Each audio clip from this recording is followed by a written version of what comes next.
Hold on. Please display your invitation letter or permit.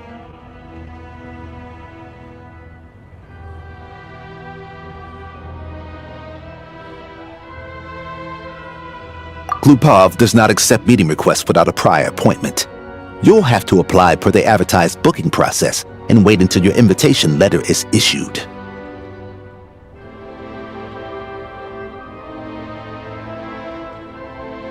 Might I ask who you're hoping to visit?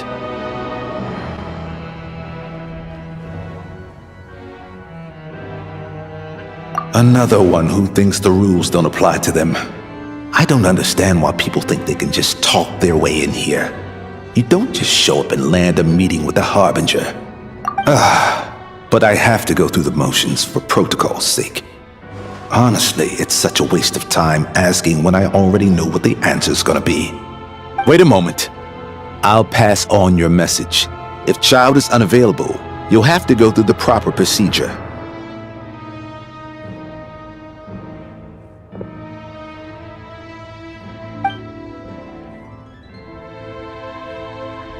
Lord Child is a busy man. He's probably not in Glupov at the present. If I were you, I'd cut your losses. No point in waiting any longer. Even if you two are old friends as you claim, please understand that the Fatui Harbingers are often busy with their official duties. They tend not to stay in Glupov for extended periods. Next time, stick to the rules.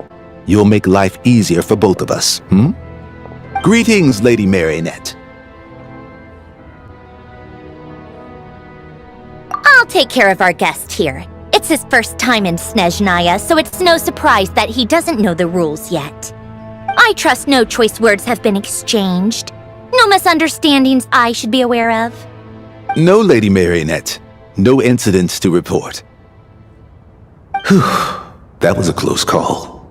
Good thing I played it cool.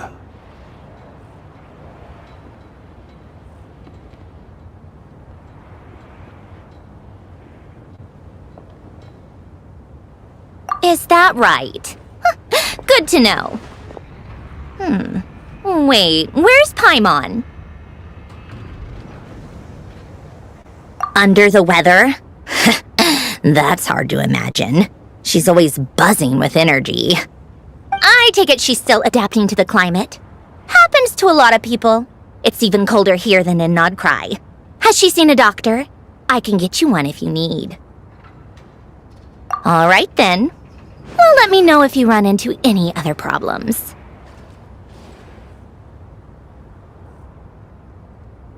Why else? I was just about to sit down for some much-needed tea time when I heard that an old friend of Tartaglia's had shown up outside. No appointment, nothing. And, as obnoxious as it may be to show up uninvited at Glupov, I couldn't help but take pity on the poor soul who was waiting outside in vain. So I had no choice but to abandon my freshly brewed piping hot tea and come to see this mystery guest for myself.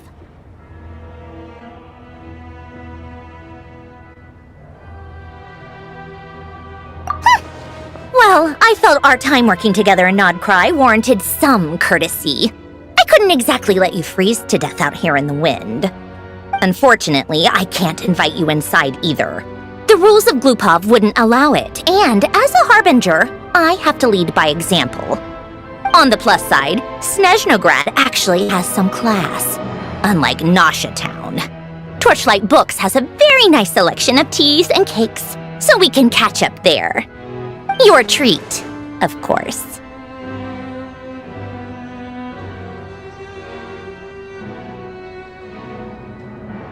Because I already wasted one perfectly good cup of tea today. That's why.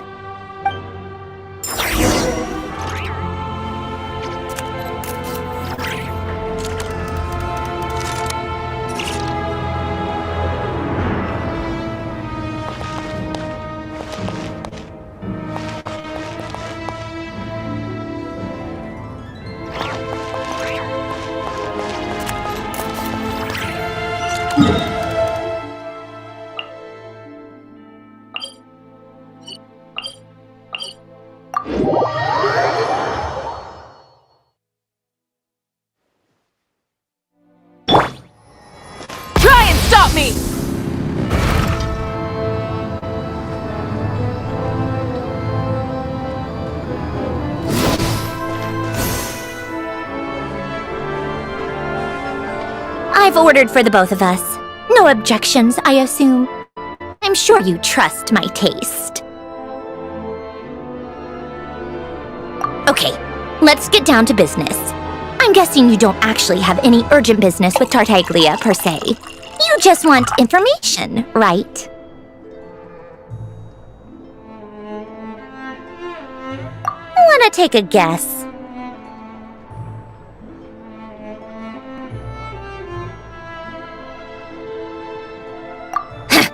Of course you'd say that. You shouldn't underestimate Counselor Tartaglia, you know. That's right. I'm sure you've heard of the Snezhnograd Vecha by now. Well, he's busy preparing some paperwork for their next meeting. They'll be discussing yet another extension to Project Stuzha. It's basically all anyone cares about in the Vecha these days.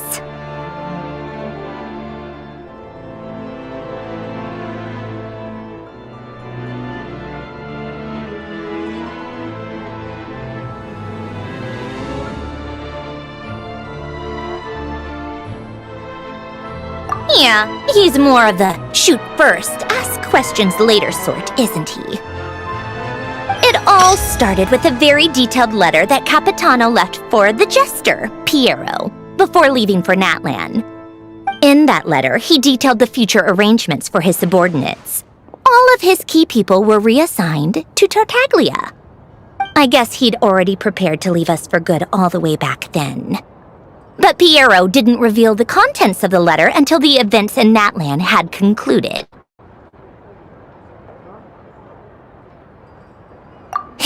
That was his reaction, too.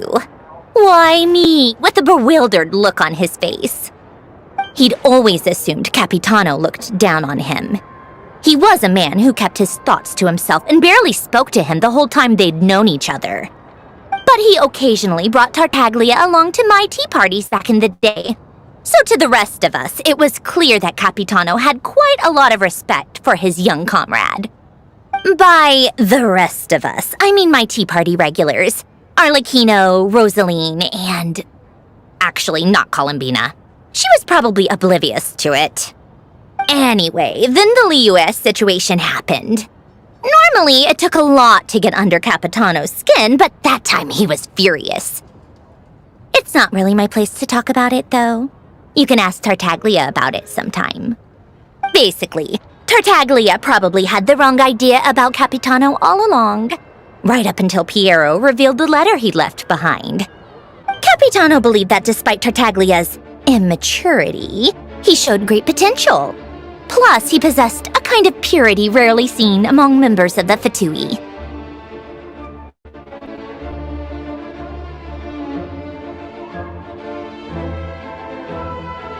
Yeah, it's one of the few things that I'd agree those two have in common.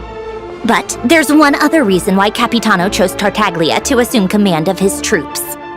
He knew that after he was gone, several of the others would swoop in on his army like vultures, with the ones who stood to benefit the most being the rooster Pulcinella and Regrator Pantalone.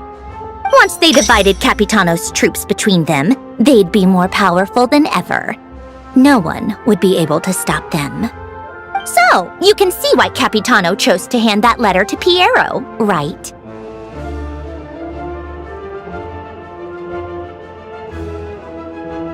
Exactly. Piero also needed to back a harbinger as soon as possible. And, all things considered, Tartaglia was the best choice. Even though Tartaglia has had the support of Northland Bank for a long time, he and Pantalone are ultimately not cut from the same cloth. I'd say Capitano made a good judgment call. Anyone else caught in this situation would probably feel like they'd been hung out to dry.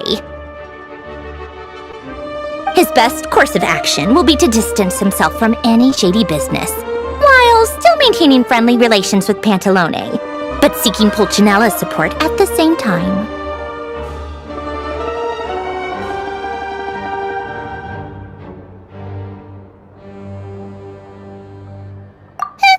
What's the point in having a tea party if you don't spill a little tea?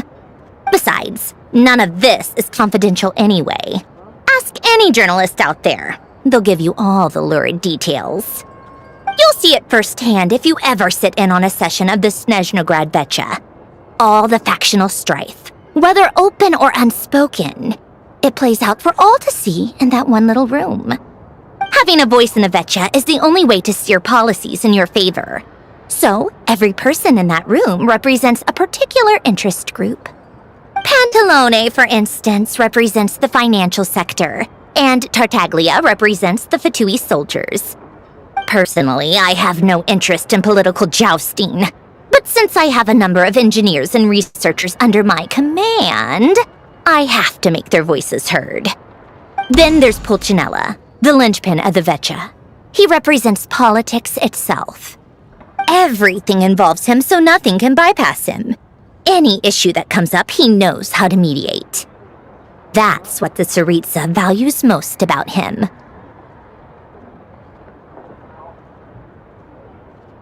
I'm starting to see why everyone is so frustrated with the way things are, but also powerless to change it.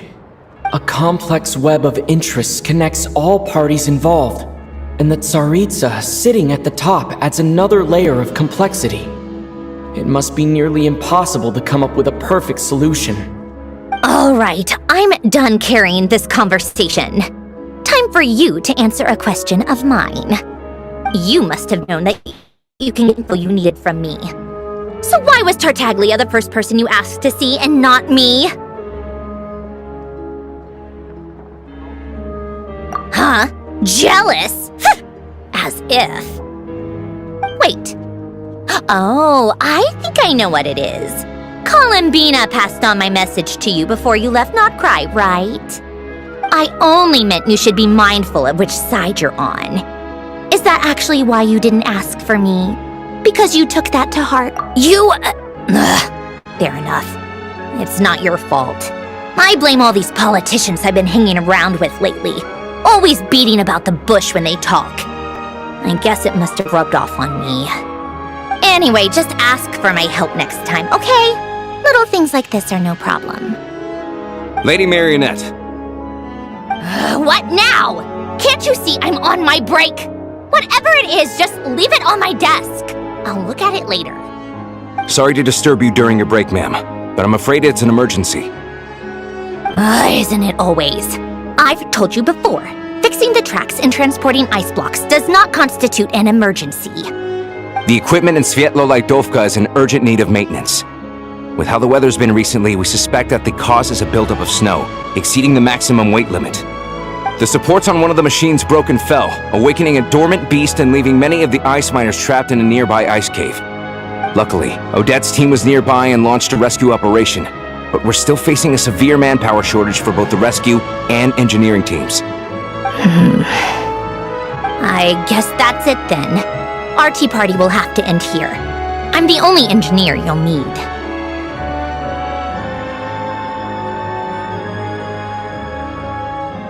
Do you actually want to come with, or are you just saying that?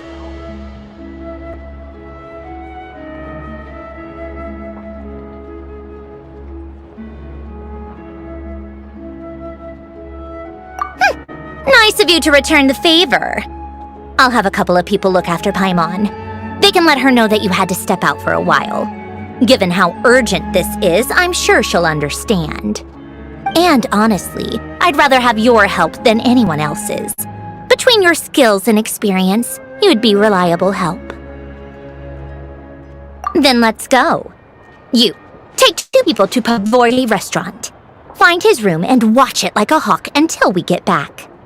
If anything happens to Paimon, you'll be answering to me. Yes, Lady Marionette.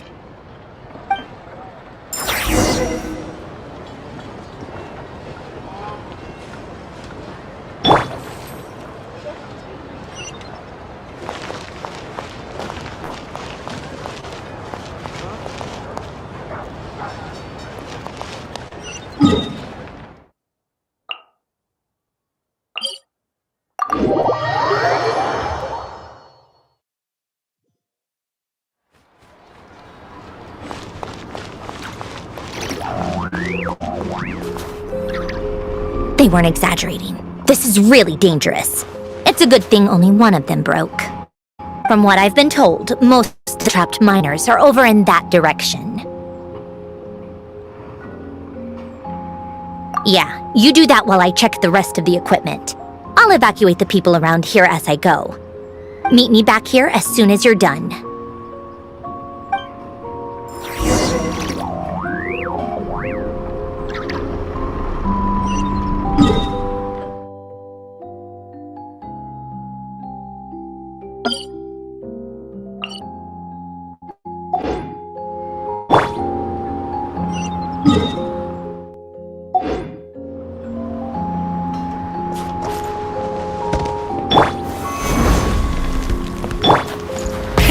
Rev the engines!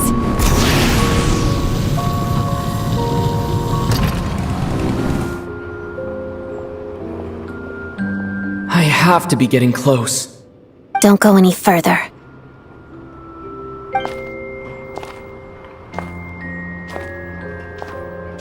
It's too dangerous here. There's a highly aggressive monster on the prowl. You need to leave, now.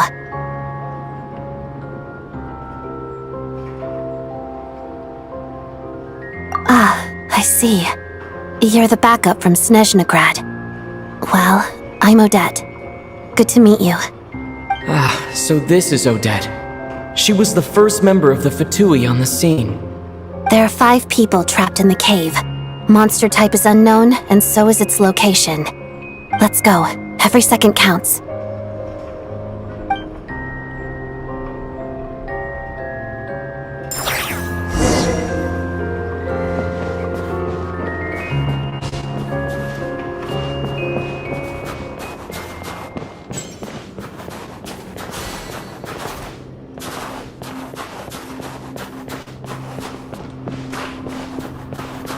Careful. Something's moving.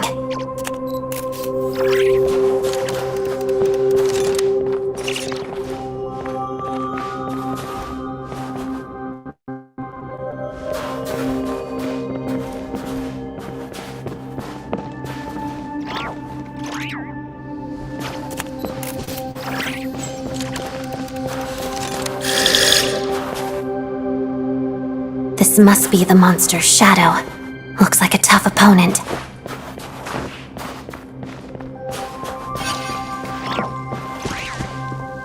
Take this! Bellowing thunder! Witness the snow swan's grace.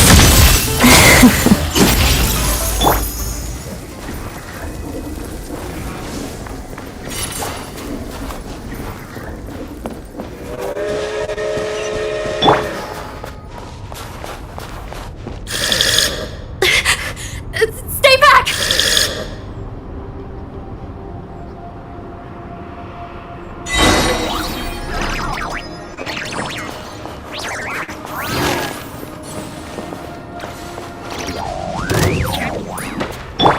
Lightning flash!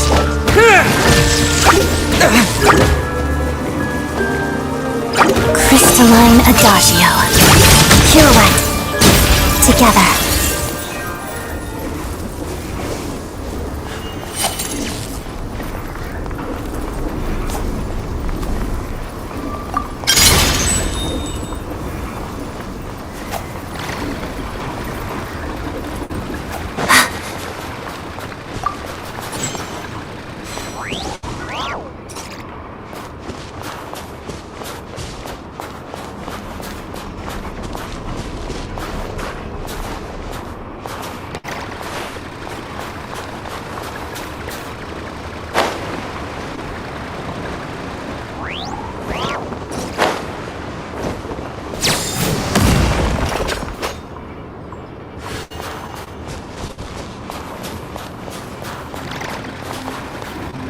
I see them. They're right behind the monster. The monster seems very agitated. It could attack at any moment. Let's make the first move.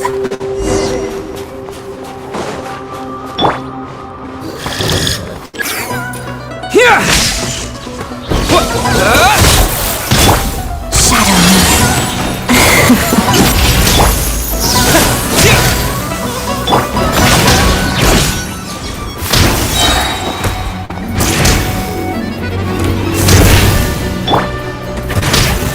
Take this!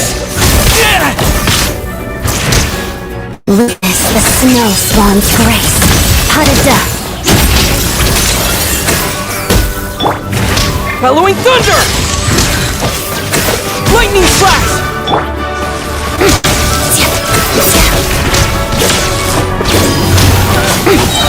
Crystalline adagio. Rise with the...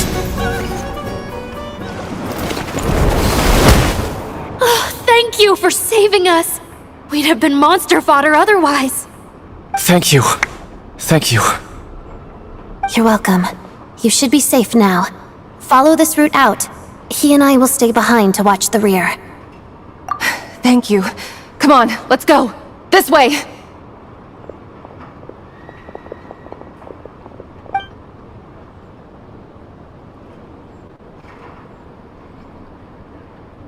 I've searched the area. Pretty sure the monster made a tactical retreat. Yeah, but with us here, it won't be coming back anytime soon. It may be small, but don't be fooled. It's a ferocious beast. People are just food in its eyes. It's lucky we got here when we did. The trapped miners have been successfully evacuated. Time for us to leave. Wait, this place. There's something unusual about it.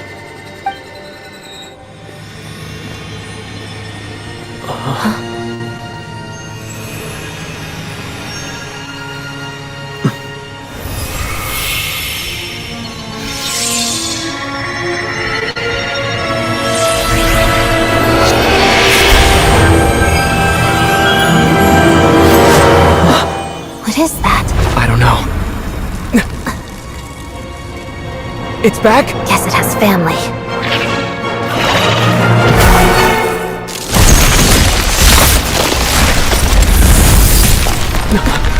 This way. Run!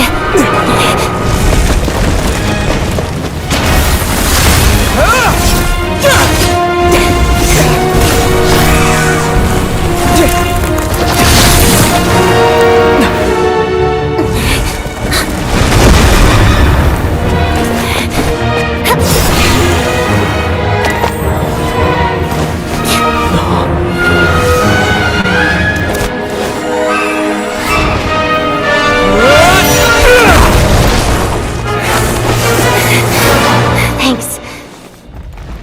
Let's get out of here.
Everyone's accounted for. We managed to rescue them all. We also placed a sign at the entrance to the cave, warning people to stay away. You really held your own today. I still don't know your name.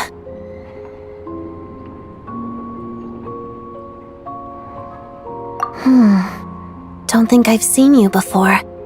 I'll remember the name. All right then. See you around. Hello, Lady Marionette.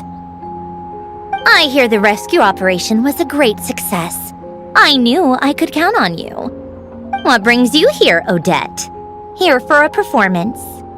No, a Fatui mission. I happened to be nearby and heard the crash.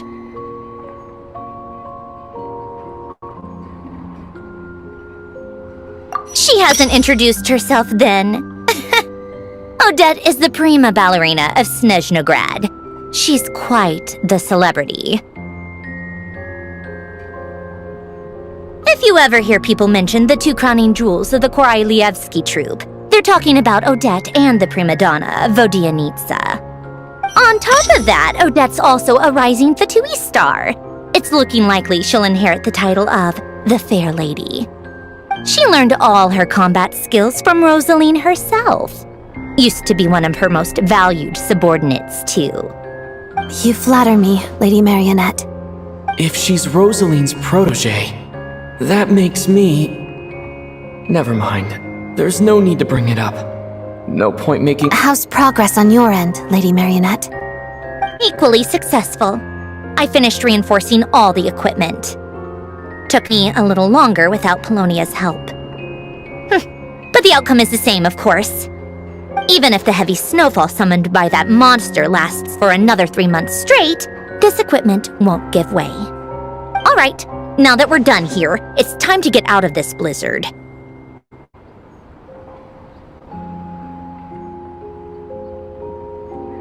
Sure, but Snezhnograd will send someone to investigate and draw up a relief plan.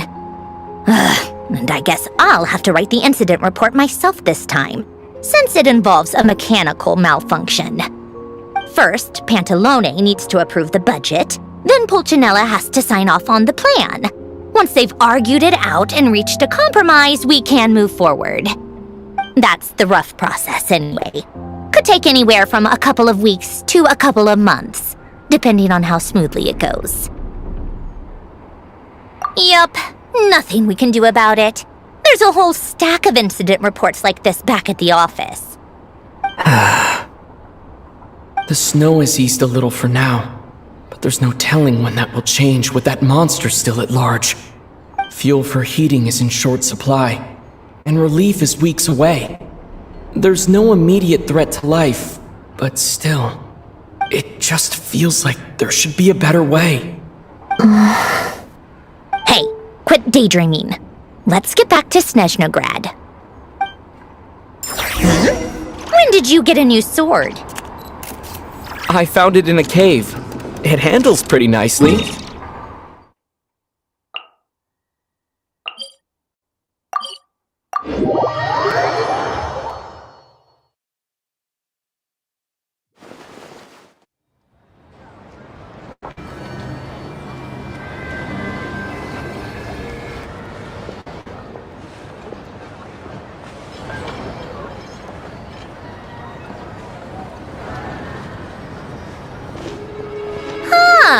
Well, if it isn't Counselor Tartaglia, Mr. Big Shot himself.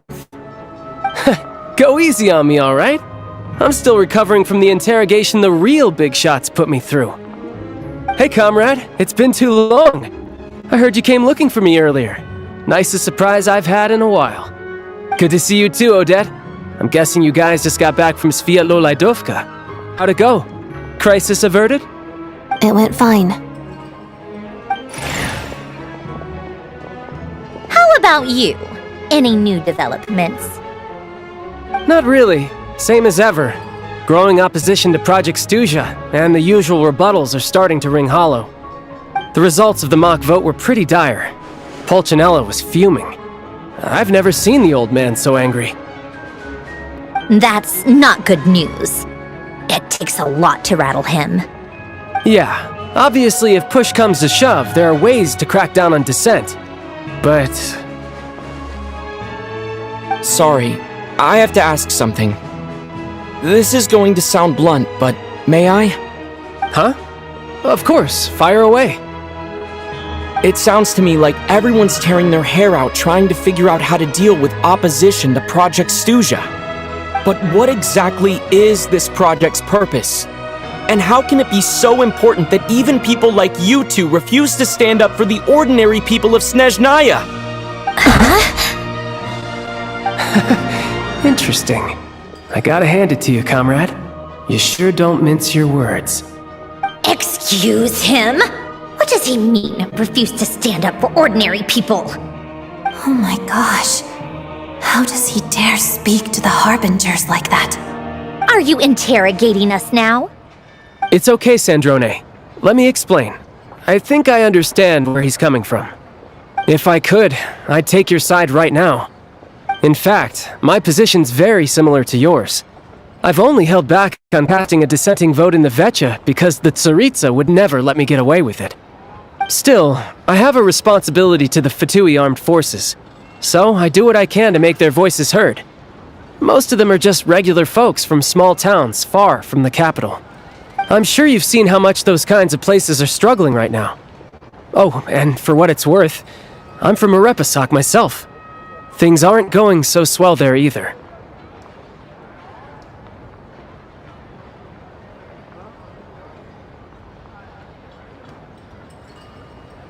The Tsaritsa wants to create a better, safer future for the people of Snezhnaya, but she's thinking long-term. I don't doubt that from where you're standing, Project Stuzha seems to be creating all sorts of issues for everyone. But considering the Tsaritsa's vision for the future, these are sacrifices worth making. Sounds cold, I know, but I promise it's not as black and white as it seems. Maybe Androne and I can't oppose Project Stuzha outright, but we're constantly raising our concerns in Vetcha meetings. And even though we can't put an end to it, there are plenty of other ways to make a difference. We're trying everything we can think of, and so is Pulcinella. I respect Her Majesty, the Tsaritsa, and trust her decisions. But at the end of the day, I'm still just a normal guy who cares deeply about my homeland. And my family, who all live here. There's no way I would ever abandon them. As contentious as things can get within the Vetcha, there's no selfishness or malice behind it. Everyone wants to get through this period as smoothly as possible. The issue is that there's no way of pleasing everyone under the present circumstances. Most of the time, we're trying to decide on the lesser of two evils, which obviously isn't a great look. But that is not the same thing as being blindly loyal to the Tsaritsa. No one's got their head in the sand here. We're all well aware of the way things are.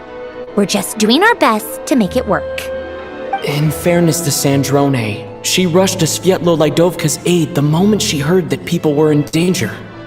And even Tartaglia, who used to only care about the thrill of the fight, is clearly doing his best to rise to the demands of his new role as counselor. Hey, come on. There's only so much we can say, so don't press us too hard. Look, I know how untenable the Tsaritsa's position looks if you don't understand her motives.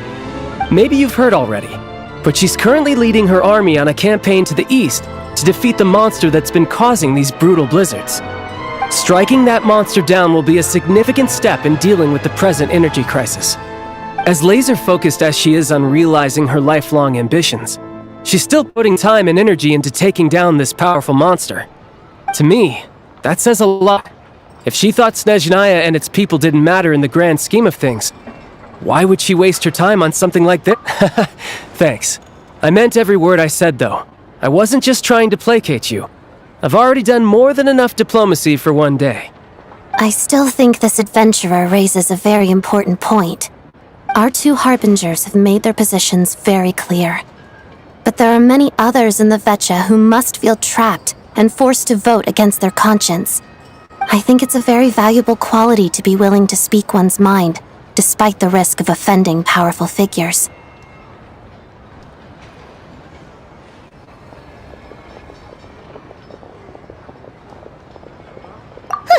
You can say that again. I highly doubt we'd feel the need to explain ourselves so much if we didn't know you so well. Forgive me, adventurer, but might I be so bold as to ask about your background? How is it that you can converse so openly with two harbingers? Oh, haven't you been properly introduced? Easier said than done. I like to think I'm not the kind of person who goes around busting open people's old wounds. I've only learned his name so far, and no details of his experiences. Is something wrong? Uh-oh. Is there no avoiding the subject of Rosaline? No, it's just... Alright, I guess there's no getting around it. This is the world-renowned traveler, who helped resolve the storm terror threat in Mondstadt, cleaned up after the mess I made in Liyue, and then went to Inazuma, where there was a duel before the throne, in which the traveler defeated Rosaline. Oh... I'm sorry. I didn't think you two would be seeing much of each other, so I figured it wasn't worth bringing up. It's fine. It was a long time ago. It's fine. Sorry. I just remembered that we have a rehearsal coming up. Please excuse me. I should get going.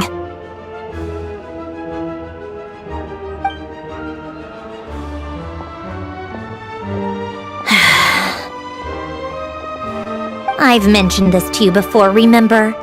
She was Rosaline's most valued subordinate. But they didn't actually get along. Not that Rosaline was really the type of person to make friends, but death has a way of resolving a lot of conflicts. Don't let it weigh on you. Like she said, it was a long time ago. It's in the past now. Odette has a very different personality from Rosaline. Give her some time. I'm sure she'll work through it. Oh, by the way, where's Paimon? It's not like her to hide away. She hasn't been feeling well, so she's resting at Podvorier restaurant. I got a couple of my people to look after her while we were gone. Oh, right. Sorry to hear that. Poor thing. Reminds me of when Tonya was little. She really felt the cold back then. Used to get ill all the time. I felt so bad for her seeing her lying in bed, coughing. She was so mature for her age, though. Whenever someone came to visit her, she'd greet them with a smile and would never complain. I'm sure Paimon's a good kid, too. You're a little short on manpower, right? Let me have a couple of my people take over for yours. I'll send my most capable and reliable. They'll make sure Paimon can recover in peace. Well, that would be great. Your people are more qualified. Hey, don't mention it. I'm sure you have things to do. Hopefully this takes a load off your mind. So no more accusing me of not being on your side, all right?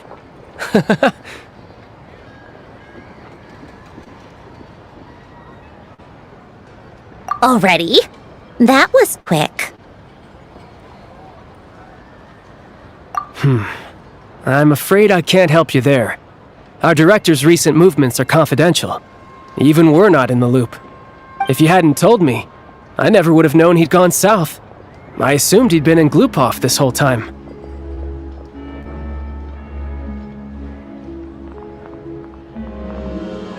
Well, I guess I'd better go sort out Paimon's security situation. I have some other work to catch up on at Glupov anyway. Me too. I have an incident report to write up. Let's leave it there for now.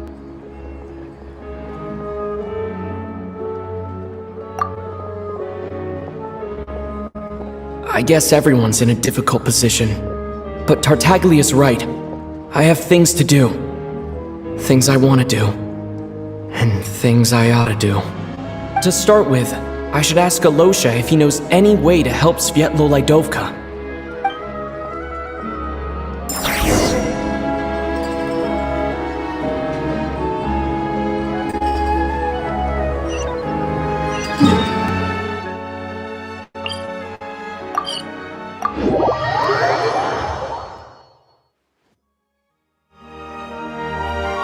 How strange. This sword seems to be vibrating of its own accord. It's a very faint vibration, but it's getting stronger as I get closer to the statue of the Seven. Does this sword have some connection to the statue? But all it does is vibrate, even when I touch it. That place I got this sword from was definitely out of the ordinary. Maybe I should try channeling the power of cryo.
How strange.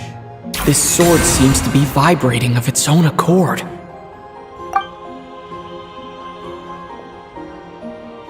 It's a very faint vibration, but it's getting stronger as I get closer to the statue of the Seven. Does this sword have some connection to the statue?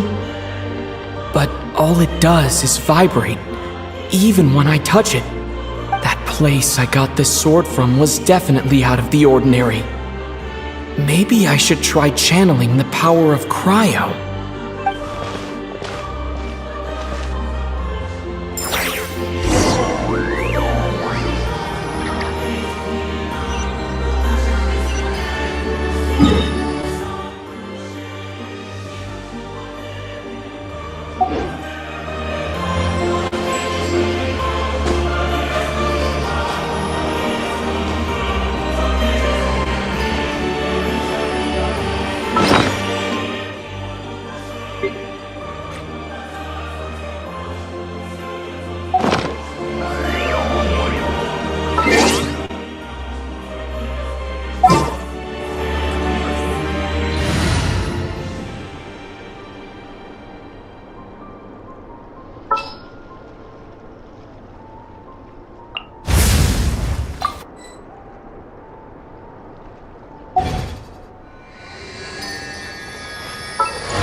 There really is something special about this sword.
I don't really understand what just happened, but I'm pretty sure this sword just got a little more powerful.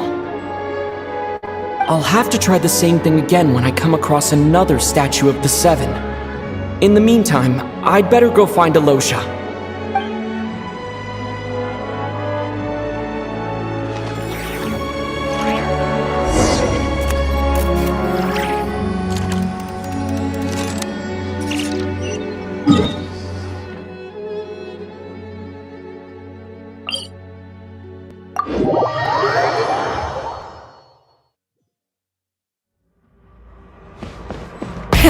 Rev the engines!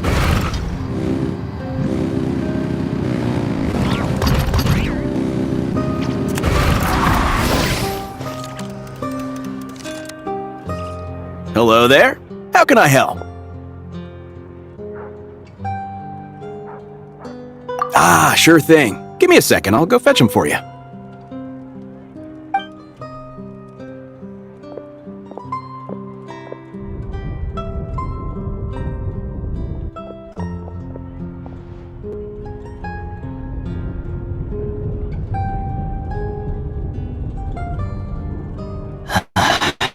It's a familiar story. I've had similar experiences. Although Snezhnegrad doesn't deliberately delay or withhold relief, those first few days of waiting for help are always the hardest. It's a fundamental contradiction. If emergency relief can't be delivered in time, what's the point in even calling it emergency relief? Not necessarily. I think there's a good chance that Kresny Crystal from Stratomaros will start flowing into the market.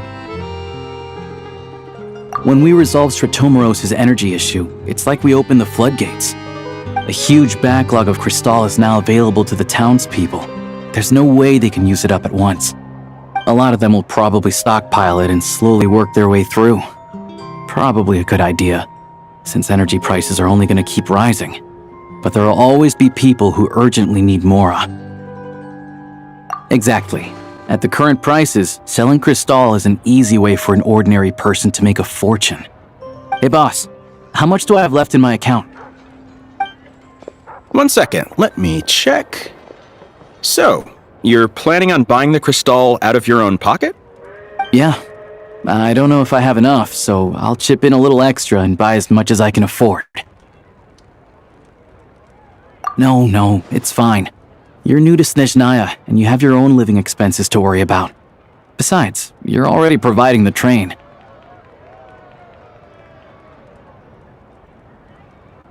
Here's your Mora. See what you can find at the market. But I doubt there'll be much crystal left. Yeah, well, can't hurt to take a look. Let's see. Huh?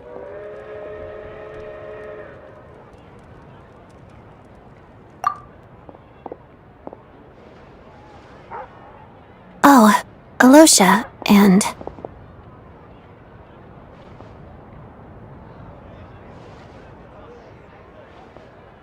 Hello? I didn't realize you two knew each other. Yeah, I take on some odd jobs in the city to supplement my hunting income. Sometimes I work as a cleaner or prop hand at the theater where Odette is one of the big stars, so I've met her a few times. When the weather's as bad as this, it's better for a hunter to adapt than to keep looking for game. Yes, and we sometimes need extra help.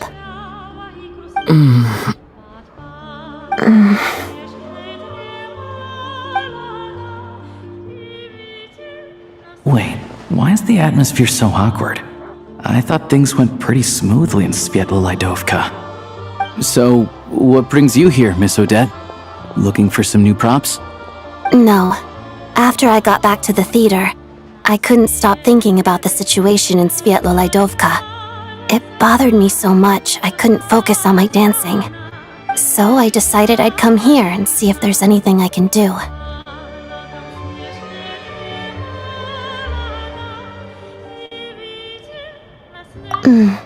You too, I presume. I suppose that's why you're here.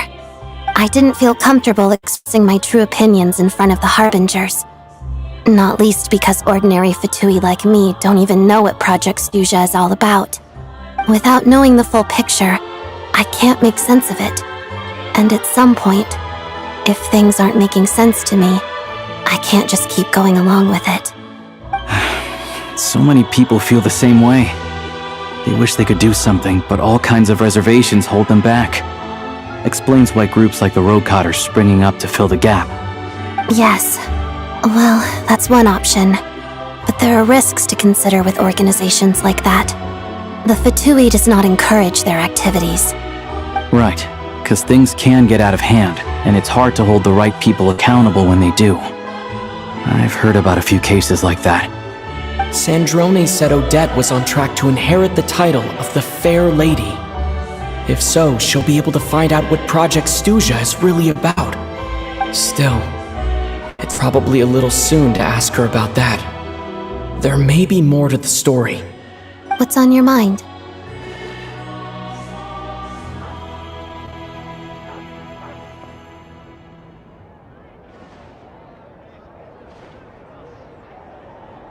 I think we can both agree that no matter which side you're on, it can't stop you from doing the right thing. Where there's a will, there's a way. I know what Rosaline did while she was abroad. You made the right decision, so no hard feelings. So, what's your plan? Oh, we were gonna buy some crystal. I heard there's some on the market right now. Funny. I had the same idea. In that case, let me pay. I can claim it back as mission expenses. The real issue here is that government relief is behind schedule. Surely it makes more sense for the state to cover these costs than for us to pay out of our own pockets. True. It's a huge expense after all.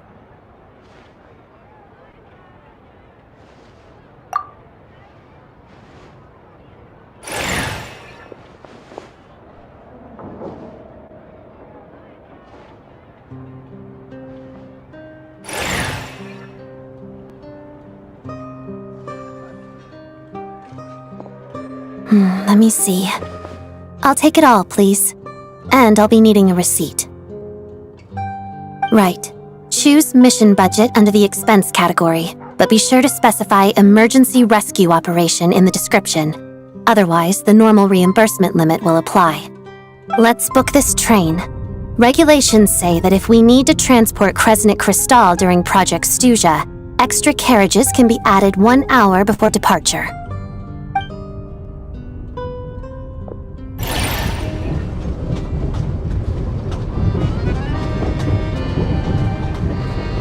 That should do it.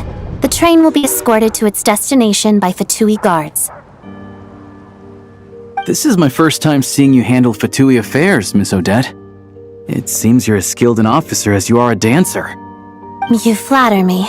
It's only because I've been doing both my whole life.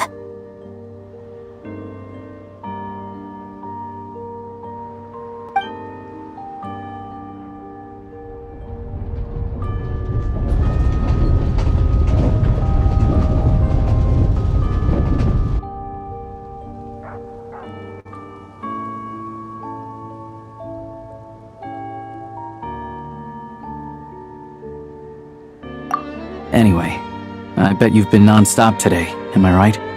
Any idea how Paimon's doing? What's wrong? Who's Paimon? His travel buddy. Hasn't been feeling well. She caught a cold right after they got to Snezhnaya. Sounds like she's important to you. I can't believe you've been dealing with this on top of everything you've been doing to help the people of Snezhnaya. I've got nothing going on right now, so I'll join you. I want to see how she's doing. May I come too? I have some candy that someone gave me back in Svietlo-Laidovka. Plus, I know a little bit about relieving cold symptoms. All right then, let's go.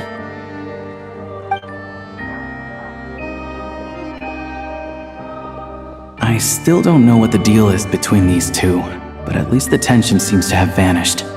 A good sign, hopefully.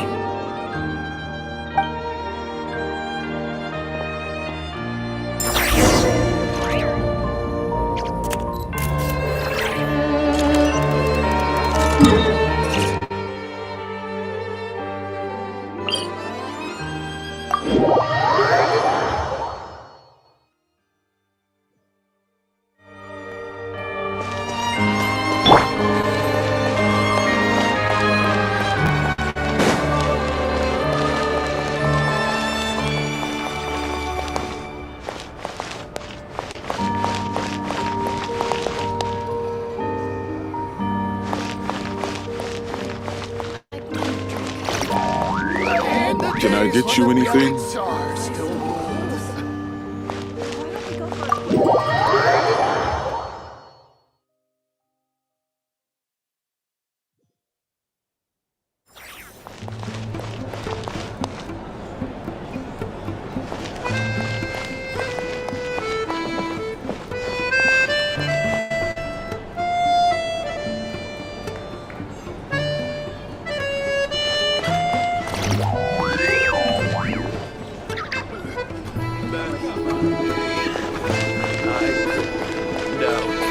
Bottles of firewater.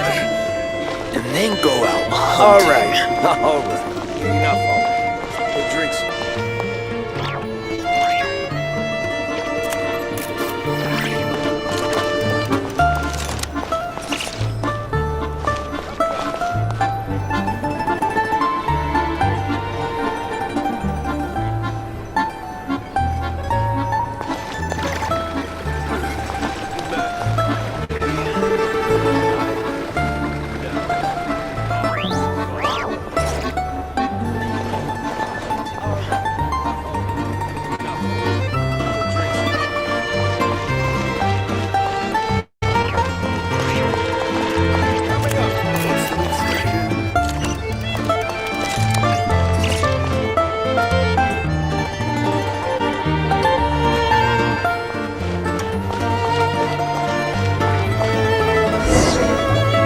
Hello. Sorry, but there's a sick person recovering in this room. Can I help you? What happened? Oh, please, excuse me.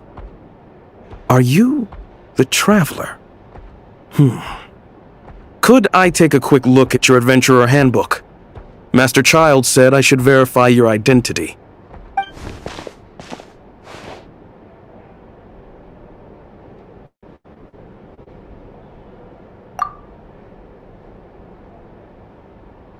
Ah, it's really you. Sorry for the inconvenience. We're under strict orders from Master Child to keep this room well guarded. At the same time, we can't interfere with Podvoye Restaurant's business. That would only seem all the more suspicious and draw unwanted attention to this room. Besides myself, a few of my colleagues are stationed in and around the restaurant, in plain clothes, of course. Rest assured, you're in safe hands.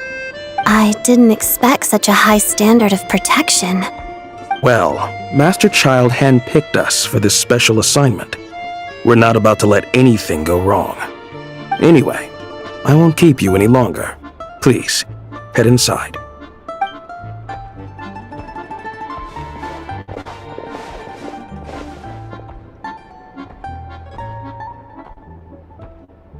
Traveler! Alicia, you're back! Oh, hey! Who's our new friend? Hi, I'm Odette. The Traveler and I crossed paths a few times. Another friend from the Fatui, huh? You're practically a member yourself by this point. Paimon's definitely on the mend. We should be back to our usual travels in a few days' time. Seems like that doctor was right. It's just... Paimon's limbs are still feeling a little chilly. I have just the thing. Whoa! What's this? Is that a flame inside an ice cube? Wait, is this real ice? How's it not melting? And how does the fire keep on burning? All keen observations. You're right. This is called core ignis.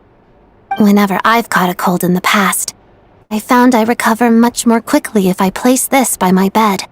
You're welcome to borrow it. Awesome! Wow! It's so nice and warm! Oh, it's like magic. Your name was Odette, right? How did you two meet again? Looks like she's in pretty good spirits. That's a relief. Any progress with your investigation yet?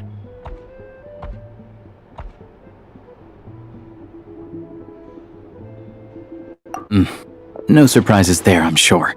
They're not likely to let anything slip.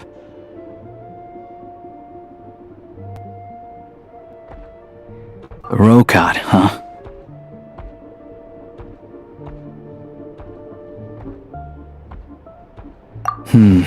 Let me think. Members of the Rokot keep their true identities hidden, but I think there might be someone I can introduce you to. Leave it with me. Meet me at the Korolyevsky Troop tomorrow, and I'll tell you how it goes. Would anyone like a drink? I'm gonna head to the bar. Paimon will have... maybe some hot milk?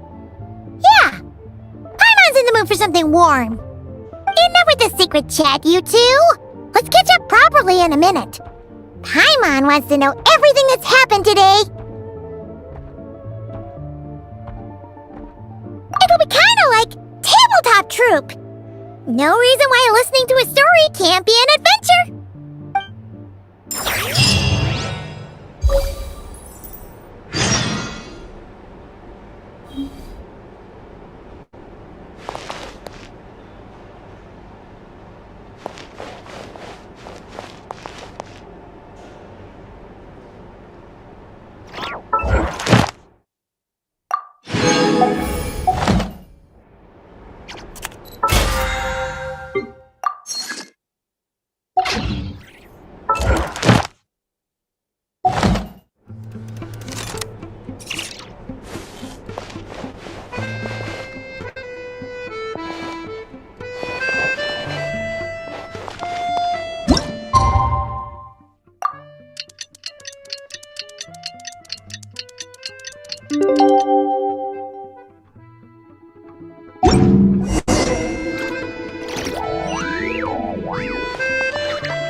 gonna give Paimon a copy of the latest newspaper to read.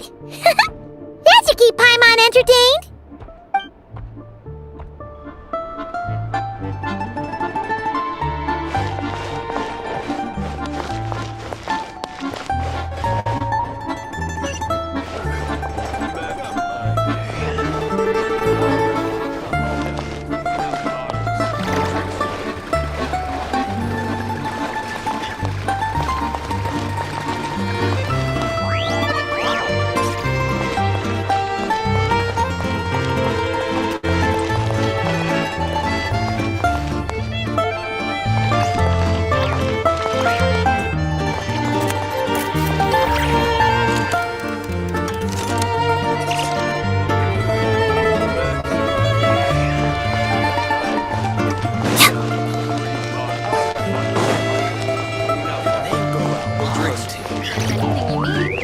Let me know.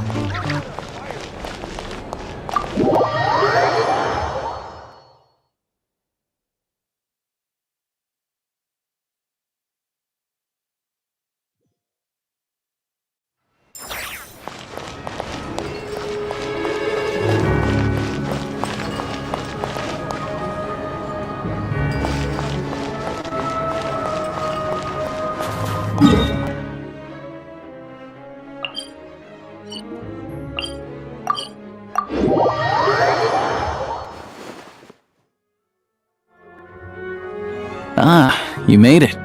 I've got some tickets, and I managed to set something up with the Rocot. It'll have to wait until after the show, though.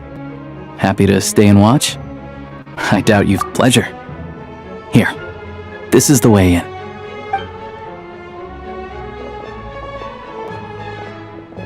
Please present yourself for a routine inspection in accordance with theater regulations. Thank you.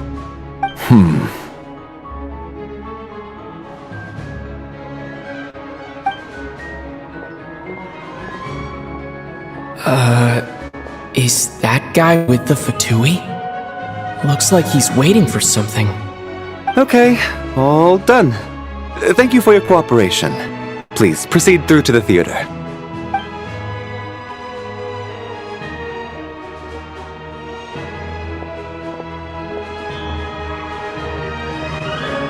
What's up? Everything okay?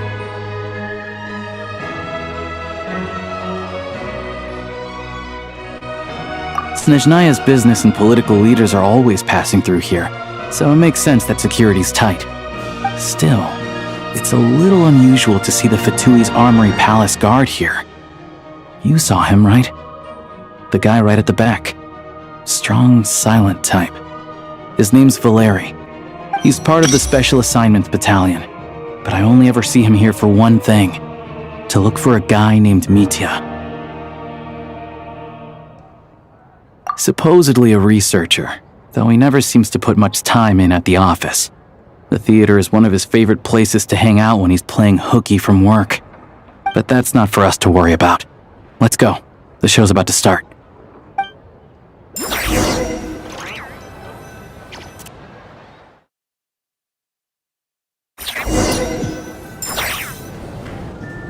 What do you think? Pretty impressive, huh?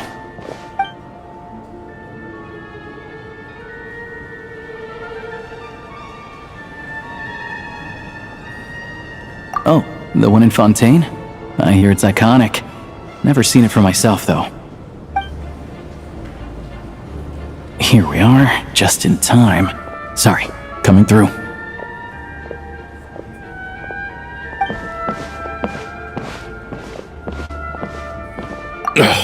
If you're gonna show up late, keep your mouth shut. What's his problem? Whatever. No point arguing with people like that. Look, there she is. That's who I'm introducing you to later. She's the lead singer of the troupe, Vodyanitsa.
this leads directly to the green room. They're expecting us.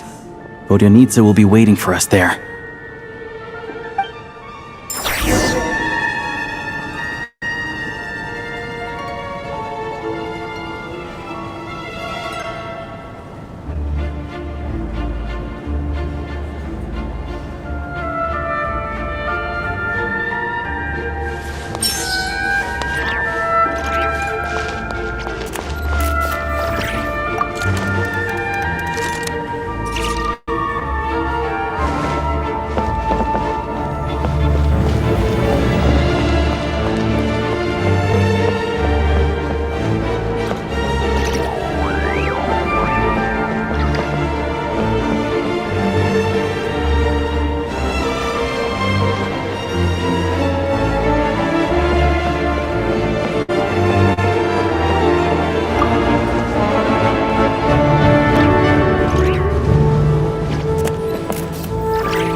Hey there, excuse me. Ugh! Can you believe it? I am so mad right now. Come in! Oh, it's you two. Huh? You know each other? Oh, wait. Is this who you were telling me about? The one you met yesterday and couldn't stop thinking about? I never said that. Yes, you did. Why are you denying it? It was right before I went on that rant about the moody factory owner. Oh, I remember it so clearly. Might I ask what brings you two here? Oh, I just brought him here to see the show. And when it finished, he was full of praise for Vodyanitsa's performance. So I thought I'd try my luck, see if we could get the chance to chat for a bit. Maybe get an autograph? You work here. You of all people ought to know that's against the rules. It's not what the green room is there for. Oh, what's the big deal? Come on, don't be shy. I can give you an autograph. You can take a picture too if you want. Do as you please. I finished all my shows for the day. I'll leave you to chat.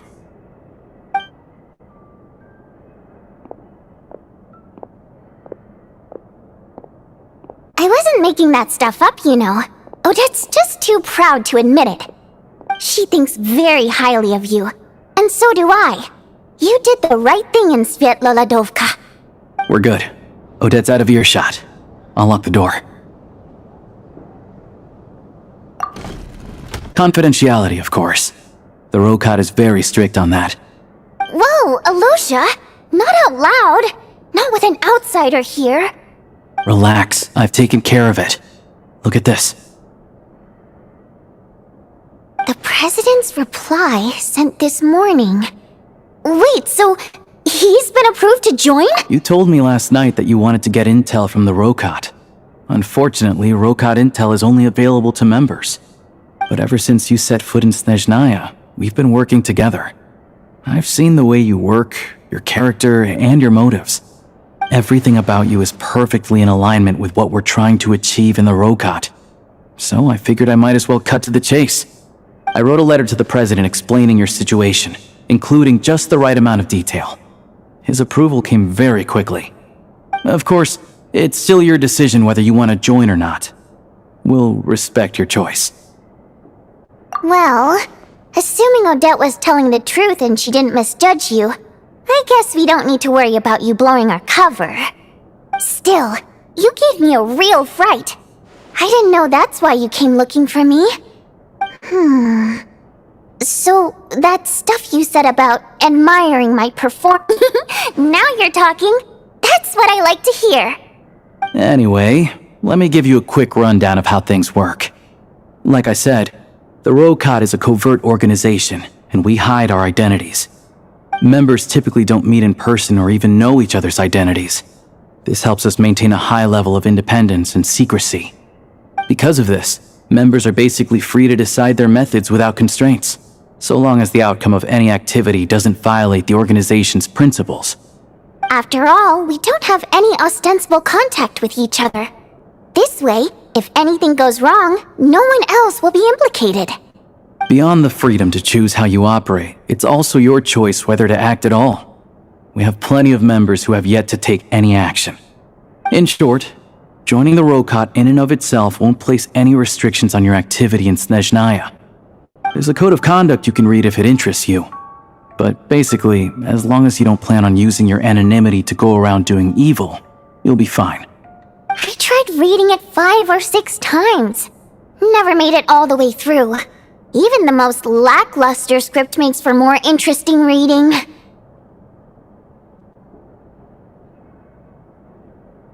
Great.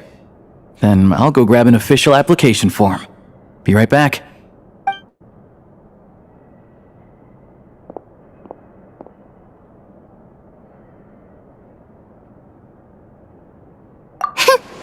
Well, Alosha has this pet dog, you see. His name's Tagarin, and this one time, Alosha brought him backstage.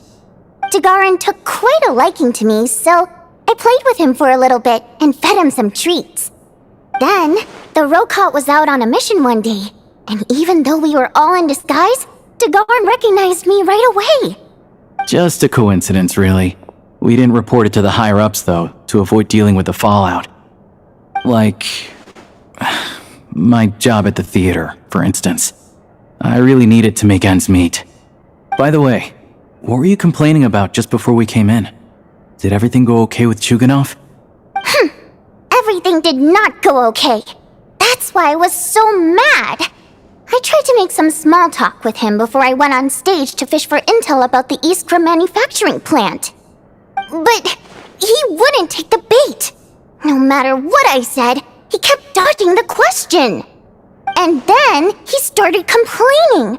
He said he didn't appreciate his second-rate seat in the stalls because he usually gets a private box. I mean, what did he expect? Everyone knows that if you want a box seat, you buy a ticket well in advance. But instead, he sends me a letter the day before the show when we're practically sold out. I had to juggle things around just to get him a half-decent seat, hoping he would appreciate the gesture enough to share some information. But nope, he didn't give me anything. Yeah, meeting Chuganov in person has definitely been a disappointing experience. Oh, You probably don't know who we're talking about, do you? Chuganov was that older guy you were sitting next to today. I'm sure he didn't make a great— To the citizenry, he's a family man and a kind boss. But our interactions with him tell a very different story. It's one thing to ask for a favor, but he acts like it's his right. He always expects special treatment. Take the ticket situation, for instance.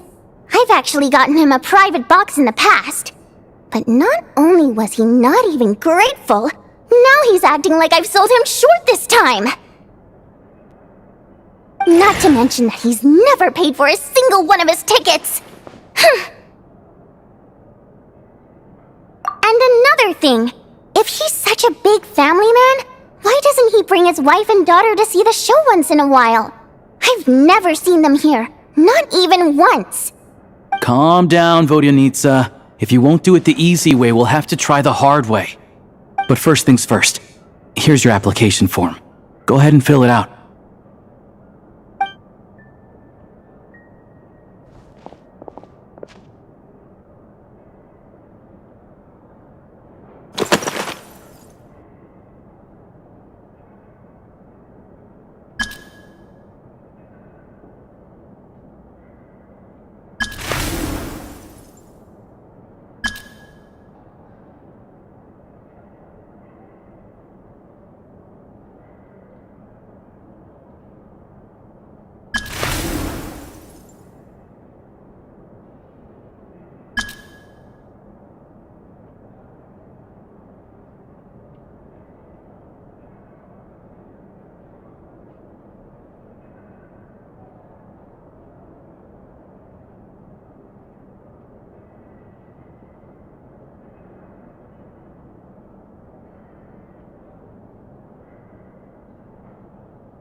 Looks like I'll need to make a few little tweaks here and there. But other than that, you're good to go. We'll hold on to this for you. Alright. Now that we're officially Rokot comrades, I can tell you. Chukhanov is the target of our current operation. Recently, we've done some recon work at the Iskra manufacturing plant, which pretty much confirmed that their energy consumption is way beyond the legal limit. All we need now is some direct evidence to present to the Vetcha, so we can demand that they shut the plant down. That way, the Kresny Crystal can be allocated to where it's needed most. I was hoping he might let slip during one of our chats, but he's too tight-lipped. We'll have to find another way. I'm meeting another regular theater-goer tonight, Mitya. But Valeri's here too, and he's probably looking for Mitya, so he may end up being a no-show. Don't you worry. He must know how to dodge Valeri, or he wouldn't be showing up on time for every performance. Mitya is a renowned energy expert. Although we can't get any direct evidence of the excessive energy consumption at the plant, we can accidentally let the information slip to him. The authorities should take someone like him seriously. So if he starts raising questions about energy use at the Iskra manufacturing plant, there will be a proper investigation. Also, we're not allowed on site, but he has... yeah, so that's the other thing we're trying to figure out. Though I think we're far less likely to make any progress on that front. Still, I hear that Mitya is a bit of a chatterbox. So, who knows? Maybe if we catch him in the right mood, he'll let something slip. What do you think? Sound like something worth your time? Okay, in that case, you guys find a seat somewhere nearby, pretend you're a couple of buddies there to eat, and keep your ears peeled for useful information. He's a huge fan, so I doubt he'll have his guard up around me. But you two need to be convincing. If he suspects anything at all, he might stop talking. Sure. Don't worry. We'll make a believable pair of buddies. Perfect! You've sold me already. Now, help me tidy this room up a bit before we head out. Okay. What needs tidying? Everything!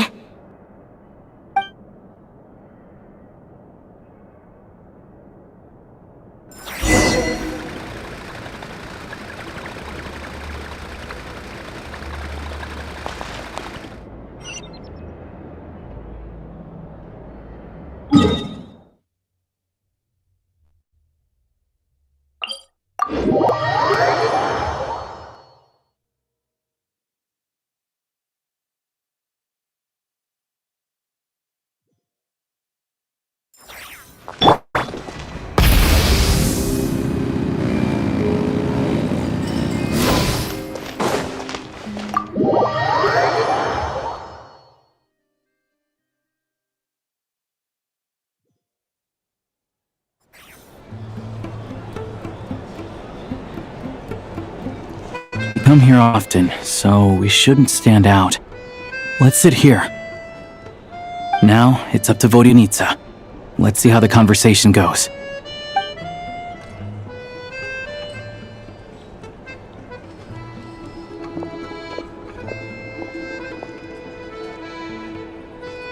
Mr. Mitya! Over here! Over here!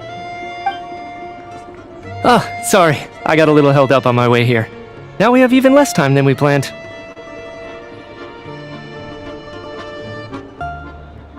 Go ahead and order some snacks and drinks. Whatever you like. Let me see. According to my schedule, we still have 25 minutes left. You're really pressed for time today, huh? I was imagining this would be a leisurely chat. If you'd prefer, we can always reschedule for another afternoon when you have more time. No need. Getting to meet the lead singer is a very precious opportunity for me. I'm not about to pass it up. I've already had to decline your invitation several times because our schedules rarely align. If I don't grab this chance while it's here, who knows when the next one will come around? Well, it's very kind of you to make time just for me. I'm not too sure, to be honest. But Snezhnaya's full of weird and wonderful things like that, so people tend not to bat an eye. I'm sure the same will go for the Eye of Grey and Paimon. The reason I invited you out for tea and a chat today was to get some feedback from a true fan of the theater. Well, I genuinely have nothing bad to say. No matter how many times I hear you sing, it never gets old. It always seems fresh and new somehow. Maybe it's because the more times I listen, the more details I notice. Or maybe you simply improve with every performance, delivering it better each time. Thank you! I'm delighted to hear that! Could you give me any specific examples? Oh, yeah. The piece you sang today, for example. Beneath the Frozen River? Hey, what's with you? I'm just praising a good performance. I always used to find that such a bleak and lonely song. But the more you listen, the more you realize that it's not as cold and nihilistic as it appears. When you really dig down into it, there's a certain level where you're surprised by the emergence of hope. Wow, I'm impressed. I didn't expect you to pick up on that. Actually, I only tried out that angle after talking with a composer. Still, Beneath the Frozen River wasn't on today's program. Oh, really? But it's a classic. You sing it every time. Almost every time. Oh, well then. Let me say a few words about that other all-time classic, Flying in the Wind from the Mountain Sparrow. I didn't sing that one today either. My voice wasn't quite up to it, so I switched it out at the last minute. Oh, but, Sorry, Mr. Mitya, but you were at the theater today, yes? Of course I was. Remember? I said hello to all the troupe members before the show started. You, Odette, and the others. So what did Odette sing today? Elegy of the Snow-Winged Goose, of course. Correct. I see. You find my singing boring, don't you? That's why you don't remember a single song. Looks like I'll need to cut a few from the program next time. No, that's not it. I swear. All right. I'll be straight with you. I'm sorry. My mind was wandering as you took the stage today. I enjoy watching your shows because the exquisite performances stimulate the mind.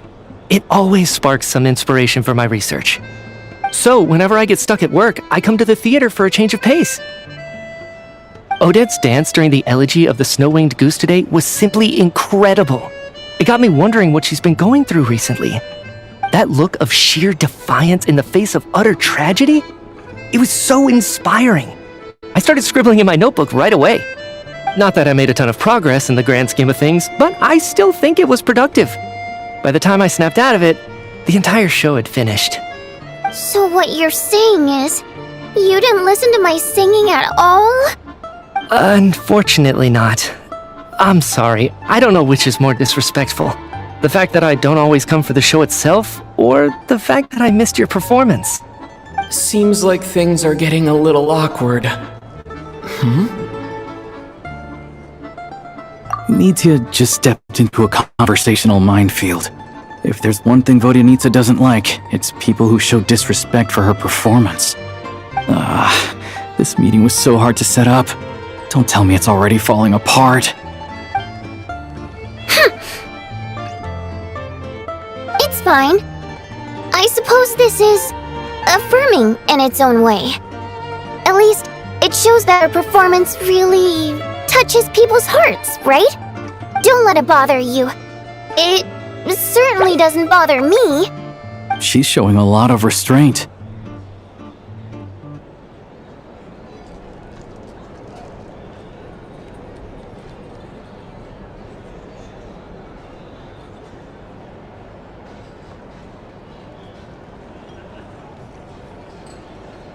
Well, I'll be sure to let Odette know how much you adored her performance. Please don't say that. I always love your performances too. It's just that inspiration struck at the wrong time today. I'm usually all ears. I know, I can tell. That's why I value your opinion. I'm sure some people can't stand it when others praise their coworkers right to their face, but not me. No, sir. Fair enough. I still feel kinda bad though. But you know what I really can't stand? People who only show up to the theater to pretend that they're cultured. Makes me sick to my stomach. Oh yeah, 100%. There are too many of those people around. By the time they're walking out the door, they've forgotten all about the show. What's wrong? You look furious. I don't know if you've heard about the boss of the Iskra manufacturing plant. He isn't even a theater investor, but he always demands the same privileges as actual investors. Box tickets only, premium drinks, even the right to request specific songs. Well played, Vodyanitsa. Seems like she's harnessing her rage to steer the conversation back on track. Now that you mention it, I've interacted with that guy before. I gotta say, everyone holds him up as an example of a benevolent businessman, but I don't know. I don't see it. Yeah, he couldn't care less about what's happening on stage. He's just there to flaunt his social status. I hate that I have to prepare programs for guys like that. What's the big deal with that factory he runs anyway? I asked around a bit and heard some pretty shocking stories. Sounds like he's just another greedy capitalist. Oh, really? Yep, the things people are saying are pretty damning.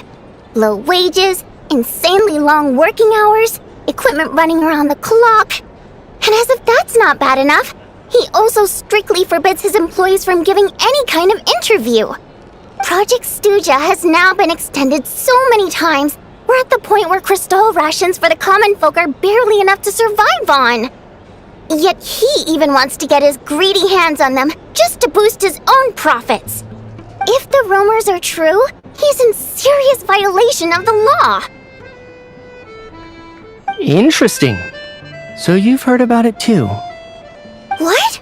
So it's really true? Who knows? I've only heard the same rumors you have. But there's no smoke without fire. The Rooster's been coming down on us hard lately, demanding that we track and trace every single batch of Crystal. My coworkers in the Department of Energy have been tearing their hair out over it. The Rooster? I didn't realize he cared that much. Yeah. Even though there are no restrictions on Crystal trading, poor will wind up freezing to death if we let the rich buy as much as they want. That's clearly unfair. Looks like we'll need to arrange an investigation into the Iskra manufacturing plant as soon as possible. I never knew you kept up with current affairs beyond the theater, Miss Vodyanica. You really have a heart for the common person. Most Fae in your position have long been indifferent to the plight of humans. Well, those of us who choose to live in human cities are naturally going to pay attention to any significant upheaval. Isn't the Rooster a Fae himself? I'm just surprised to learn that even someone with as much experience as him is getting so stressed out over Project Stuja. What is the end goal of this project anyway? This is it. We're finally going there. I'm sure Mitya can sense on some level that she's fishing for information. But since their conversation is so relaxed, he might just let something slip. It's stressing me out too. If I'd only made better progress with my research, things wouldn't have dragged on this long. Oh, so your work is related to Project Stuja? That's right. The Armory Palace needs a brand new energy source. Not the power of the Light Realm and not elemental energy. Right now, the only thing that meets the requirements is the power contained within stellar linchpins. But harnessing that power is costly. Each step of the process requires enormous amounts of Kresnik crystal, from extraction to quantification to attempts at conversion. Progress has been painfully slow, and the team is getting burned out as time goes by. Sometimes, I see people staring into space as if in a trance. Could it be that this new energy source has side effects? No, it doesn't affect us, because the energy is used for... Okay, I got it. Stop choking me. Sorry, I can't talk about that. I think we're all just exhausted. We've been working ourselves to the bone for so long with so little progress to show for it. It's no wonder people are struggling to stay motivated. Seems like I owe you an apology. I shouldn't have gotten so mad at you for not paying attention during the show. Don't worry about it. I count myself lucky, to be honest. I don't envy the people who work closely with the Tsaritsa herself. I'd much rather be in my current position. At least I don't have to shoulder any major responsibilities. So they're trying to develop a completely new kind of energy. Yeah, censored by a scarf. Who would have thought? Oh, dear. It looks like my time is up. I'm afraid I have to leave. I'm so sorry. We ended up barely talking about the theater. That's okay. It was a pleasure chatting with you, really. Let's make up for it next time. Yeah, hopefully once the work pressure eases up a little, I'll be able to focus more on the performance, and then we'll have more to discuss. We touched on some confidential issues today. I'd be grateful if you could keep it between us. That could have gone worse. Nice job. Why was Mitya in such a hurry to leave, though? Sorry, routine inspection.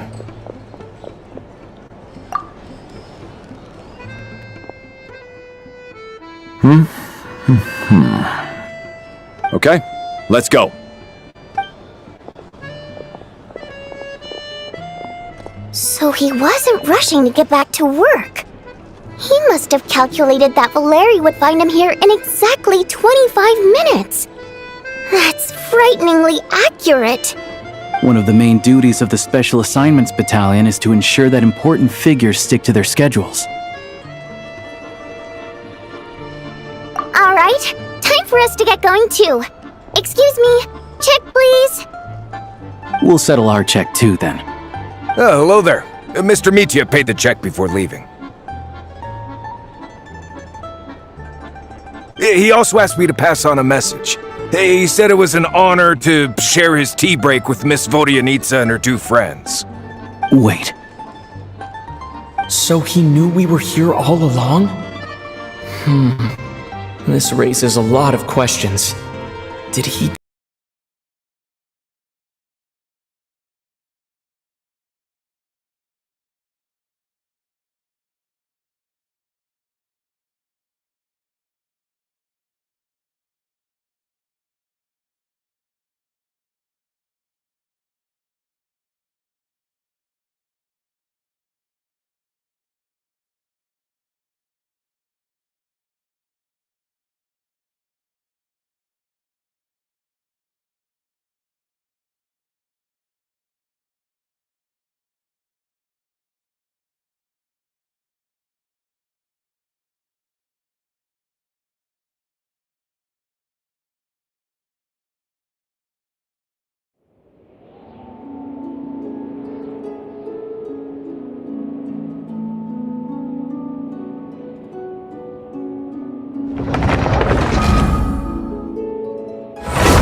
We come here often, so we shouldn't stand out.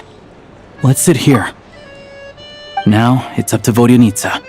Let's see how the conversation goes.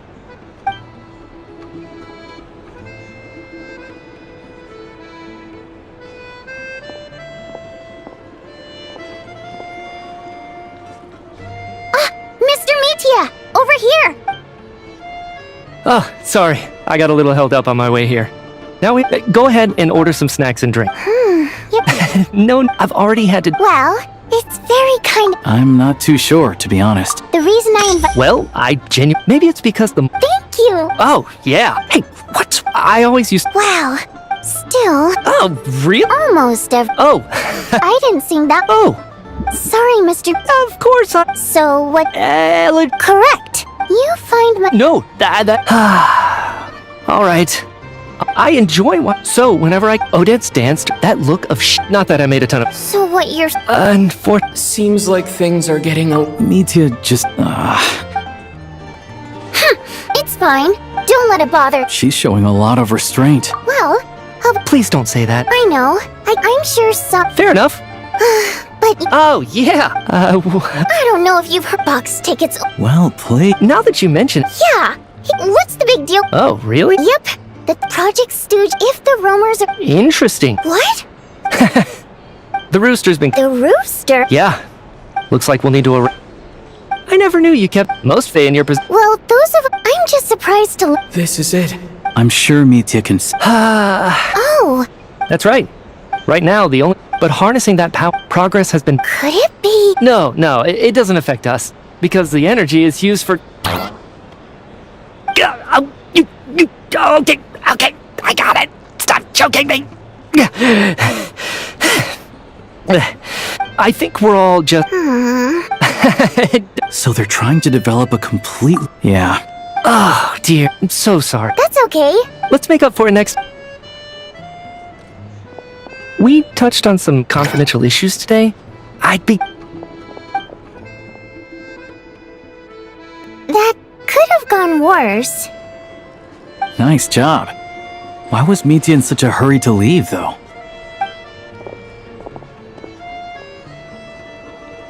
Sorry, routine inspection.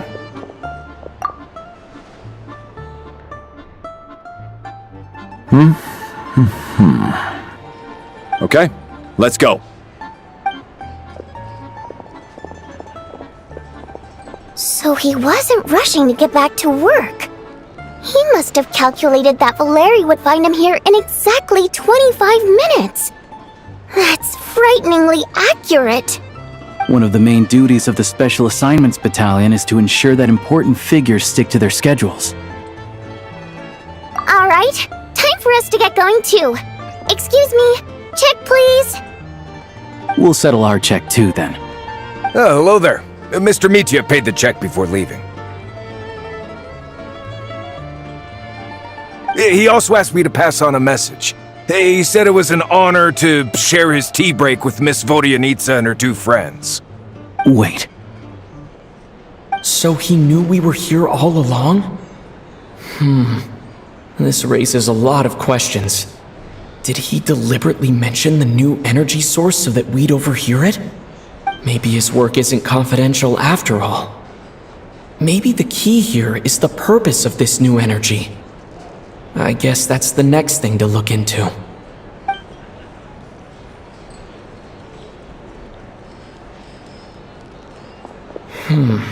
Vodyanitsa and Alosha have left. Time to head back and call it a day.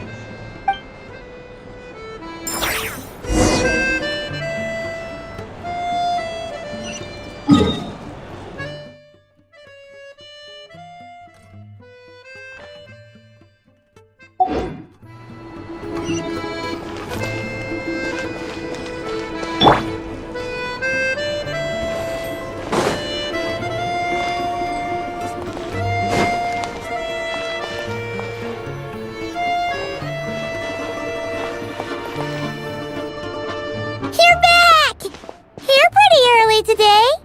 Paimon was just gonna mention that. After she woke up today, Paimon felt like her temperature was completely back to normal. But her strength still hasn't returned. Still, there's some good news. Paimon thinks she might have figured out the source of the problem. It's like there's some kind of mysterious power affecting Paimon. Paimon's never felt this way before during any of her travels. She only started feeling this way since we arrived in Snezhnaya. That's right. The Armory Palace needs a brand new energy source. Could that have something to do with this? What is it? You're making that face again. You know, the one you get whenever you have a light bulb moment?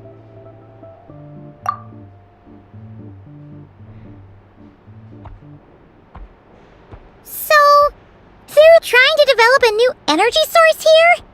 And you think that might be why Paimon's feel...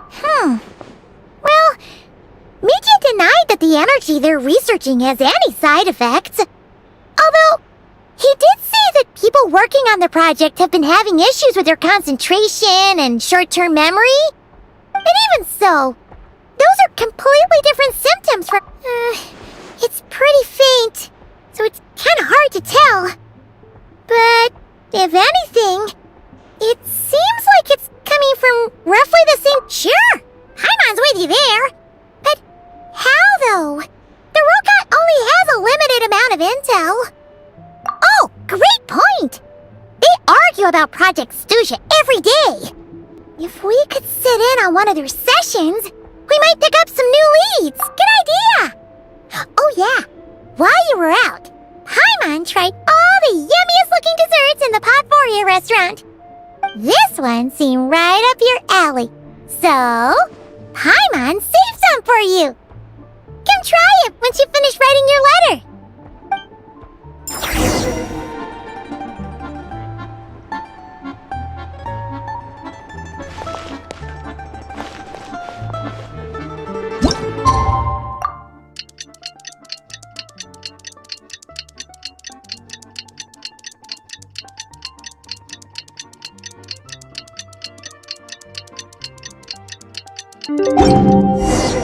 Alosha replied. He says that we won't be able to speak at the Vetcha, but he can arrange... You're back! Paimon's been working on the crossword puzzle in the newspaper. It's actually pretty fun. Oh, shoot! Paimon forgot the next word. Oh, she had it a moment ago. Think, Paimon, think. Time to get ready. Then head to the Snezhnegrad Vetcha.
Miss Vodyanitsa, prima donna of the Korylevsky troupe.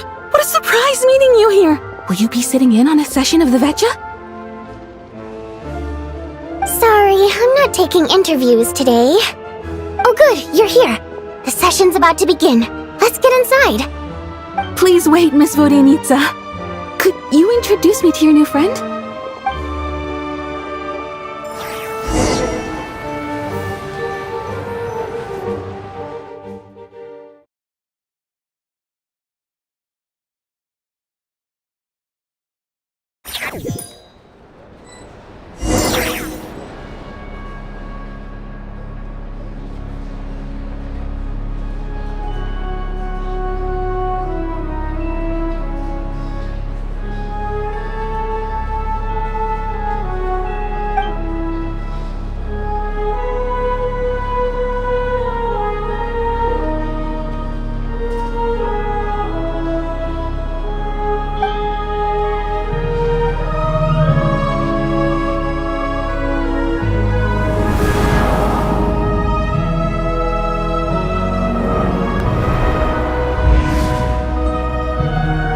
In summary, the energy management commitments made for the outgoing period have been delivered upon.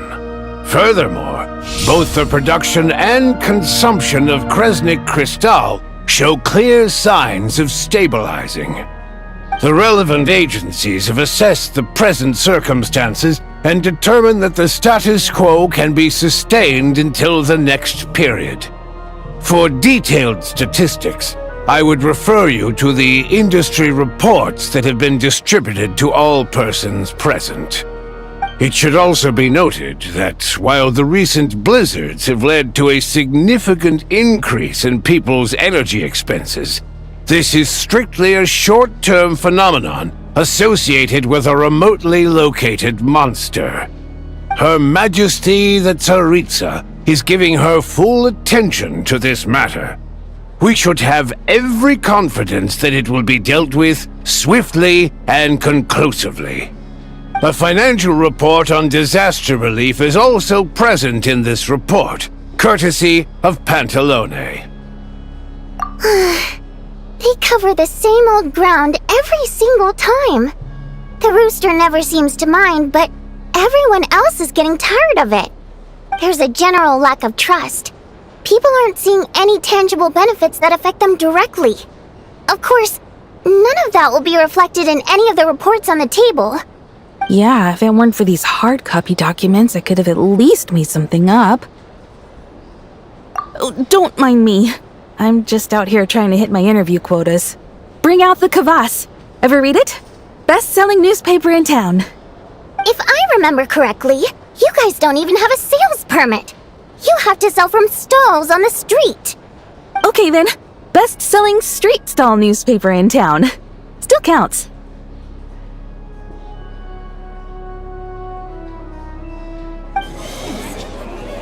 Order! We will now open the floor to the representatives.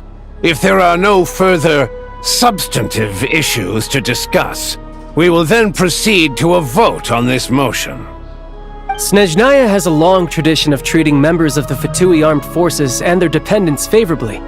But recent surveys shows that Fatui families in remote areas have access to 15% less crystal than the average civilian family in Snezhnograd. It's been said many times before, but it bears repeating now. There needs to be a clear and consistent rationale behind how crystal is allocated, or we will soon face immense public backlash. Perhaps you wouldn't need to keep repeating yourself if you would hear me out for once. I say again, true consistency exists only in principle. In the real world, fairness is relative. You appear to treat resource allocation as a simple function of production and population. So what about when the equipment used in production breaks down? Have you factored that into your equation? And do you even know how long it's been since ZaneAj last conducted a census? If I knew the answers to questions like that, I'm sure I'd be a very wealthy man. And I doubt I'd be going by child. I'd like to bring the focus back to the specific issue I raised. Or do you wish to deny that favorable treatment for Fatui dependents is our long-standing policy? It's easy to be a critic when there's no accountability. That seems to be a running theme in the anti-Project Stuja cohort. Defeat the ringleader and all other problems will magically resolve themselves. That's what they seem to think. But in case you aren't aware, not one jot in my report would change whether Project Stuja continues or not. So you have no intention whatsoever of finding a solution to this problem? On the contrary, I'm the only one here who ever brings solutions. Child opened by speaking up for the armed forces. Regrator struck back with style and a war of words ensued.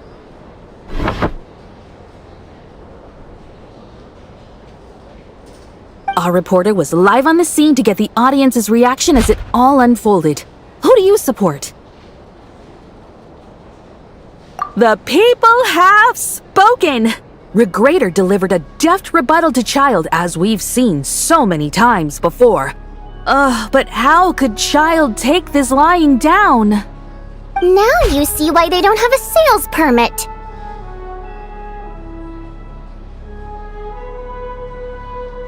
However this reporter wants to spin things, I haven't forgotten that Tartaglia was representing the Northland Bank when we first met in Liyue. So surely, their relationship can't always have been this strained. You two are getting off topic. Let's focus on what the data is saying. Mr. Pantalone, may I speak on your behalf? Oh, please do. I'm more than happy to save my breath. Crystal distribution policy undergoes modifications with each new period. The ultimate goal being to find the most reasonable method of allocation, which I believe is what Mr. Tartaglia also seeks. But I fear many may have been misled on this topic by extremist activists. To clarify, Project Stuja is not the root cause of the problem. It is merely a framework for resource distribution. The most recent reports all point to ZaneAj's resilience and adaptability during this period of fine-tuning, and give clear indications that a distribution framework is improving with each iteration. To make drastic adjustments without first considering the risks would likely do more harm than good. It would be a waste of the hard-won experience we've gained to date. Renowned scholar of finance, Arapov spoke up to clarify the fiscal logic, clearly alluding to social organizations like the Rokot in his words. With the notorious Lelek still active to this day, should the Rokot be held responsible? No, there is someone else to blame. She's just rephrasing what Mr. Pantalone said. The Rokot are the critics he accuses of taking no responsibility for their actions. As for Lelek, you won't have heard of him yet. He's currently the most famous member of the Rokot. Well, more like infamous. Ending Project Stuja has become an obsession for him. Unlike the more decent ones among us, he believes that votes in the Vetcha are all that matter. So whether it's threats, coercion, or bribery, he'll use whatever means necessary to get people to change their vote. And since we're already on the subject, what do you think of Lelek's methods? Are you for or against? Despite a handful of detractors among the audience, the people overwhelmingly support Lelek. We stand with Lelek! At least someone here wants to take this discussion seriously. I've been considering that issue myself. What you really need is more precise regional data, right? I think it would be easiest to let the Fatui handle it, since they're already in charge of Crystal shipments anyway. We may as well get them to collect some data while they're at it. Whatever you need, you can ask the Fatui to look into it for you. In terms of supervision, I think the Druzhna would be a good fit. I had hoped to discuss this with Miss Vesna, but sadly, she's not present. I will be happy to take a note of your suggestions and present them to Commander Vesna for a decision upon her return. The commander has always taken a keen interest in Project Stuja. However, given the Druzhna's demanding workload, I'm afraid it may prove difficult for them to provide any practical support. Let us refrain from jumping to conclusions until a concrete and actionable plan is in place. My apologies, Lord Rooster. There are numerous issues to address here, including manpower, time sensitivity, and reporting lines. Nevertheless, I support drafting a proposal. Follow the usual procedure, and it can be raised as a new motion for all parties to evaluate at the appropriate time. In that case, I'd like to share one thought before the proposal is drafted. The issue of time sensitivity was raised just now, which I presume relates to the official reports. In fact, the Energy Commission already collects regular statistics on each urban center and its surrounding area. Would these be of any use? That's a good idea. I read every issue of Svietlolaidovka's report, and although my focus is mostly on the section about equipment operation, the energy consumption statistics also yield a lot of insights. Be that as it may, does no one see an issue with using local data to determine crystal quotas? In the long term, it seems like a very risky solution. Not if they are used purely for reference. So long as we have the report from the Northland Bank's headquarters to corroborate it, no one will be able to fool me. Very well then. It appears that this arrangement is acceptable to all parties. Yeah, sounds good to me. The members reached a provisional consensus on the issue of improving treatment for Fatui soldiers.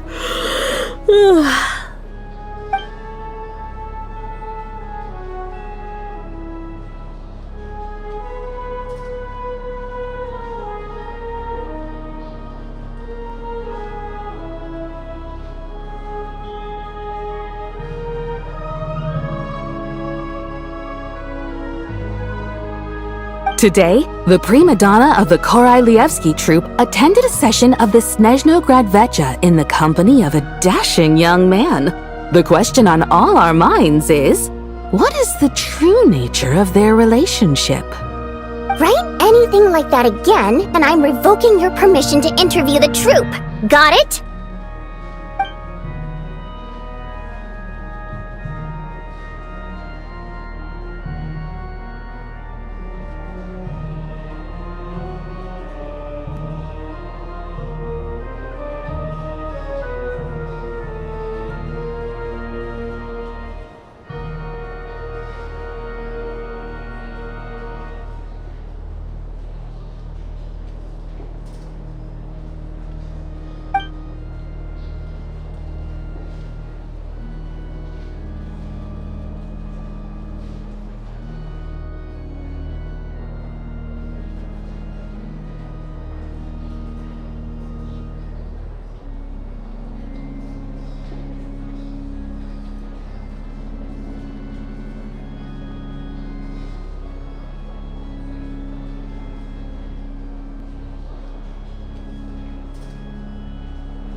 Now then, if there are no further contributions from those present, we shall proceed to the final vote.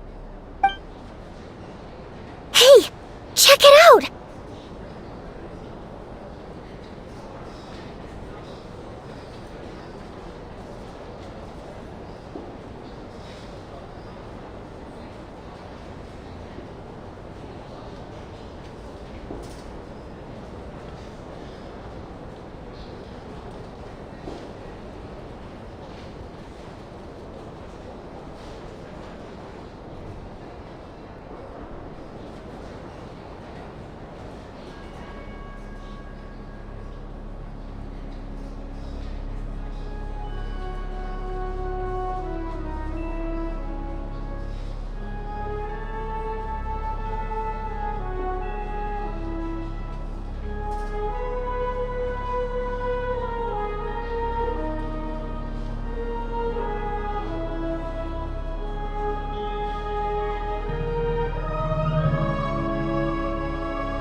What made him vote against? Why now?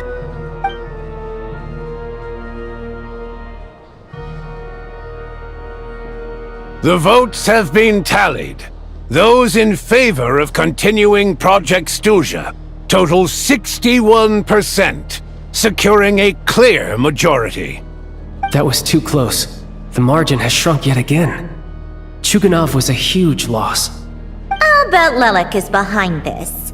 I wonder how Pulcinella will respond this time. Chuganov. I see. Lelek strikes again. Yes. Go, Lelek. Once Project Stuja is defeated, our unwavering support at Bring Out the Kvass will finally pay off when we make our comeback. I can taste our victory already! In accordance with the result of this vote, Project Stuja will remain in effect until the next Vecha period. Finally, may I remind us all, we debate only for the greater glory and solidarity of our nation. May the aurora shine ever on, and the tundra always stand firm. The session is concluded.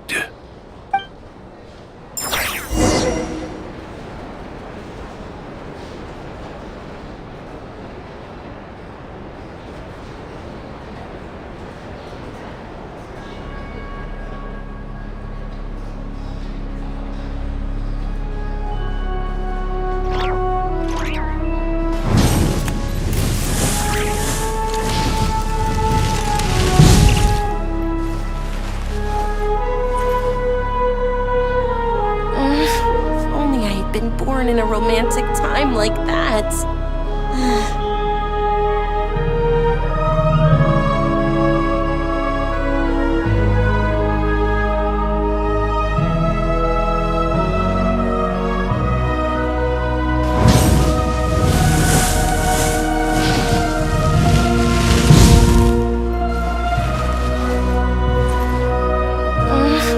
Only I had been born in a romantic time like that.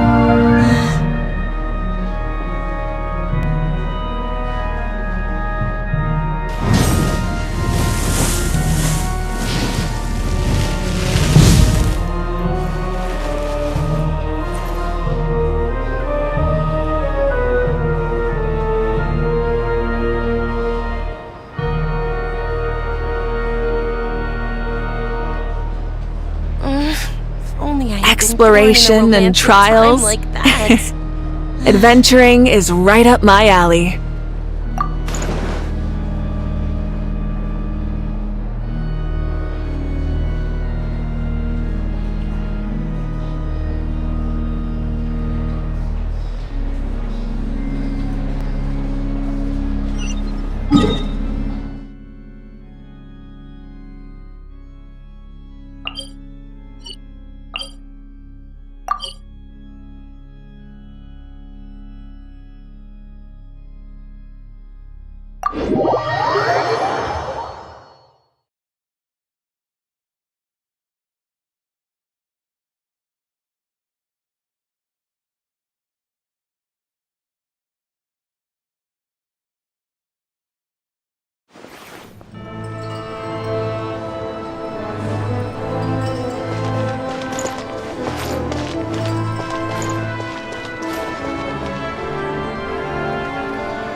I have to say, I really wasn't expecting Chulkanov to vote against Project Stusha.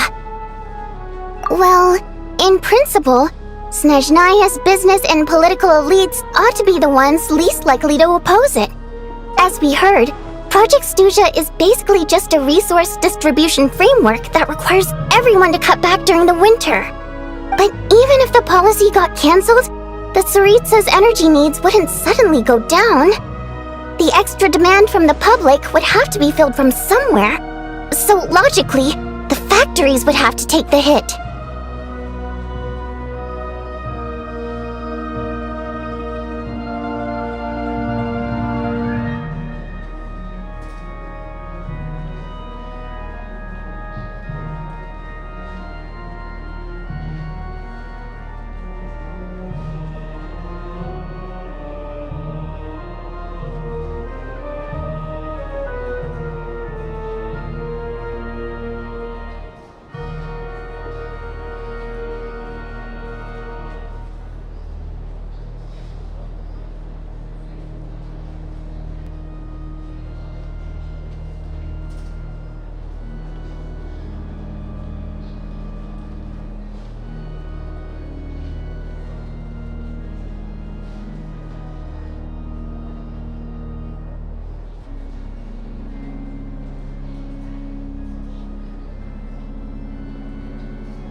I got a letter from Mr. Mitya just before today's session.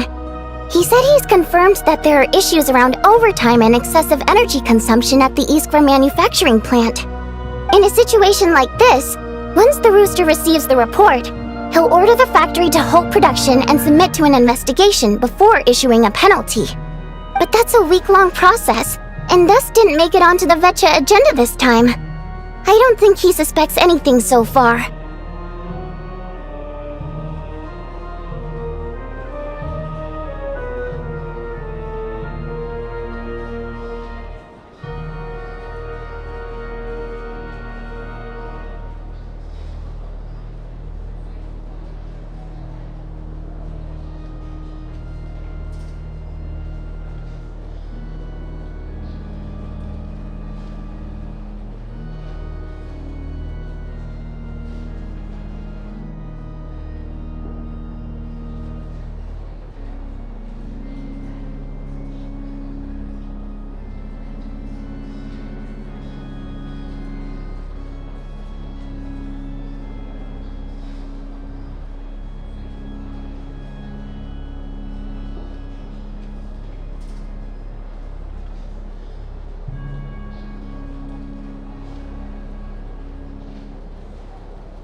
Exactly.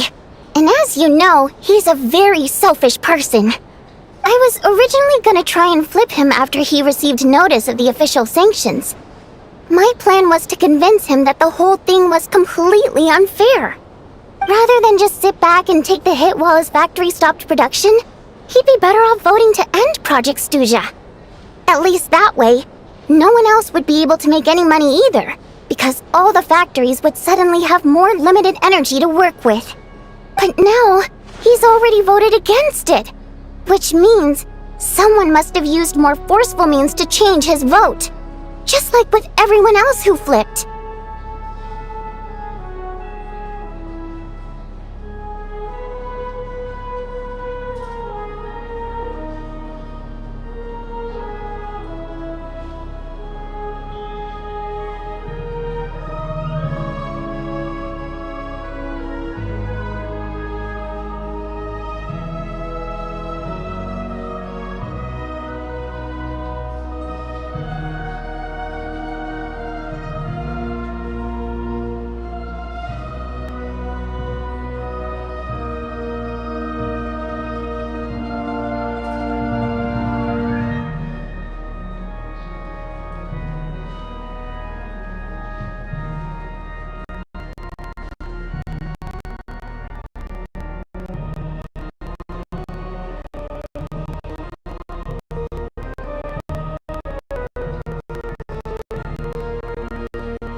Yeah, no one knows why Lilac is so obsessed with ending Project Stuja, but by the looks of it, he's inching closer and closer to success. Lilac must have strong motivations, given how he'll stop at nothing to achieve his goal. Maybe he knows the full truth of Project Stuja. Maybe my next step should be to focus on him. Oh, right. What are your plans for the rest of the day? Shall we head out? Hey, comrade. I noticed you were here during the debate. I didn't take you for a political enthusiast. Greetings, Harbingers. I just happened to have some free time today, and my new friend here thought it might be fun to check out the Vetcha. Ah, Odette must have introduced you. Looks like you two are getting along pretty well. I'll leave you to catch up. I should head back to the troop. Sure. Break a leg and all that.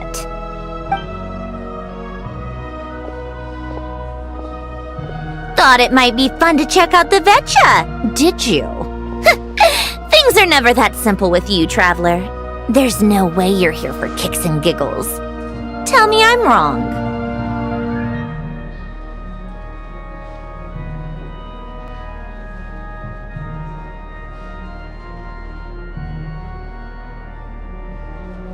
Oh, yeah. To some, he's a captivating enigma.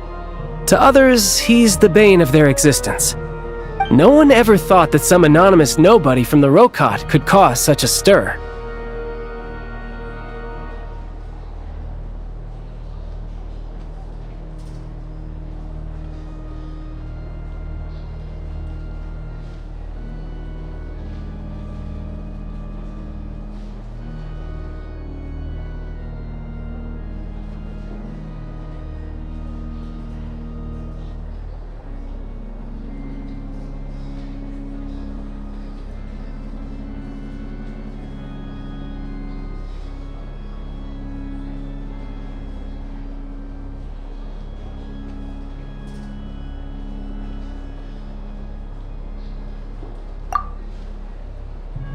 Huh?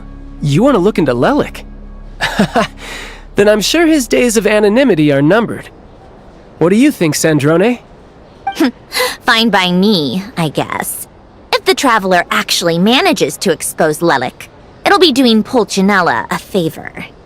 In return, it seems fair to let him in on what we've learned so far. My thoughts exactly. Sharing is caring, after all. Head back to Glupov and grab the files on Lelik. It's easier to just pull the records than go through the rigmarole of getting the Traveler a visitor's permit. As you command, child, sir. In that case, since we're going to be waiting anyway, I'll have someone brew a pot of black tea.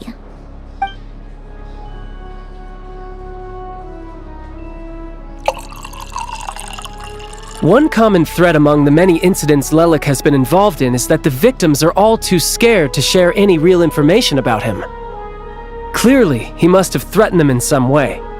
His modus operandi is to silently infiltrate the scene and leave a threatening letter behind. But neither the letters nor the crime scenes ever yield any clues to his identity. So all these files have to offer are short statements by the people affected. They don't give us a lot to go on. If nothing else, it shows we're dealing with a trained professional who's versed in counter-surveillance.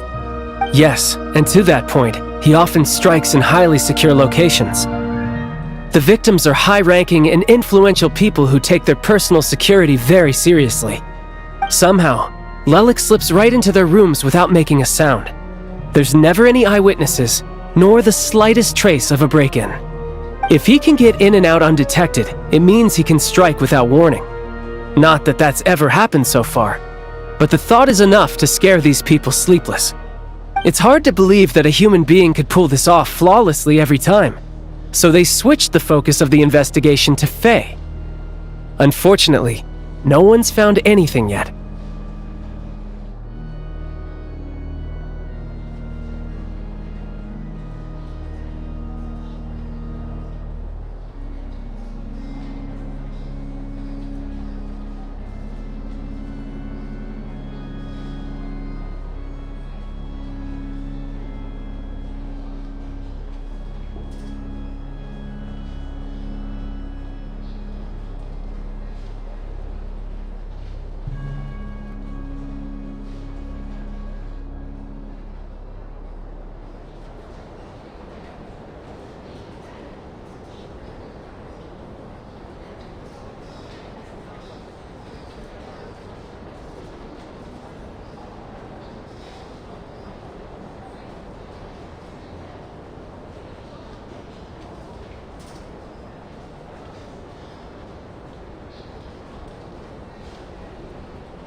Careful.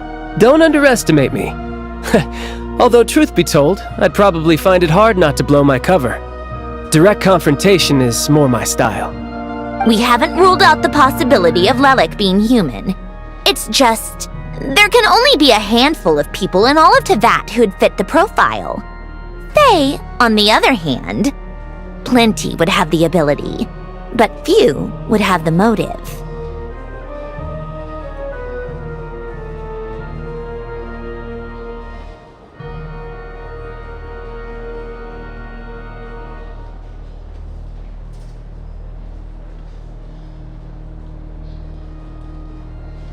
No, not as strong as me. You'll never find the culprit with criteria like that. Let's go with a little weaker than me.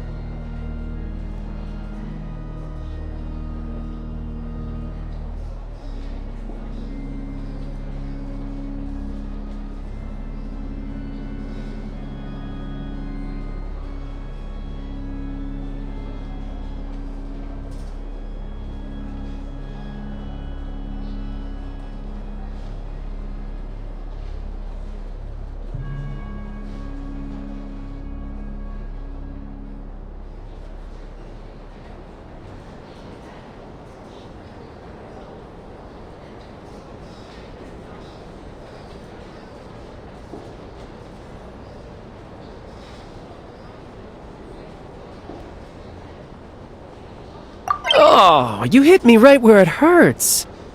I'll admit, he's strong and meticulous.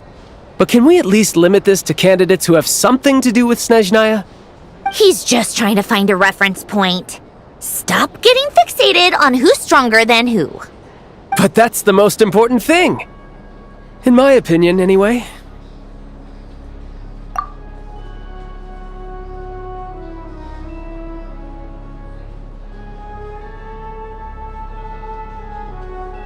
Odette?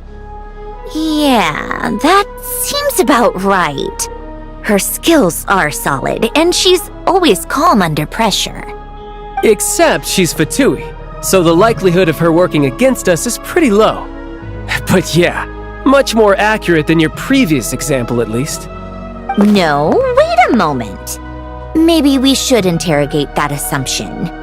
What do you mean? Which assumption? Her Fatui identity doesn't necessarily exonerate her. And when you think about it, the Rokot would be precisely what she needs to conceal her identity. Plus, she wouldn't need to be such a pro at covering her tracks. She'd already know where the Fatui will be and when, so she could choose the perfect time to act. Oh, yikes. I was just thinking out loud. Why is this starting to sound like such a convincing theory? Still, what reason could Odette possibly have for trying to call off Project Stuzha? Arlecchino would be the best person to ask. She knows Odette best. Unfortunately, she isn't back yet.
Rosaline used to open up to her in private about her struggles with Odette. As I'm sure you can imagine, Arlecchino is quite a lot better with children than Rosaline was. She gave her some tips on how to handle the situation, and Rosaline managed to reach a settlement with Odette before leaving. So I suppose there were at least no lifelong regrets left behind. Beyond that, I don't know the details about that side of things. But I do know that Odette definitely has a motive to hold a grudge against Project Stuzha. The reason being, her father passed away during the early stages of the project. That was back before it had been named Project Stuzha, when things were still being worked out. But in essence, it's remained the same ever since. Huh, the more you know. Rosaline was always so self-centered. I never understood why she started paying so much attention to Odette.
Is that such a surprise? If you cast your mind back, you may remember that Rosaline and I weren't exactly close. We had tea together a few times, but that was about it. Odette's past is no secret. Her father was a fatus and her mother was a very famous ballerina. On the surface, it looks like she followed right in her parents' footsteps. But the truth is quite a different story. After her father passed away on a mission, her mother was overcome with grief. She broke her leg during a performance and could never dance again. Odette was only interested in ballet at the time, but this tragedy left the family with both breadwinners gone. They could barely make ends meet. Per Capitano's policy, family members of Fatui who died in the line of duty had to be appropriately accommodated and provided with adequate assistance. So, regardless of how Rosaline may have felt about it, it fell to her to resolve the issue of Odette's family's livelihood. In the end, the solution they agreed upon was to have Odette join the Fatui. Right, because the alternative would have been a one-off compensation payment, I guess. In that sense, joining up was definitely the better option. Still, she must have had mixed feelings about it, right? If she doesn't even like the Fatui. It's just a theory, a possibility. But as a motive for Odette to become Lelik, it holds up. That said, I have no idea where Odette's head is at right now, or what her conflict with Rosaline was about. Plenty of people were on bad terms with Rosaline. I have no intention of trying to figure it all out.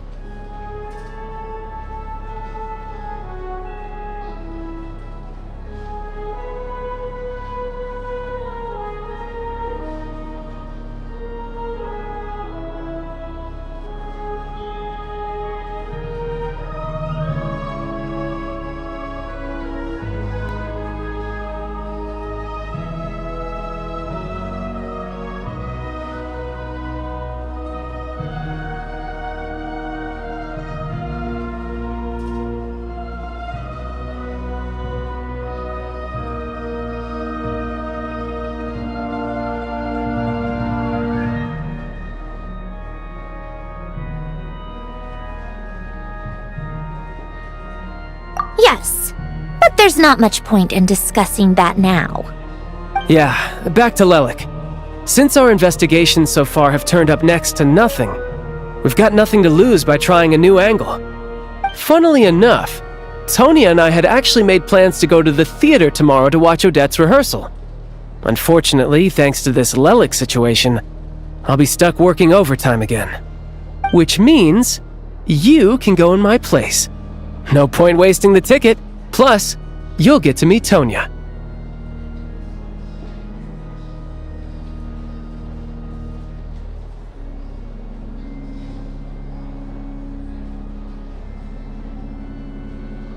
Spirit Seeker.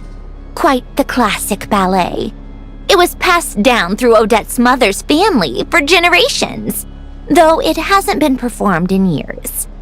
But Odette's been practicing it diligently, and it's finally ready for a return to the stage. Excitement is through the roof. Tickets for the official performance sold out long ago. Tonya's excited for it too. She's desperate to see it no matter what. Personally, it's not really my kind of thing, but since she's my little sister, I had to figure something out.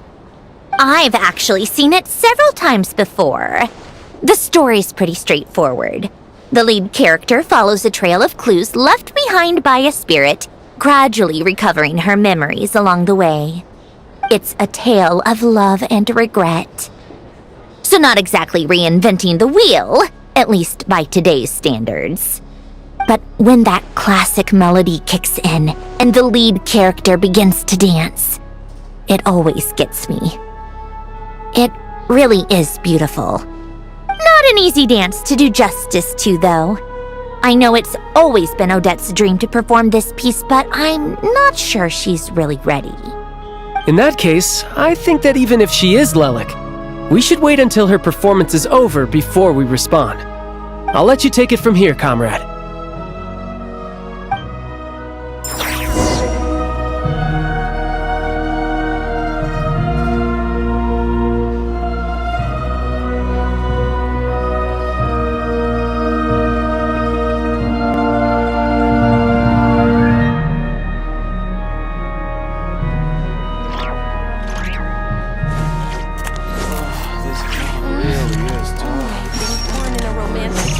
like that. You got slapped once? That's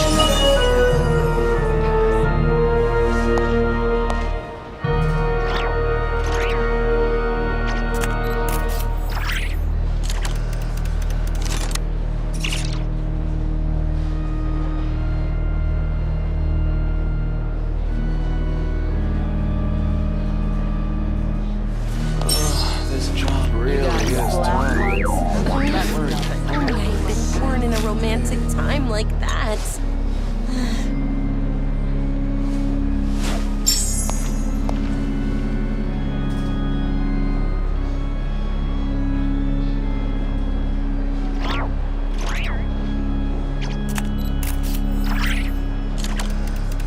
You got slapped once? That's nothing. If only there were double the hours in a day. Actually, make that triple.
A ton of progress today. It's good that everything's going so smoothly. Next step is to head back to the theater and get a clear answer from Odette.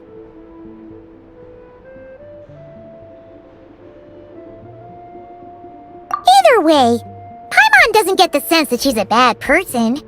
Sure, she might have done some pretty extreme things, but Paimon bet she has her reasons. Maybe this is going too far, but with everything she's managed to do so far, wouldn't it make more sense in theory to be even more, heavy-handed? Why leave a letter when she could, well, we know there are plenty of other ways to keep people in line, right? The point is, she could have gone further, but she didn't.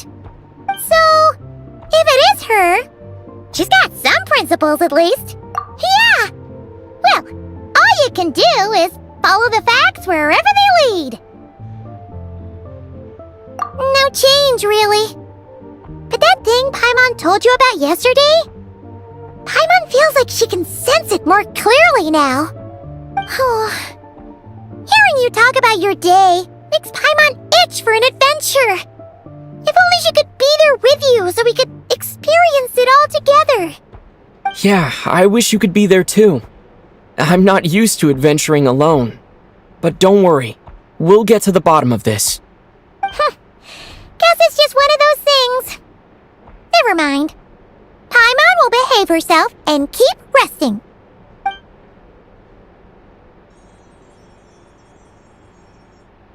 If Odette is Lelik, she may well have inside information on Project Stuja. Her father was involved with the project's early implementation and tragically died in the process. Now, she's dedicated herself to bringing it to an end. It's hard to imagine she could have gotten this far without knowing anything at all about the Tsaritsa's true intentions. When she spoke to us as a member of the Fatui, how much did she let on? And how much was she hiding? Only time will tell.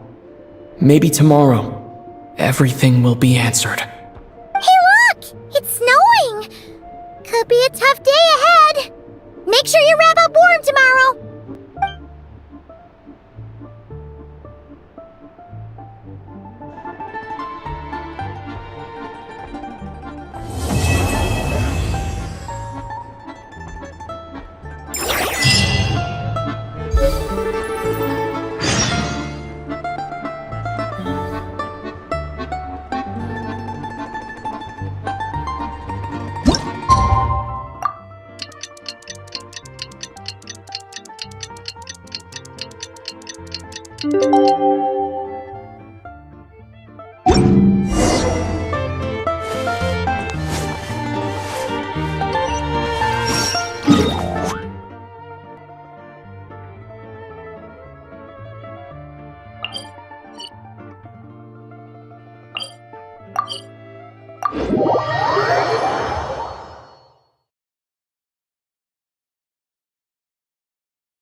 Ooh, it sure is cold today. I wonder how much heavier the snow's gonna get. Here to see Odette? I just need to see your tickets for the preview. Perfect. Thank you. I'll hold on to your tickets. Come on in. It's freezing outside.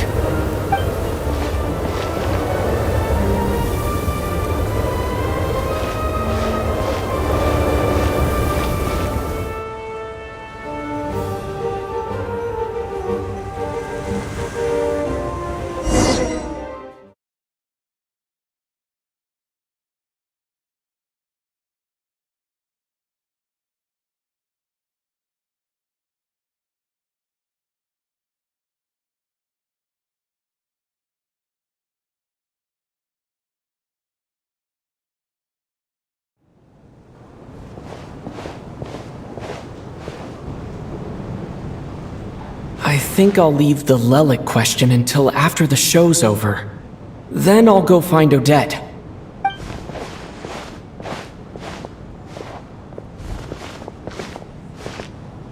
Child said he was originally going to come with Tonya. So I'm guessing Tonya's already here somewhere. Is there anyone here who looks like a Tonya? Let's see. It's a small audience. Makes sense for a preview. But wait, I do see some familiar faces. Mr. Chuganov's back again by the looks of it. Oh, and is that Mitya? And that Fatui officer, Valeri. Guess he must be playing cat and mouse with Mitya again. Oh no, it looks like the show's starting and I still haven't found Tonya. Never mind. I'll just have to take a seat for now and see if I can catch her afterwards.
Members of the audience, I'm a staff member here at the theater.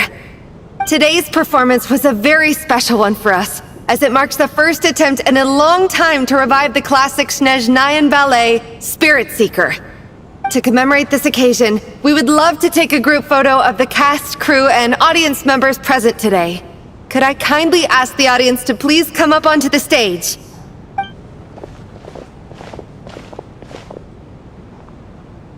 All right, everyone, huddle in a little more. Now, look at the camera. 1, 2, 3.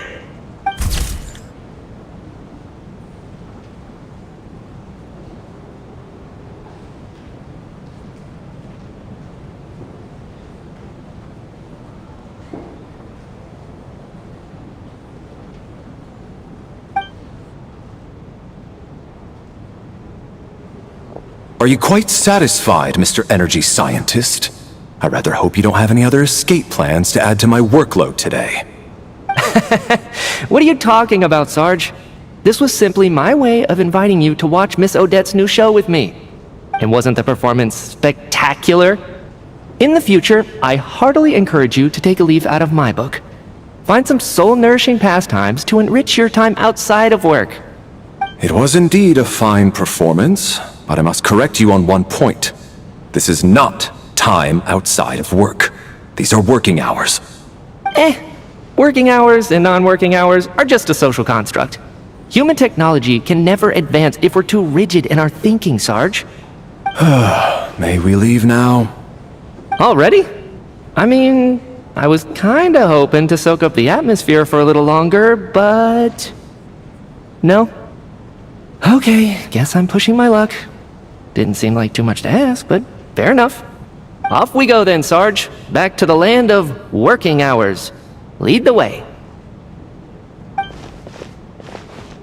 That has to be her.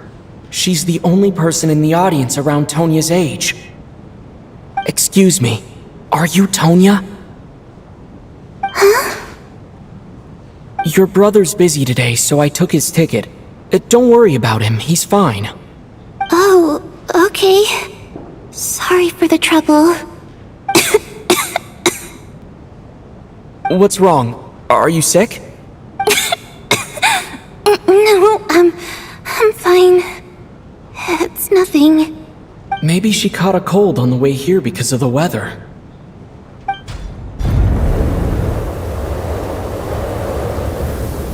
I haven't seen snow like this in a long, long time. It's most unusual. I know. It's completely white out there. You can barely see a thing.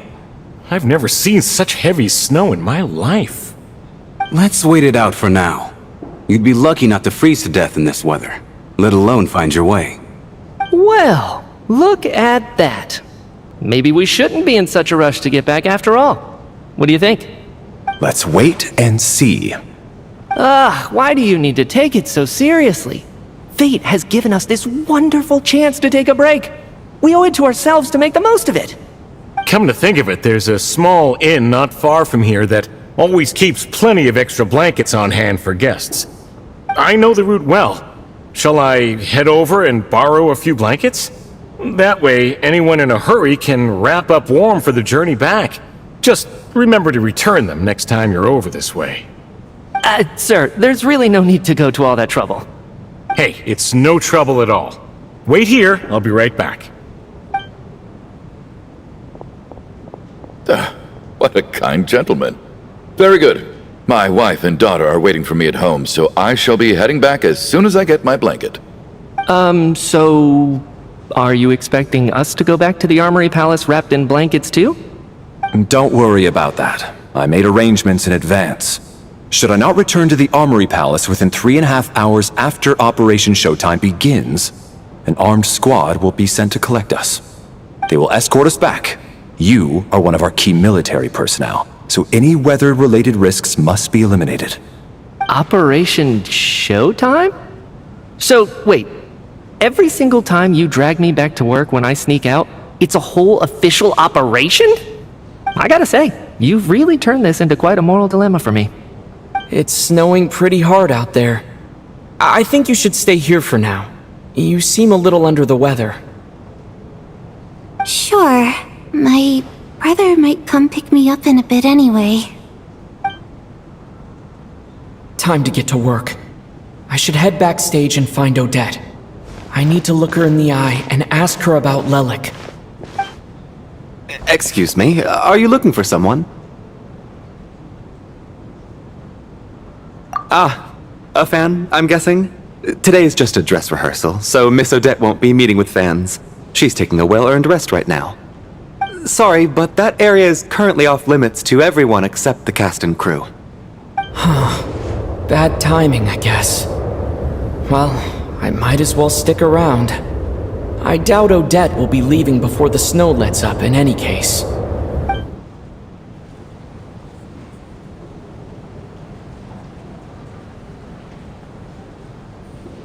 What happened to the gentleman who went to fetch the blankets? How has he still not returned? I was thinking the same thing. It's still snowing very hard. Do you think something might have happened to him? Whatever the reason for his delay, I must say I hate nothing more than people who make empty promises and fail to deliver. Well, I have to treat my employees like that on occasion, but that's different.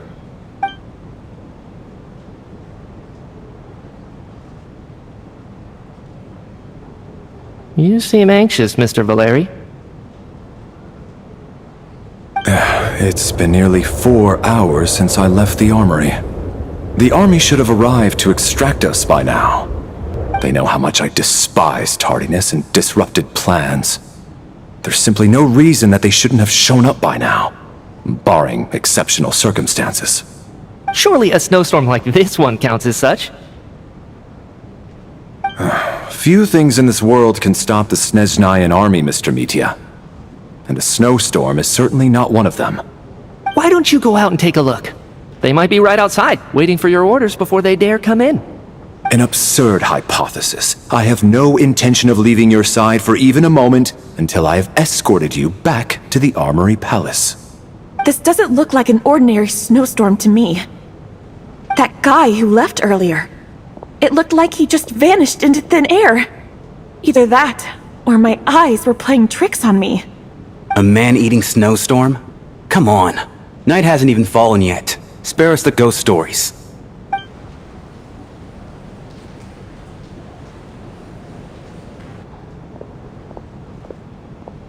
Traveler, didn't know you were coming today. How come you didn't say anything?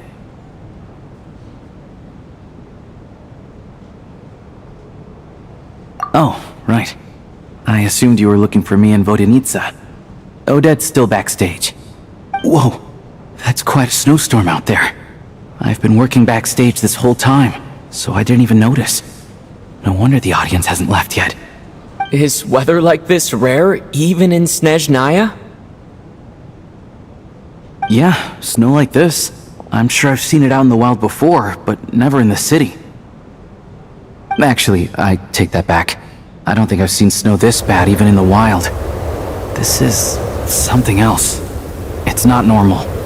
If even Alosha thinks snow like this isn't normal, could it have anything to do with that monster people have been talking about? We can't stay cooped up here forever. Someone needs to go out and take a look.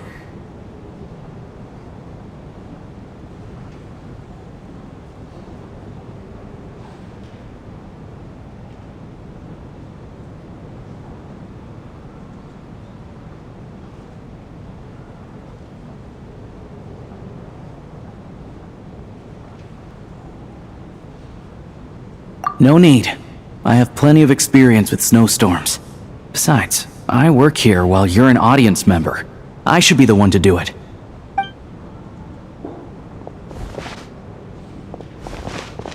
Everyone by the door. Careful not to let the snow soak into your shoes. In a snowstorm, you gotta look after your toes above all else. Heading out, my man? Be careful. I've been told the snowstorm eats people alive. Thanks for the advice. I am planning to be careful. I just want to take a quick look at the situation out there.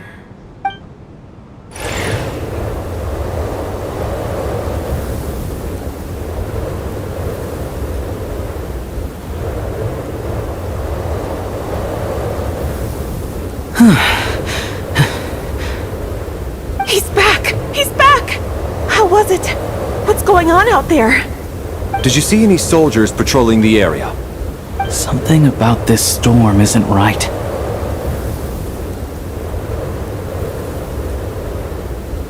There's no one out there. I didn't see a single soul. And something in the air gives me the creeps. This isn't your average snowstorm. I suspect it might be related to recent events in our nation. I strongly advise everyone to stay here until the snow dies down. Are you serious? So all of us are trapped here now? That sounds a little far-fetched to me. You want to go outside and see? I, for one, am not risking my neck in that weather. This just turned from a minor delay into a major hassle. We can only hope that our friend who went to fetch the blankets just ditched us and went home. Is it really that bad? But my daughter, I won't be able to read her a bedtime story tonight. Huh? What are you all still doing here? Whoa! It's snowing hard!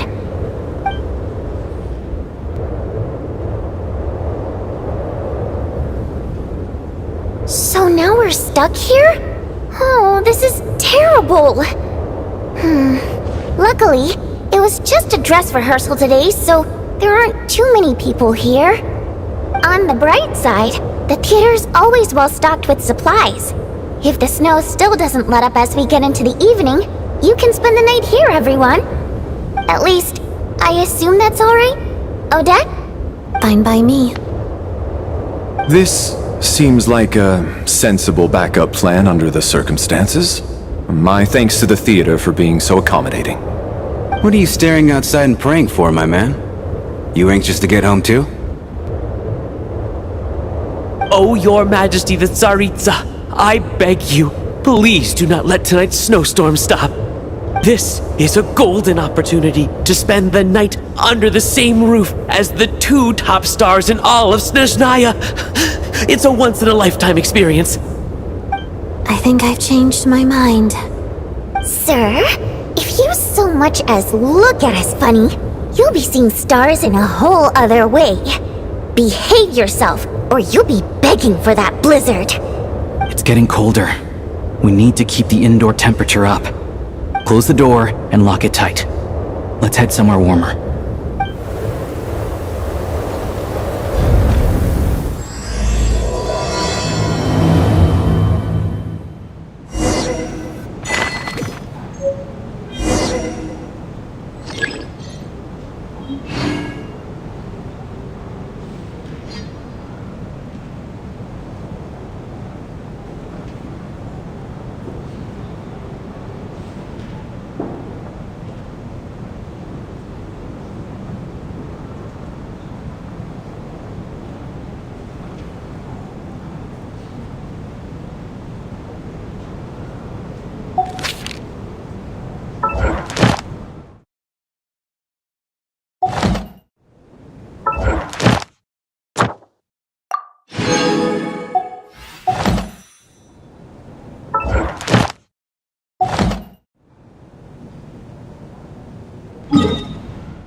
I don't think it's ever been this lively backstage before. I didn't know you were coming today.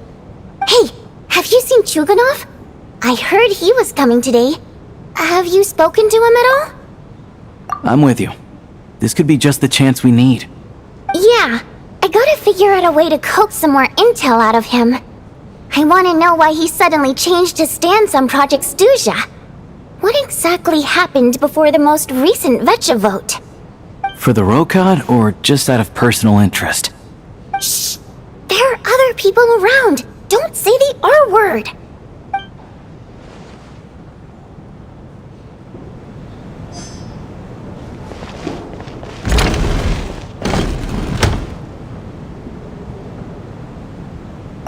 This is highly irregular.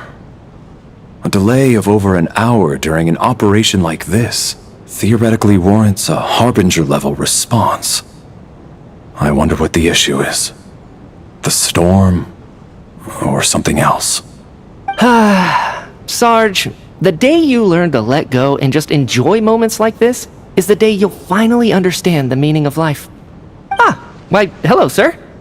I believe you were the one sitting at a nearby table back at Podvorye restaurant. Any friend of the theater's star performers is a friend of mine. It's a pleasure to meet you. I'm Mitya, from the Energy Commission. Greetings. Major Valeri, head of the Special Assignments Battalion. Armory Palace Royal Grenadier Guards, 1st Regiment. I am here to ensure Mr. Mitya's personal safety. Please let me know if I can be of any assistance. Mr. Traveler, I cannot help but notice that Miss Odette is stealing glances at me. Any idea what that could be about? I've racked my brains, but I can't think of anything I might have done to offend her. Perhaps she noticed me spacing out during her performance?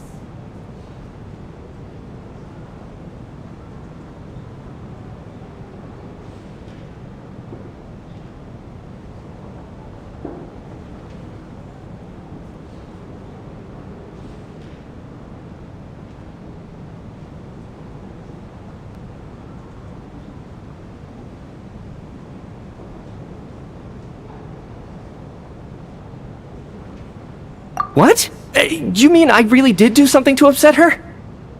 Well, thanks for letting me know. So, Mr. Mitya, is your work related to Project Stuja? Yes, that's right. The higher-ups in the Fatui transferred me from the Energy Commission to the Armory Palace because they wanted me to... Really? I can't even talk about that? Pretty sure it counts as part of my private life. All right, I won't say anything. Sorry, Traveler. As you can see, I'm afraid this pleasant chat will have to end here.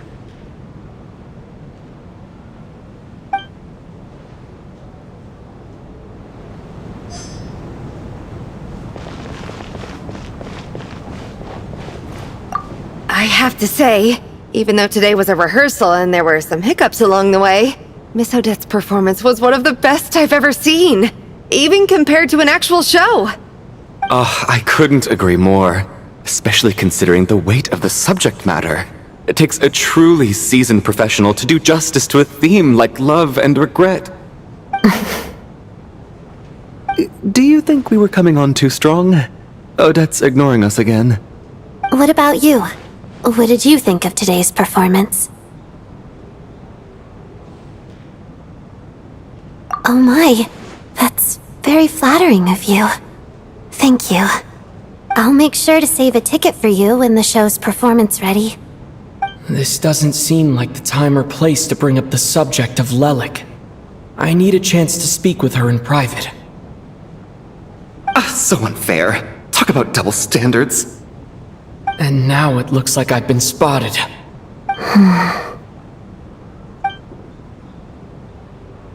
You know Mitya too? No, I don't. I just have a feeling that he might be dangerous.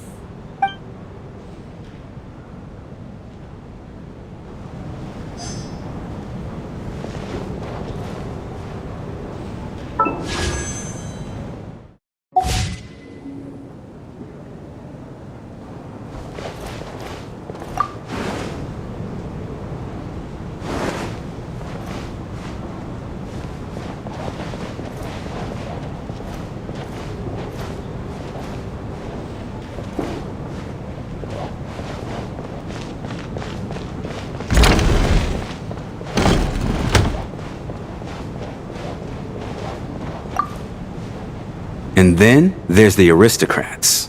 Easiest of all to deal with. You don't need to use any force whatsoever. All you have to do is show them the rope you plan to tie them up with. Do you know why? I don't. Do tell.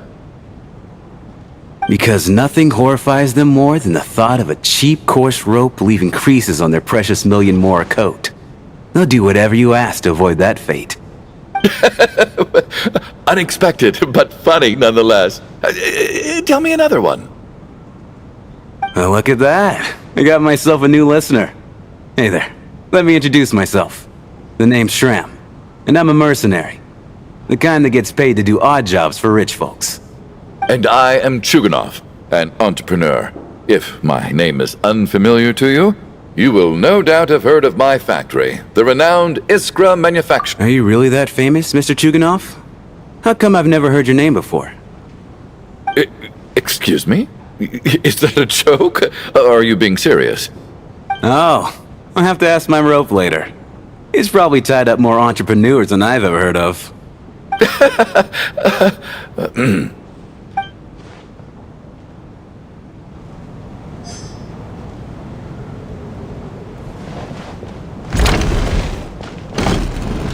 How are you feeling, Tonya? I'm fine. Sorry to worry you. I'm used to it by this point. I take medicine for it. My brother usually helps to get it ready for me. Child must take great care of his sister. He's never mentioned Tonya's illness, though. You know, I actually find this whole thing kind of exciting. Stuck in a strange place thanks to a snowstorm. Having to spend the night with a bunch of interesting characters. Kids, huh? My brother always says I'm not mature enough. Maybe he's right.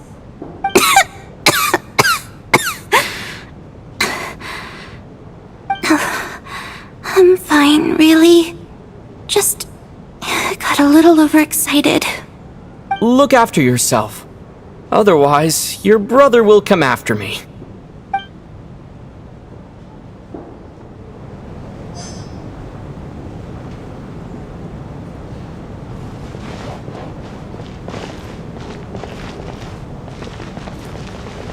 My husband has major trust issues.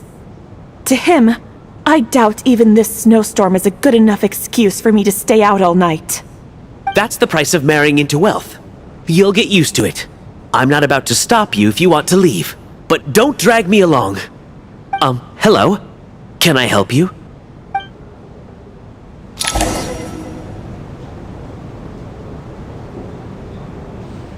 How's it looking, Alosha? No change from this afternoon. Heavy snow with no sign of slowing down. May I have your attention, please? The storm is unlikely to stop tonight, and it'll be even more dangerous outside at night than it was during the day. We at the theater owe everyone here a duty of care. Therefore, we strongly suggest that you stay on site overnight and avoid going outside unless absolutely necessary. In a few short moments, we'll give you a tour of the theater's various quarters. You can choose to sleep in the VIP room, the office, or backstage. Or on the stage if you'd prefer. We won't mind. I'll pass on sleeping on the stage. What if the snow is stopped by tomorrow morning? The early birds in the audience might think we're part of some experimental new show. A drama about sleeping? That could be fun. Maybe we could come up with a title for the production. What? Gotta admit, I didn't get that one. Anyone who doesn't wish to sleep on the stage, please follow me. I'll show you to the rooms.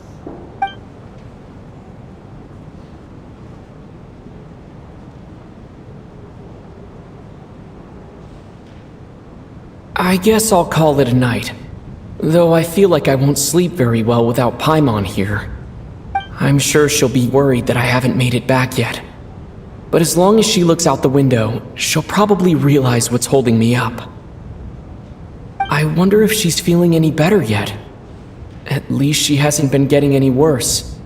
Still, I should try and get back first thing tomorrow morning.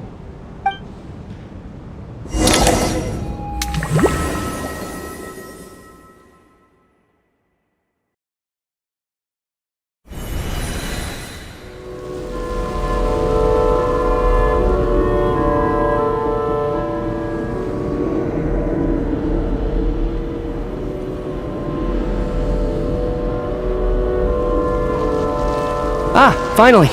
Welcome back to the world of the living, lazy bones. I was about to wake you. The black mist is almost on us. Still waking up, huh? You know, the black mist. It's been chasing us from below ever since we were born. You're just dozy. There's no way you've forgotten. Come on, let's keep heading up. Onwards and upwards is the only way to survive. Don't listen to a word those black mist cultists say. Here we go again. The endless march toward survival. What's going on? That black mist down there is creeping me out. And it's rising. Guess I should head upwards and get away from it. The black mist cultists believe that being swallowed by the black mist leads to everlasting peace. But if you ask me, they're just lying to themselves. We're the only heretics left. The only ones who refuse to give in. We have to keep going. But how do you actually know that they're wrong? Dangerous question there, Torgov. The moment your faith wavers, you start a chain reaction that ends in the collapse of your will. Put the question out of your mind. Stay strong and believe that the black mist means certain death. Okay, but it's not my mind that's the problem. My body's about to give up on me. It's already starting to falter.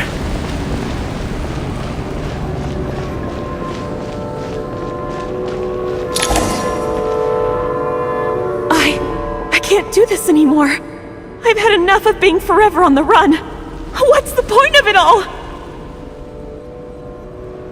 All this will pass eventually, I promise. Keep fighting. It will be worth it. You accuse the Black Mist cultists of being liars. But you're lying too. There is no end to this path. It keeps going up forever. There was never any hope to begin with. The cult of the Black Mist has poisoned your mind, Sobolova. Are you thinking of giving up as well? I am. I think I'll take my chances with the Black Mist over this perpetual torture. As much as I detest the Black Mist cultists, I'm just too weary. Then I bid you both farewell. Let me put my personal opinions aside for a moment and say, I hope that you both find peace within the Black Mist.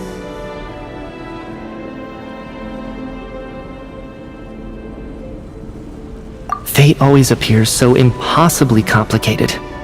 But at moments like this, its raw simplicity is laid bare. Their fate was sealed from the instant they entertained doubt. From then on, the outcome was both inevitable and irreversible. Let's go.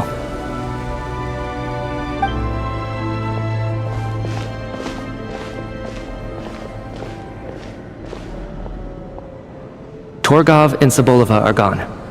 I never thought the day would come when even they would be swallowed by the Black Mist. It's just you and me now.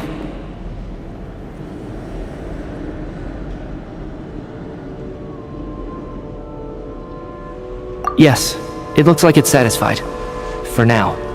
This happens from time to time, but it won't be long before the Black Mist starts chasing survivors once again. No one knows how to stop its advance for good. Well, we should make the most of the precious moments of rest that those two bought for us.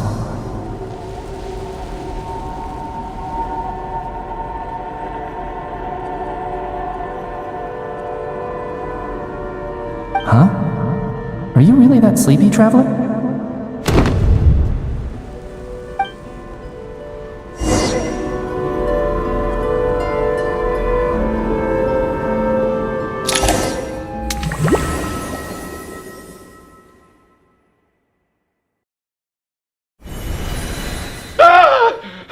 Help! Somebody, come quick! What is it, Chuganov? What's wrong? Huh? Is it morning already? What's all the commotion?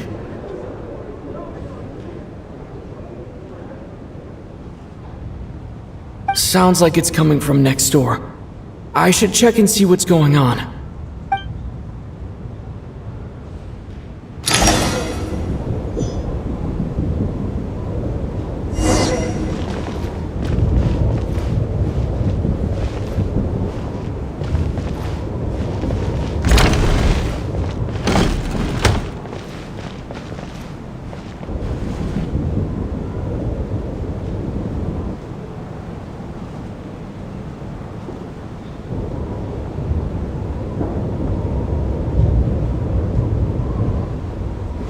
Miss Tonya.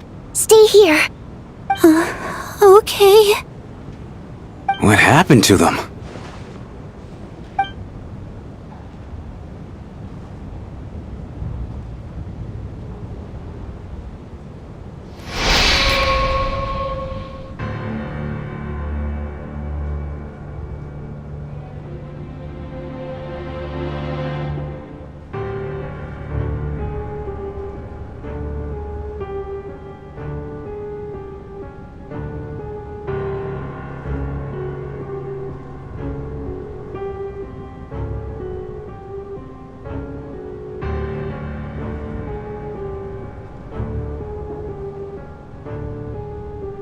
These two people have passed away. And the strange thing is that somehow, I knew this was going to happen. I knew that they would be the ones to die.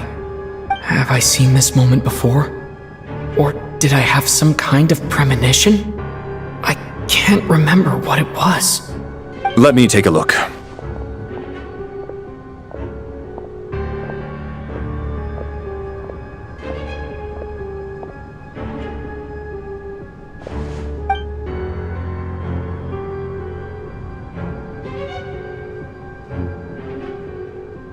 No vital signs in either of them. They're dead. The cause of death, however, remains unclear. No wounds on the bodies, no signs of a struggle, and no skin discoloration caused by the buildup of toxins. But just last night, they were chatting and joking away. This is so sudden. Could they have had pre-existing medical conditions? Even then, the odds of them both dying of sudden complications on the same night are extremely low. It's hard to believe that they died of natural causes, nor does this appear to be a suicide. Who was the first to discover the bodies? It was me. But these deaths have nothing to do with me, officer. I got up early because I wanted to see if the snow had stopped. Then I noticed that the door to this room was open, and it looked like there was a man and woman inside. I just went over to see what was going on. I had no idea they were... I can corroborate this. I was doing my morning exercises near the stage. When I saw Mr. Chukhanov heading this way, I followed him. I can also confirm that I didn't see a single person approach that room before him. The snowstorm was raging all night, and it's still going now. There's no way someone could have come in from outside, correct? You mean an intruder? No, not possible. I slept by the door last night as a precaution. There's no way I wouldn't have noticed if anyone had tried to open it. Everyone, split into pairs and search the theater for anyone in hiding, or any signs of suspicious activity. I'll follow up with a full search of my own shortly. Go, there is no time to waste.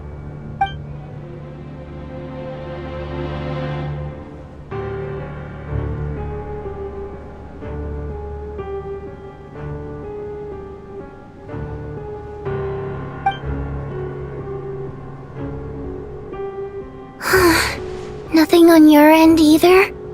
Backstage is clear. No signs of suspicious activity. We checked the basement. Also clear. I don't think there's anywhere here that a living person could hide. Are we certain that the theater doesn't have a back door? Or any tunnel or passageway wide enough for a person to fit through? No, there's nothing like that. If people were sneaking in through some secret tunnel to avoid buying a ticket, we'd have sealed it off ages ago. I also checked the windows. All of them are locked from the inside, and there's no sign of anyone entering or leaving. It sounds like we can safely rule out the intruder theory. If anyone came in during the night in this weather, there'd be no way for them to avoid leaving footprints or water stains. This can only mean one thing. It's like one of those murder mysteries you see in novels and plays, isn't it? The ones where the killer is... one of us. We can't quite jump to that conclusion just yet. Could he be right? It's hard to imagine something like that happening in real life. Set in a theater during a snowstorm, a murder takes place, and the killer is among us. It's such a classic trope that it seems unbelievable. Looking at who the killer targeted, and the clean entry and exit, It all adds up. I know what this is. It's obvious now that I think about it. What is? What have you figured out? Both victims were wealthy, well-known local merchants. And the door was deliberately left open so I would discover the bodies and witness the crime scene first thing in the morning. Such ruthless methods. This was your doing, wasn't it, Lelik? Lelik? You mean Lelik is among us? And he's the killer? Lelik. I know this code name. Member of the Rokot, anti-Project Stuja. Always works alone. I've read the case files at the Armory Palace. Walk me through your reasoning, Mr. Chuganov. What do you know about Lelik?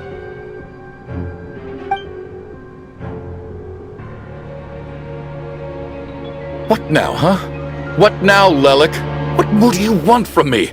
I already voted against Project Stuja at the Snezhnograd Vecha. You snuck into my house the other day while I was asleep. Left a threatening letter. And I did all that you asked. But Project Stuja cannot be so easily shaken. Not with the rooster in charge.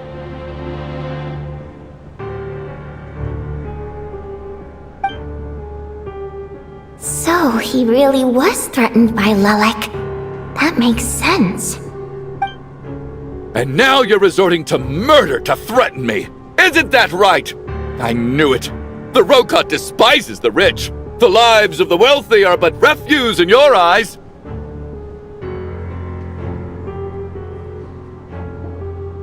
Show yourself! Which one of you is Lelik, Tell me! I'll do whatever you want! Just stop playing these mind games!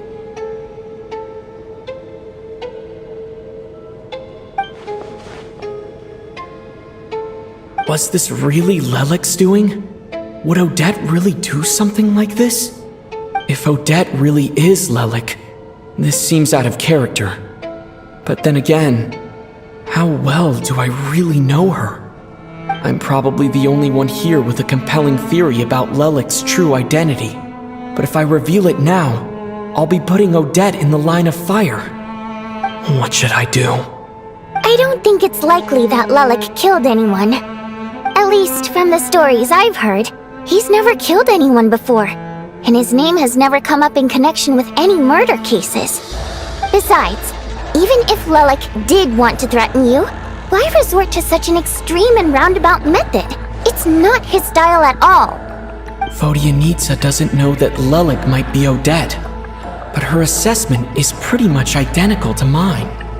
Miss Vodyanitsa, why do you suddenly feel the need to speak in Lelik's defense? Defense? Oh, no, it's just... I'm worried that we're jumping to conclusions here, so I wanted to share my point of view. Also, I don't think the Rokot is as bad as you're making it out to be. Well, if you think I'm so wrong, what's your theory then, Why don't you tell us who the killer is? The case is still evolving, Mr. Chuganov. Please do not prevent others from expressing their opinions so early on in the discussion. Even so, there's no denying that the recent threat received by Mr. Chuganov may well be an important clue. So there's still a good chance that Lelik is right here among us. I can't do this anymore. I don't care if it's still snowing outside, I have to get out of here!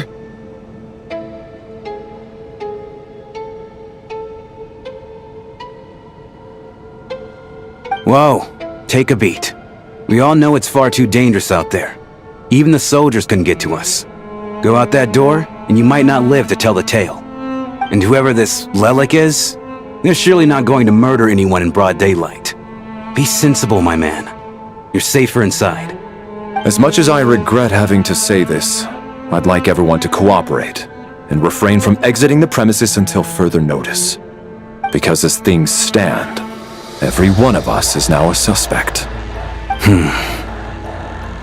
Unless anyone has further information to share, let's adjourn for now. Feel free to keep searching for clues, but make sure you don't go off alone.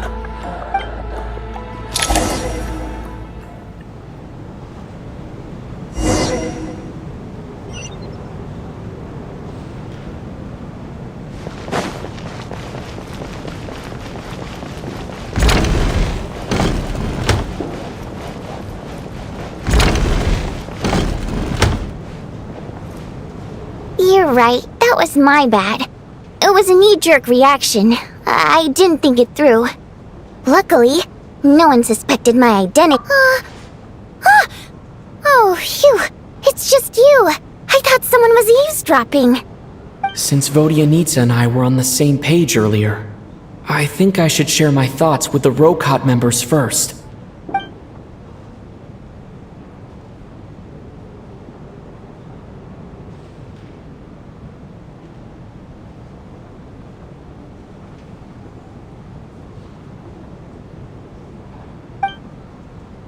Whoa. Are you serious? I don't know if this counts as gossip, but it's definitely on track to be the juiciest this whole year. Odette? Really? Odette? Oh god, how dumb does this make me look? Lilac has been right under my nose this whole time, and I didn't notice a thing. Actually, it's exactly what you'd expect. Sometimes, hiding in plain sight is the best strategy. And now that you mention it, the more I think about it, the more sense it seems to make. It all adds up. What are we up to now? 1, 2, 3, 4... Odette's identities. She's my coworker, specifically a ballerina, and also a Fatous, a member of the Rokot. Now, Lilac.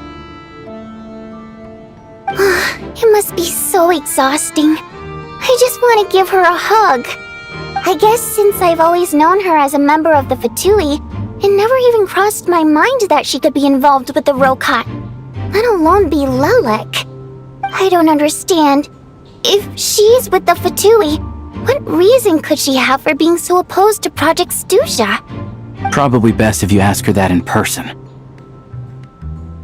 Well, since you waited until now to bring this up instead of announcing it to everyone earlier, does that mean we're all on the same page here? Yeah. Lilac may not follow orders from the Rokot leadership, but as far as I'm concerned, she's never crossed the line. If anything, her actions benefit the poor.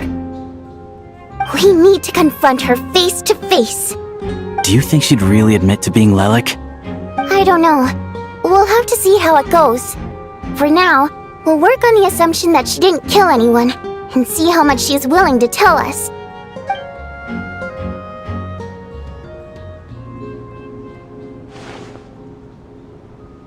Now's her chance. Odette's alone. Let's go. Hey, Odette! What is it, you guys? Shh! Keep your voice down. We need to talk. So, you're Lilac, aren't you? Alright, fine. You don't have to say anything or explain yourself, just hear me out first. None of us believes you kill innocent people. Whoever murdered those 2 people last night, it wasn't you.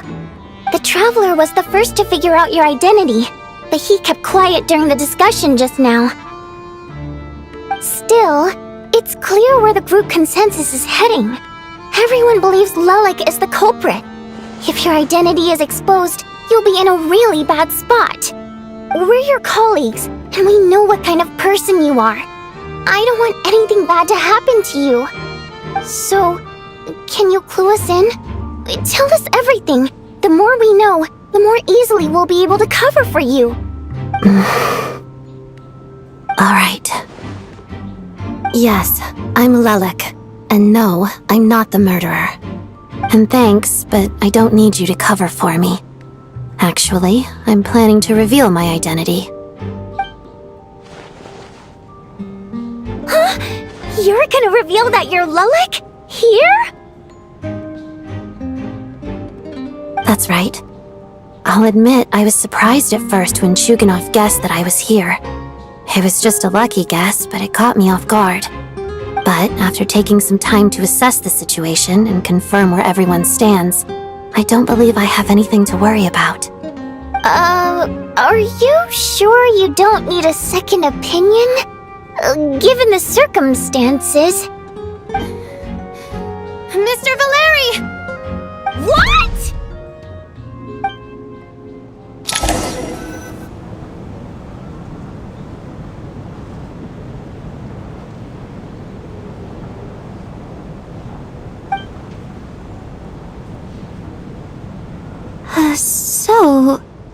Odette is Lelik? I don't know what game you're playing, but you've got a lot of nerve. It's just one identity. So what if it's exposed?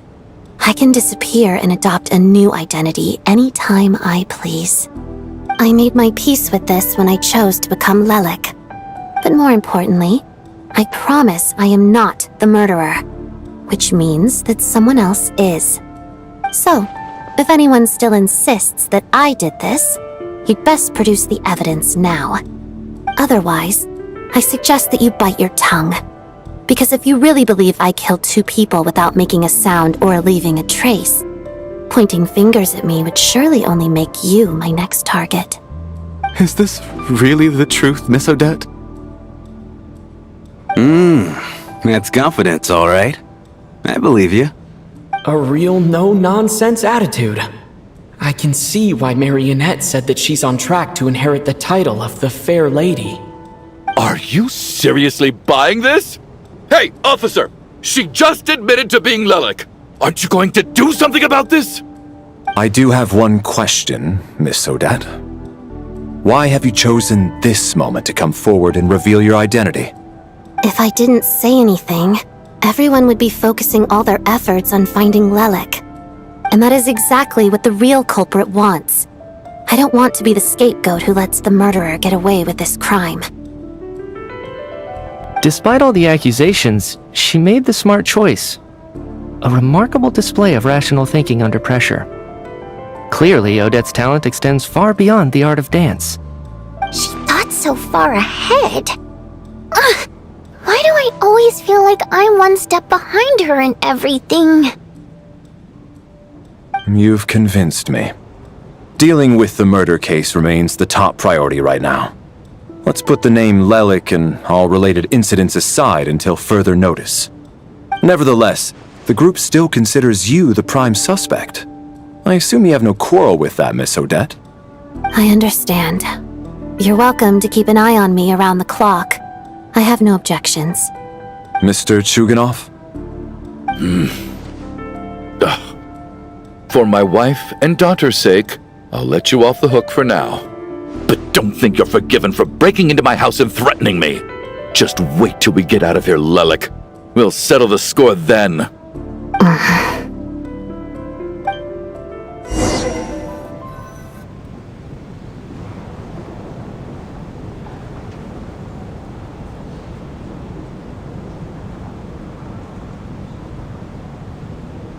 Good work, Lelik guard team. And Lelik too. Here, have some hot water. Turns out Valeri knew about my exploits. So now I've been told I have to guard Lelik with him.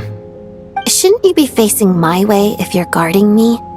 At the moment, it looks more like you're my bodyguards. If the true culprit is indeed still at large, as you have claimed, we must keep our guard up against them also. Don't worry, Tonya. We'll get through this. Once the snow stops, the officials will step in. The investigation will get easier, and then we'll be safe. But once the snow stops, won't everyone just leave?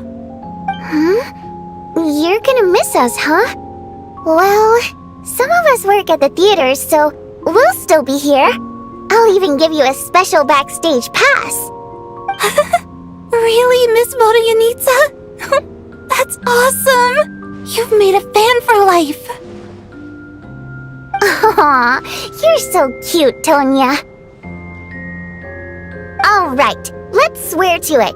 I promise to give you the pass, and you promise to never change your mind about being my fan. Promise.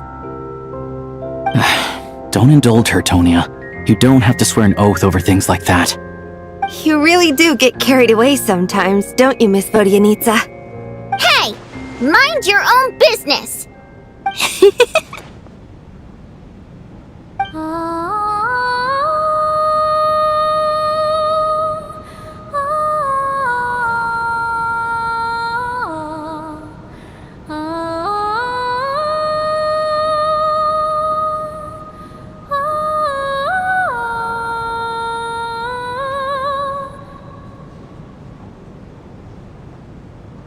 Don't be nervous, Miss Water Imp. Everyone's here. There's nothing to be afraid of. Excuse me? Do I look nervous? Don't be ridiculous. No. You sound nervous, lass. Oh. Wait, but how... Okay, plenty of people know that I'm a water imp, but still... How come you understand our primary mode of expression? Primary mode of expression. I've not come across that concept before. Do enlighten me, Vodyanica. Well, it's just...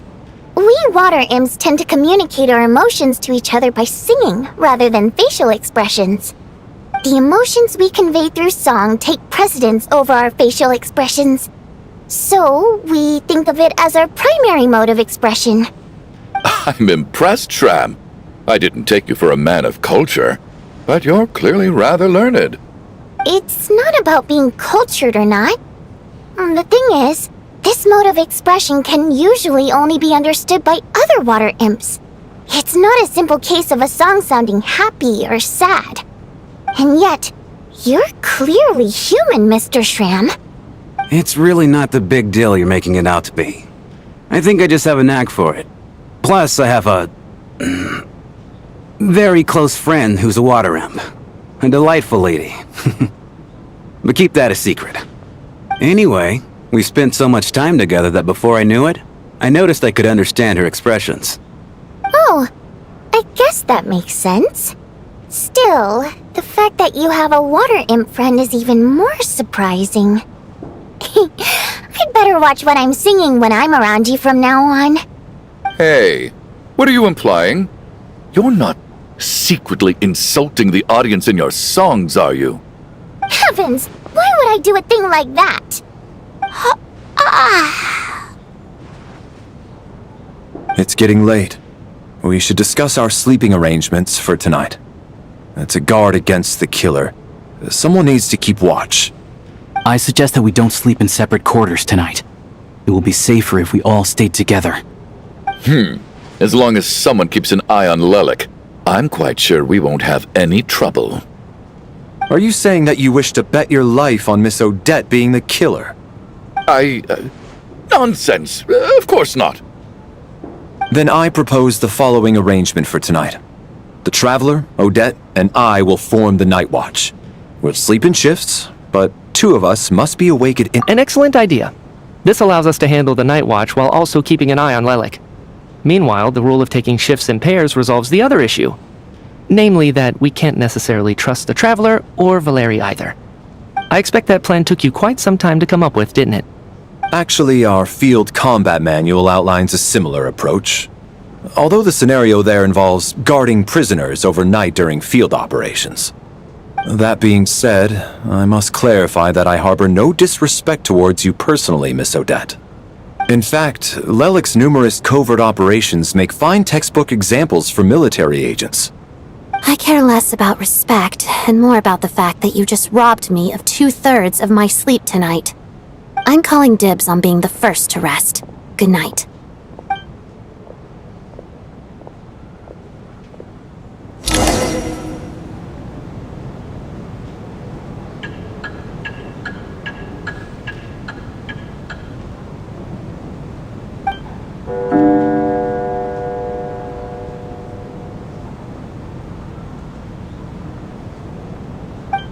It's almost time. We should wake Odette. How are you faring?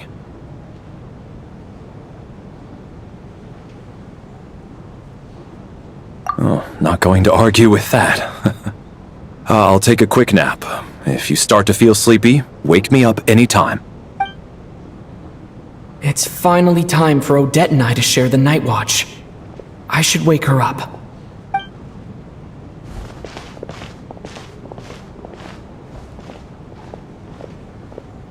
I came here to get information from her in the first place.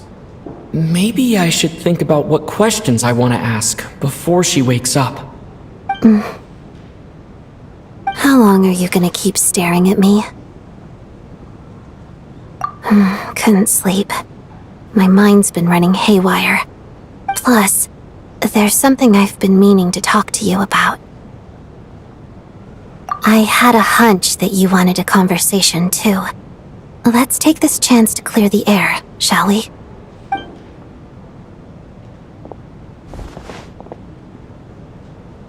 I just had a simple question for you, really. It's, Rosaline. In her final moments, did she have any last words or anything? I see. Well, that was all. I have no other questions. No. She was utterly ruthless in pursuing her goals. That kind of person should be hard to miss. And yet, even though I never approved of her methods, and she was an abrasive person, the fact oh, she told you. I guess that makes sense. I think she and Rosaline were on pretty good terms. Yes, Rosaline wasn't the kind to gossip about this sort of thing. Not that it's any huge secret to me, though. When I was a child, I had to join the Fatui for the sake of my mother and me. I trained under Rosaline. It was extremely grueling, and it didn't exactly come naturally to me. All I could do was try to ignore the biting cold and practice. I was a newcomer who'd managed to make a good first impression on a harbinger. There was pressure to live up to her expectations, to be worthy of the fair lady's reputation. Every day was a struggle against the cold, pain, and fatigue. And most nights, I struggled to fall asleep. After enduring all that, I've become almost immune to the sensation of pain. I suppose that was the cost of survival.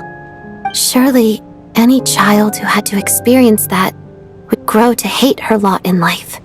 Don't you think so? I put an equal amount of effort into my ballet. Because in my young mind, that was the only way to defy my fate. It was my way of telling her, the Fatui's demands and your expectations of me are not what I wish for. One day, I will leave. I think she probably blamed my poor performance in training on my passion for ballet. She knew my heart wasn't in it. One time, when I was secretly practicing a dance at night, she suddenly showed up. I knew she was there to catch me red-handed. I told her, "You don't deserve to watch the dance I learned from my mother." She looked stunned. I guess she was surprised that I lashed out first, before she had the chance. But strangely enough, on that occasion, she wasn't fierce with me like she was during training. Instead, she fell silent for a moment, and then left. After that, she never interfered with my dancing or asked me how it was going. She never came to watch me dance again either. Not even once.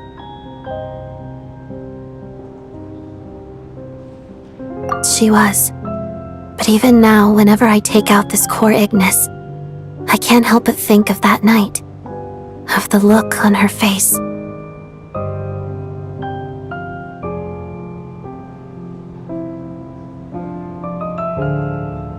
Sort of. Although gift might be too kind a term. This is her flame sealed within ice. A symbol of her favor, yes, but also her way of keeping an eye on people. She knew the location of every piece of core Ignis. If any recipient started acting suspiciously, she'd be on to them immediately. Trust her to make even a mark of approval feel suffocating. So, when news of Rosaline's death reached Snezhnaya, many people immediately crushed their core Ignis. It gave them a profound sense of relief, like they'd broken free from her shackles. But I kept mine. With my sensitivity to pain being as dull as it is, the warmth from this core Ignis is one of the few things I can still feel clearly. I still wonder, did she really come to stop me that night? I wasn't sure, but I was scared, so I said some really awful things. I guess she didn't leave anything behind. Not that I expected her to. It's fine. It's just a bit of a shame that we couldn't settle our differences before the end.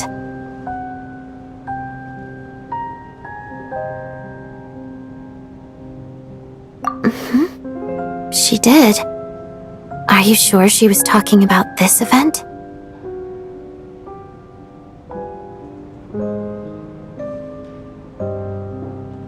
Huh.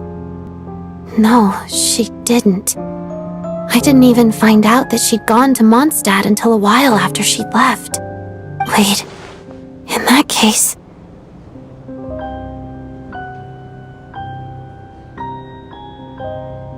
Okay, I will. Thanks for letting me know. There's something I'm trying to figure out. I'm beginning to suspect that Paimon's mystery illness is being caused by the energy research behind Project Stuja. Paimon's very important to me, so I have to get to the bottom of this.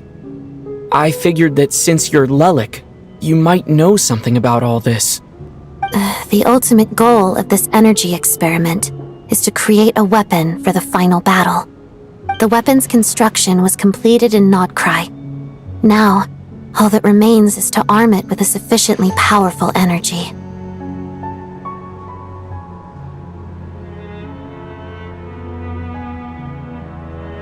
Yes, the weapon's development and all the related experiments are overseen by Lord Piero, the Jester, and the lab is located deep within the Armory Palace. I'm not sure why this experiment would be making Paimon feel unwell, though. The best way to get to the bottom of it would be to go there in person. Once we get out of here, I'll help you apply for an entry permit.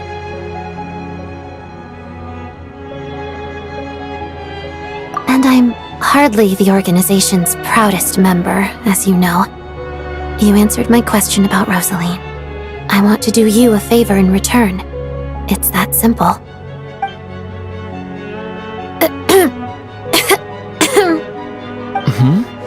What's wrong? Are you not feeling well? You two seem to be hitting it off.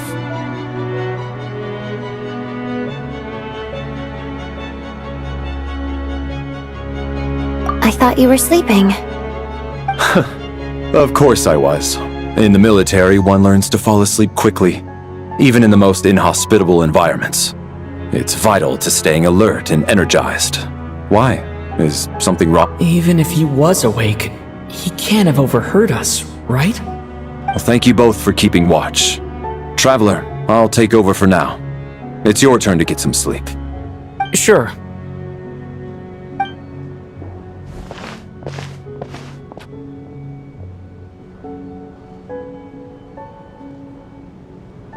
This is our second night here, but at least I've found out a little more about Paimon's condition. I hope she's been sleeping well the past couple of days. Why do I feel like I'm being watched?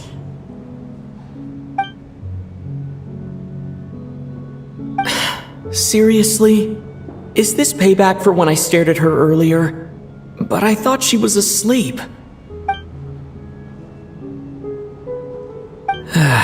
Never mind. I'd better try and get some sleep myself.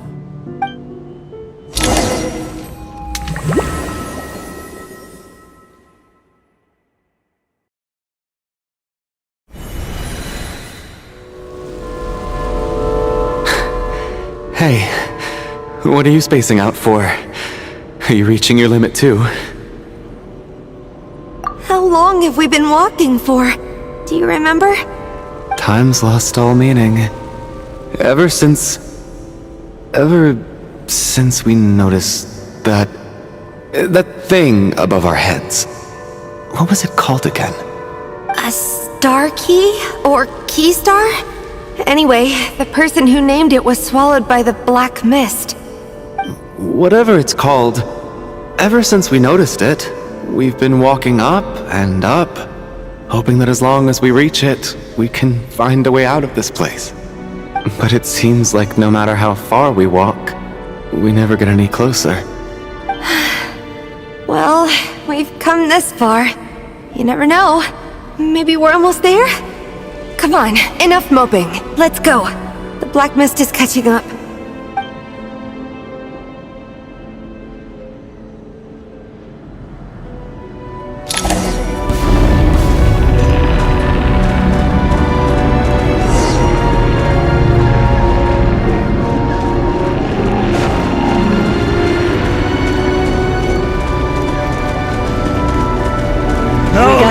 Here comes another one. Monsters!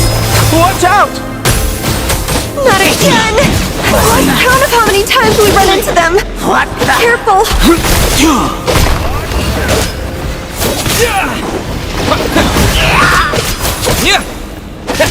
That's it!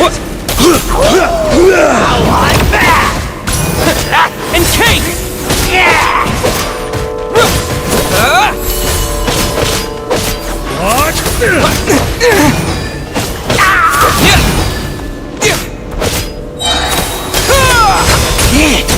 What? Shut up! Run faster.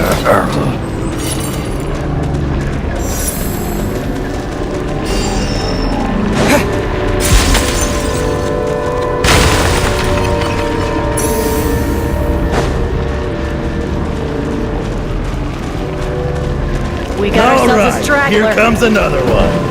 Here they come again! Get ready! You wanna fight? Let's go!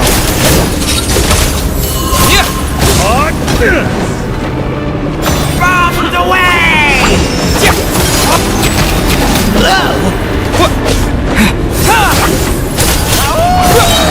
Condense!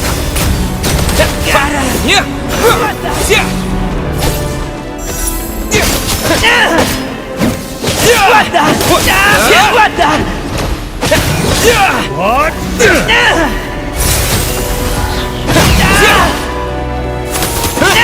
What the?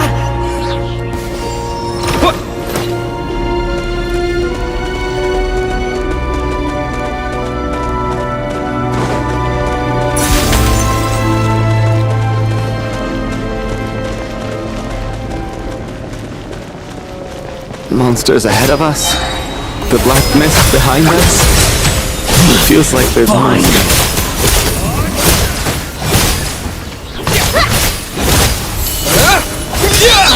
Back of it here.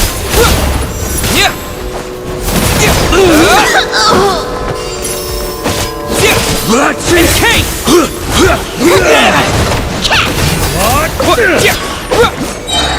Fighting frog!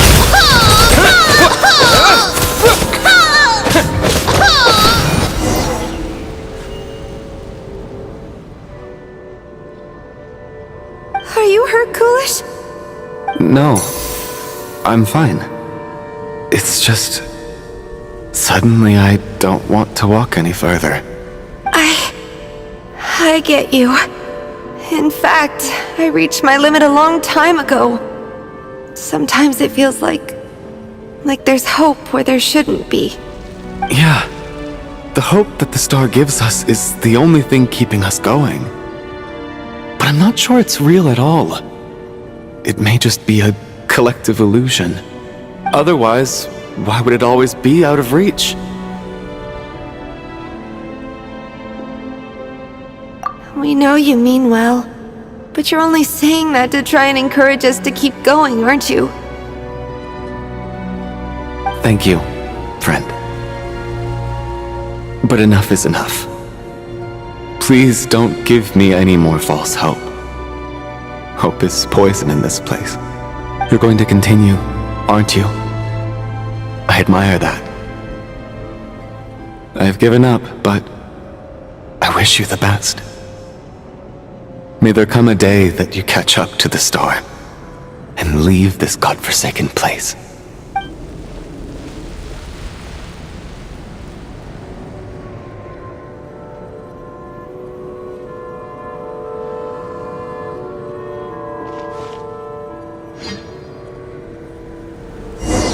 It's not an illusion. We really are getting closer to the star.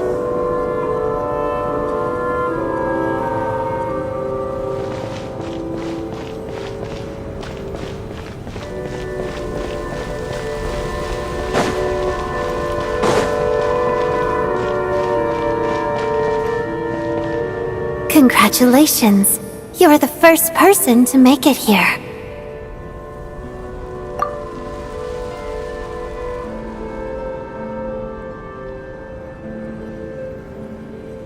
I'm the star's envoy. The black mist has stopped rising. Its hunger is satisfied for now, having devoured your two companions. This is a good opportunity. I'll let you get some rest before we continue. What do you mean, leave? The star represents the starting point. It's the waypoint for the beginning. Congratulations on reaching the starting point. Once you are ready, we will head out and walk upwards. I will be right by your side the whole way.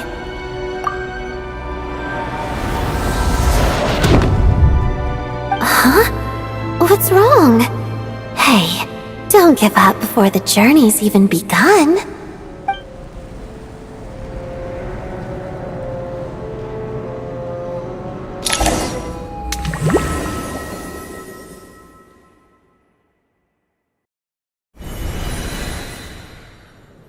Rampana!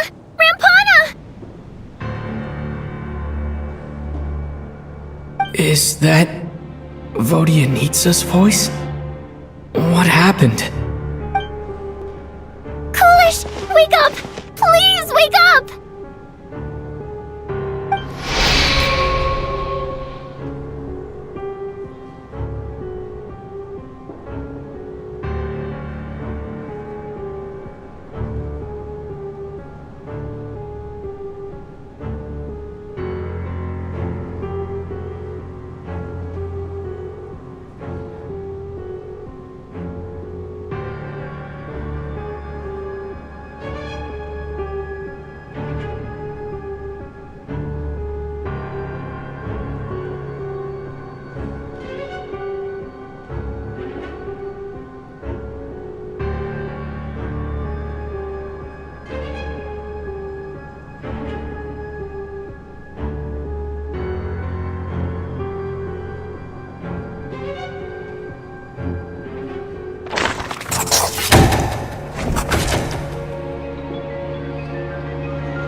The situation is identical to that of the two casualties yesterday. We cannot ascertain the cause of death. At least there are some elements that we can rule out this time. They slept on the stage with everyone else. So I suppose the surrounding environment can't be a relevant variable. Rampana. Coolish. Weren't some of us keeping watch last night? 3 of us, in fact. How could you not notice something was wrong? I'm as confused as you are. Certainly nothing unusual happened on my watch. Likewise, and from what I've observed so far, both Miss Odette and the Traveler can be trusted.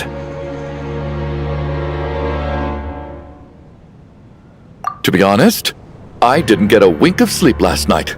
I couldn't help but think I was the target, so I just laid there with my eyes closed.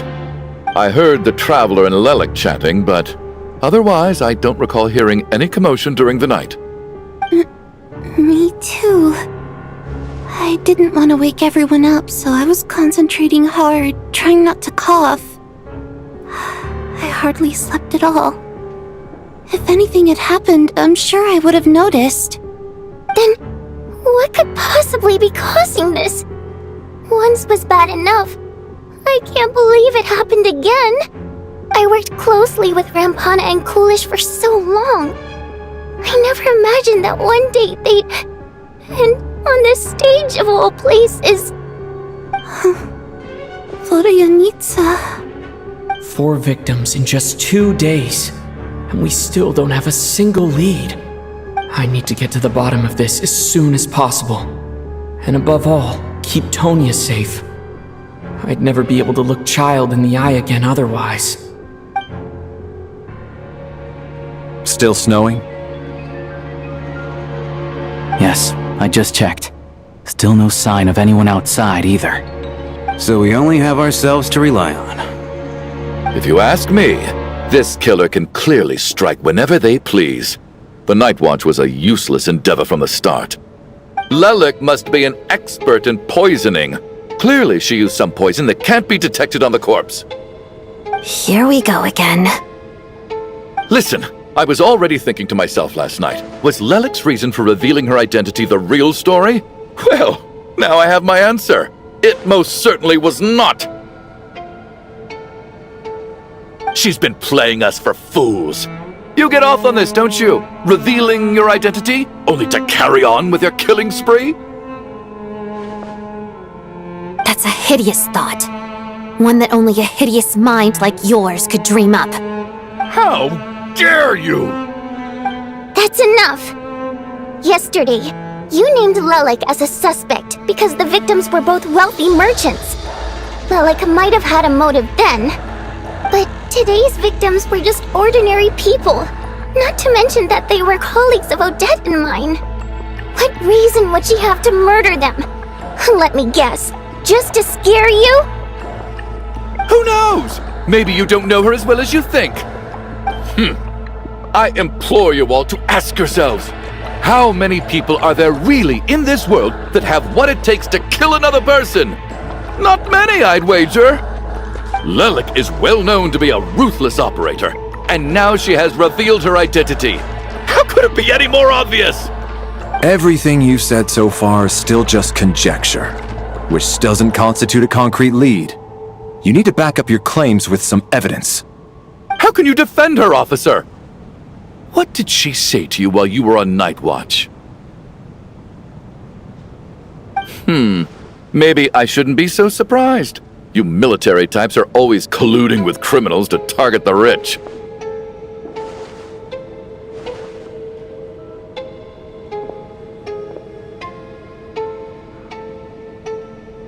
All so you can get your grubby paws on our hard-earned fortunes, then tell us to fall in line.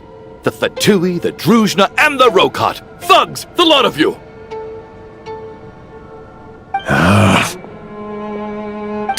Don't you dare!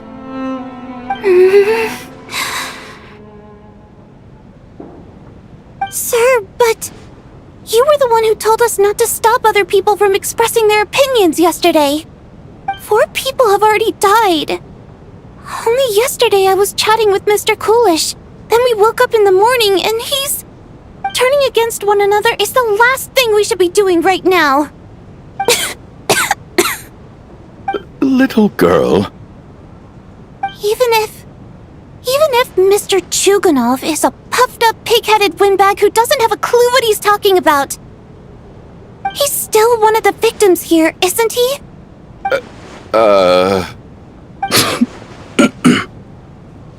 Quite. I had no intention of resorting to violence. But you're right, Miss Tonya. I ought not prevent him from speaking his mind. In any case, I believe Mr. Chuganov has calmed down a little now. We may resume our discussion. I don't think there's any need for that. What is there to discuss? Nothing about this situation is normal. Did you have an idea, Mitya? You're the brainiac here, right? Come on, clue us in! I've been mulling something over. All the leads we have so far concern things from outside the theater. Miss Odette's alter ego, the threats Mr. Chuganov received. But then there's the 2 double murder crime scenes themselves, which have given us absolutely nothing to go on whatsoever. That's highly unusual. Even with the most careful killers, there's always some evidence left behind. So what are you suggesting? I think this could be a supernatural event. It isn't characteristic of human-on-human homicide at all. Correct me if I'm wrong, but Aren't you supposed to be a scientist? That doesn't sound like a conclusion someone like you is supposed to make. I got into scientific research because of my insatiable curiosity. But if the present situation defies all known scientific explanations, I don't mind shifting my curiosity toward the paranormal instead. Now that you mention it, I remember when I first came to the theater.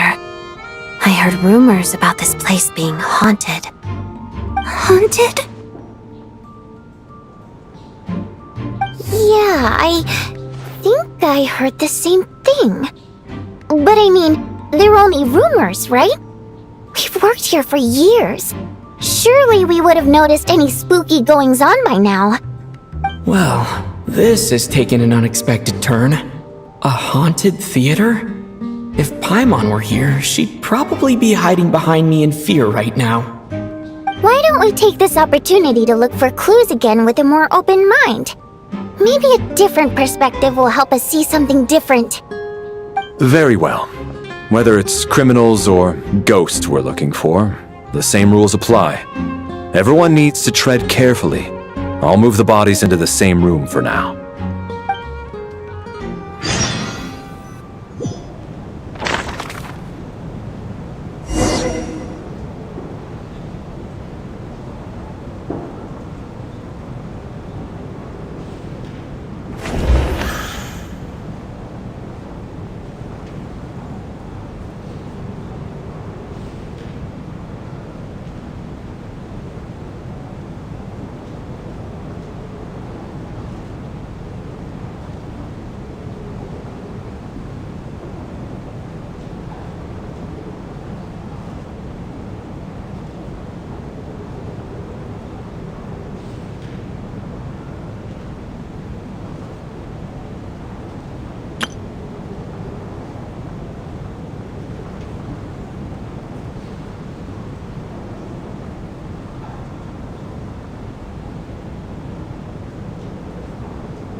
Tonya, did you find anything? Not yet. Still looking. So... Are we supposed to be looking for something paranormal? I think I'd prefer teaming up with you than looking around on my own. This looks like somebody's notebook. Shall we read it together?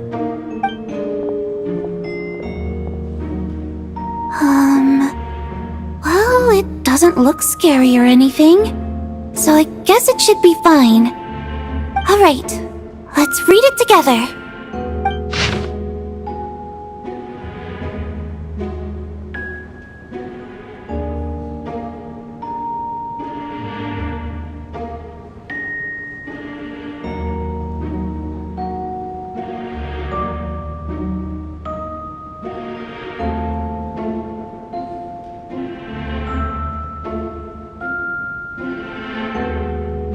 Huh. This has to be Vodyanitsa's writing, surely. Maybe it's a little rude for us to peek at this. I feel like I just read someone's secret diary by accident. It sounds like she's writing this for her parents, right? I don't understand. Why put this stuff in a notebook instead of mailing it in a letter? Because her water imp parents belong to the aristocracy, who were driven out of Snezhnaya by the Tsaritsa long ago. And now they live somewhere new, where the postman can't get to.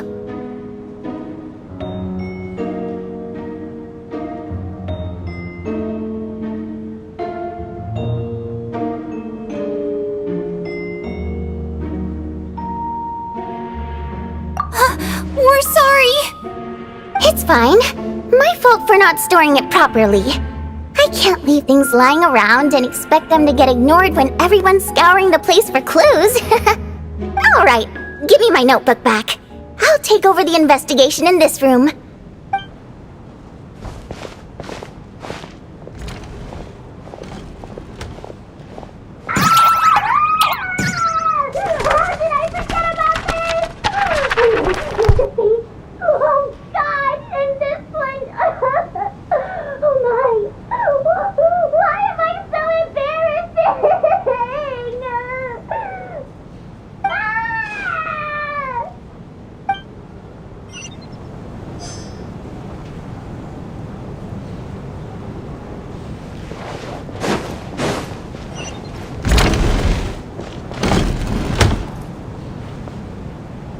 Valeri, come take a look at this. You too, Traveler. Some sort of notebook. What is it for? It's the on-duty logbook for the theater. Kulish was the main person to use it. He mostly used it to record any unusual incidents during a show, audience numbers, exit times, and so on. Yes, he'd always have this logbook with him when he checked tickets at the entrance. This should confirm a lot of key details about the recent show. So, you find anything unusual? Yes. The number of people. I've checked and double-checked, but the numbers just don't match what's recorded in the logbook. Apparently, we have an extra person among us. Are we certain that logbook is accurate? Could someone have sneaked in without buying a ticket or something? Unlikely. Kulish took his duties very seriously.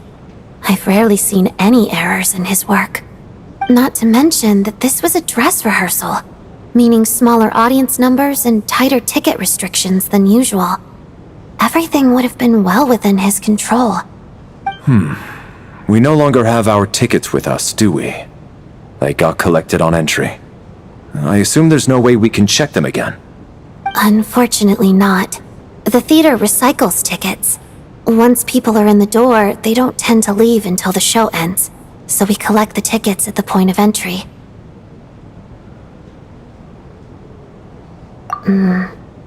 Still, I'm inclined to believe that this discrepancy in the head count is significant somehow.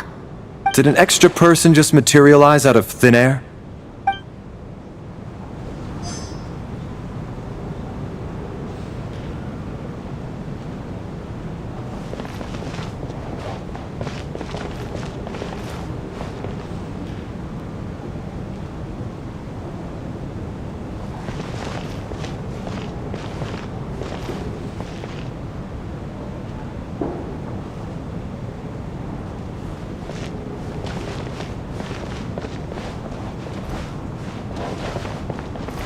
did an extra person just...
Ah, Traveler.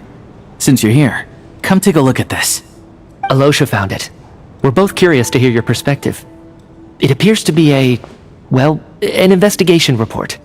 And the focus of the investigation was the rumors of haunting we heard about earlier.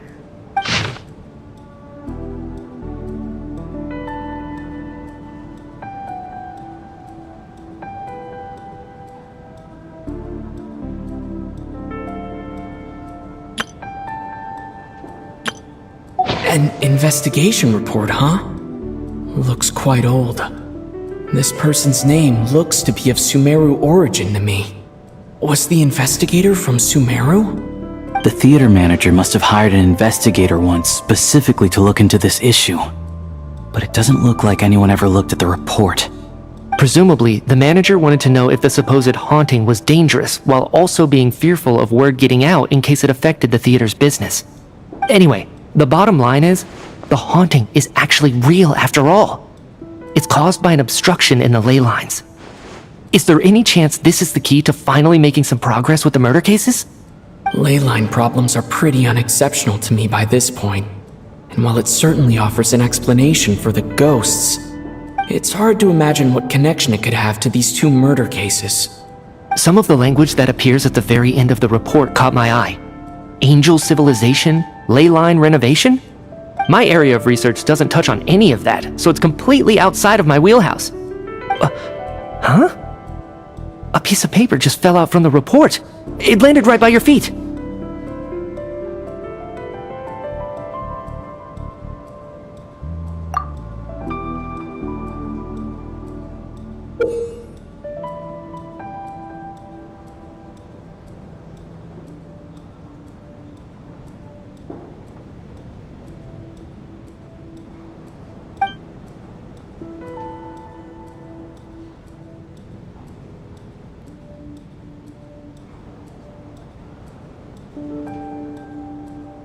How unnerving.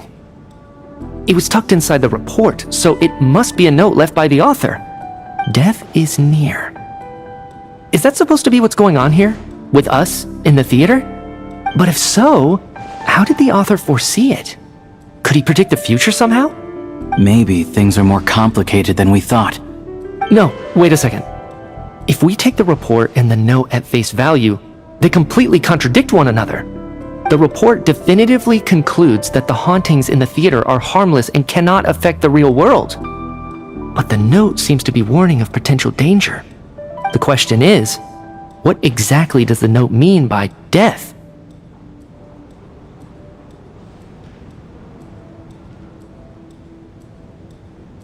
The various ways we could interpret this keyword lead in completely different directions. Let's pause our analysis here for now. I think we need more information.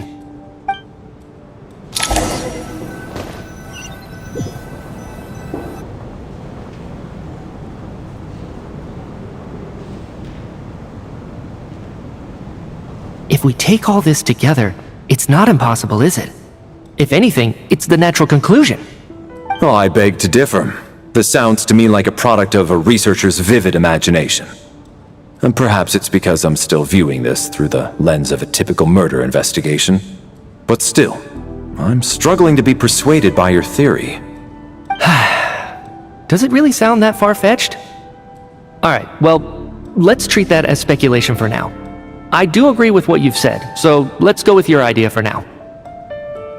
Good. Okay, now that we finally have some meaningful leads, I think it's time to reconvene. Let's get the others.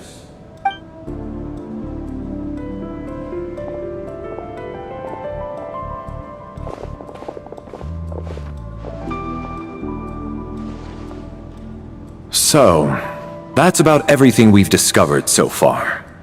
I'll share my theory first.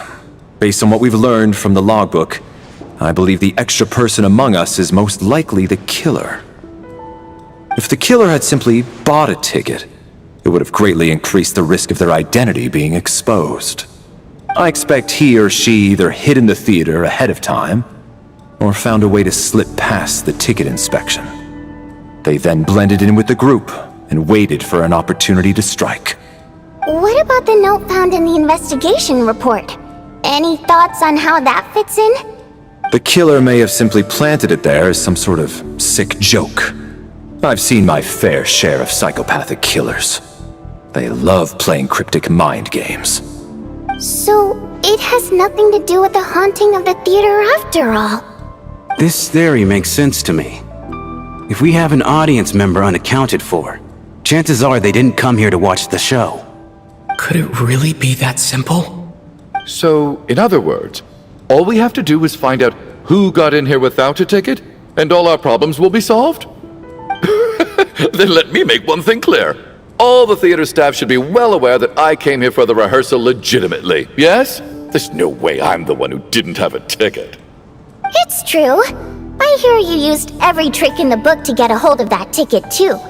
Everything short of throwing a temper tantrum and rolling around on the floor at the entrance. I most certainly did not degrade myself in such a way.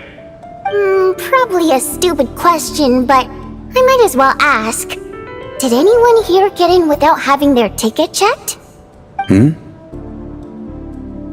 Guess it was naive of me to expect them to just admit to it.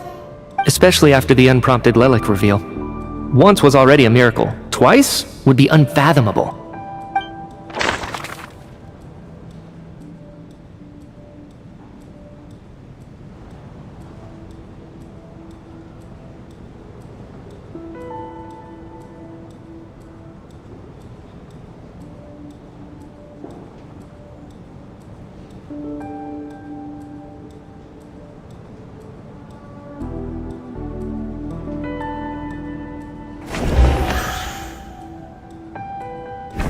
As things stand, the audience head count doesn't add up. I guess we can rule out the theater staff members.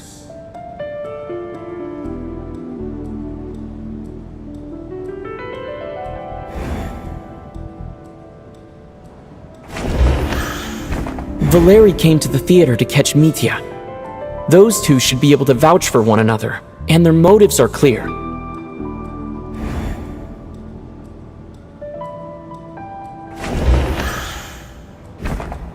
I don't believe any of us here knew Shram before all this. Mr. Shram, did you really go through the ticket inspection to get in here? Huh? Me? Why am I being singled out, my friend? Do I seem that suspicious? It's not that you stand out as suspicious, more that everyone else has been ruled out as trustworthy. Okay. Well, we spent the best part of 2 days together now, so I'm sure you can all tell what kind of person I am. I'm a true gentleman.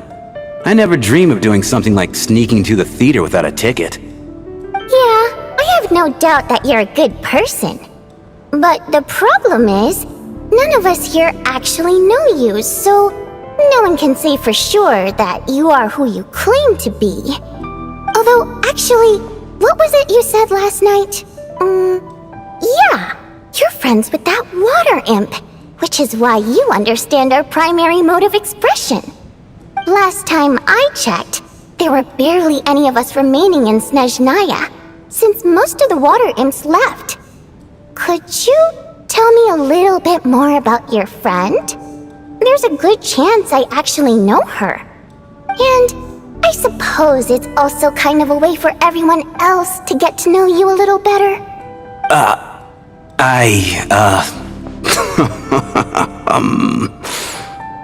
Good grief. Are you blushing? Pull yourself together, man. Stop giggling like a teenage boy. It's revolting. Hey, revolting is a little strong. Alright, fine. I'll admit it. That water imp friend of mine, the truth is, we're dating. I was just the bodyguard hired by our family. But the stars must have aligned, because sparks began to fly between me and their daughter. Never in my wildest dreams did I think I'd get so lucky. We don't need details. Just get to the point. Okay. I'm just a little hesitant to reveal her name, that's all. You know how it is. These are delicate times. Even with me to protect her. If word gets out that she's dating a human, both the Fae and human factions will give her a hard time. Really? Wait, no. That can't be. Huh? Shram, what the devil are you talking about? Why is everyone looking at me like that? Surely you can understand where I'm coming from. Delicate times? Factions? Yes? You know, the Civil War? Last time I checked, the Fae and the humans were still at each other's throats. If I'm not mistaken, the last significant civil war in Snezhnayan history was over 400 years ago, when Her Majesty the Tsaritsa had just taken the throne and was consolidating her reign. What do you mean, 400 years ago? What's going on here? Is Shram from the past? All right, Mr. Mitya, you win this round. As far-fetched as it is, it appears that your theory may be correct. I'm just as amazed as you are. I didn't even believe it myself, to be honest. Is someone going to explain what's going on here? From the look on your face, you figured it out too, haven't you, Traveler?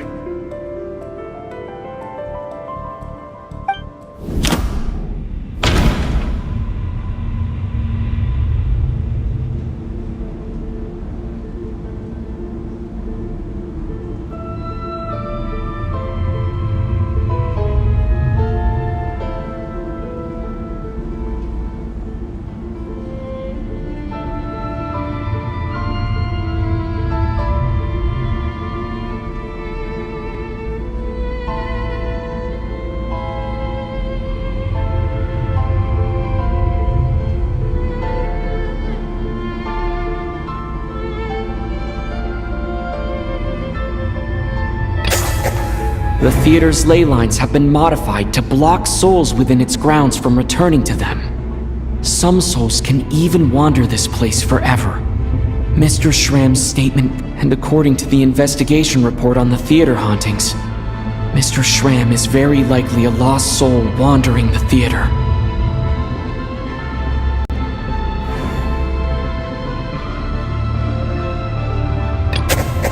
I don't think I'm... That's not it.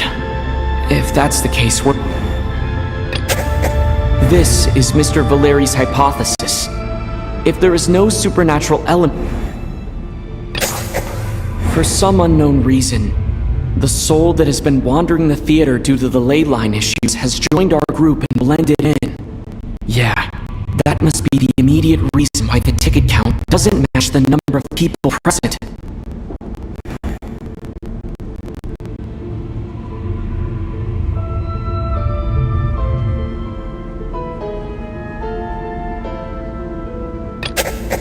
Since we discovered that Mr. Shram is from the past, it seems we need to broaden our assessment of this incident beyond the bounds of common sense.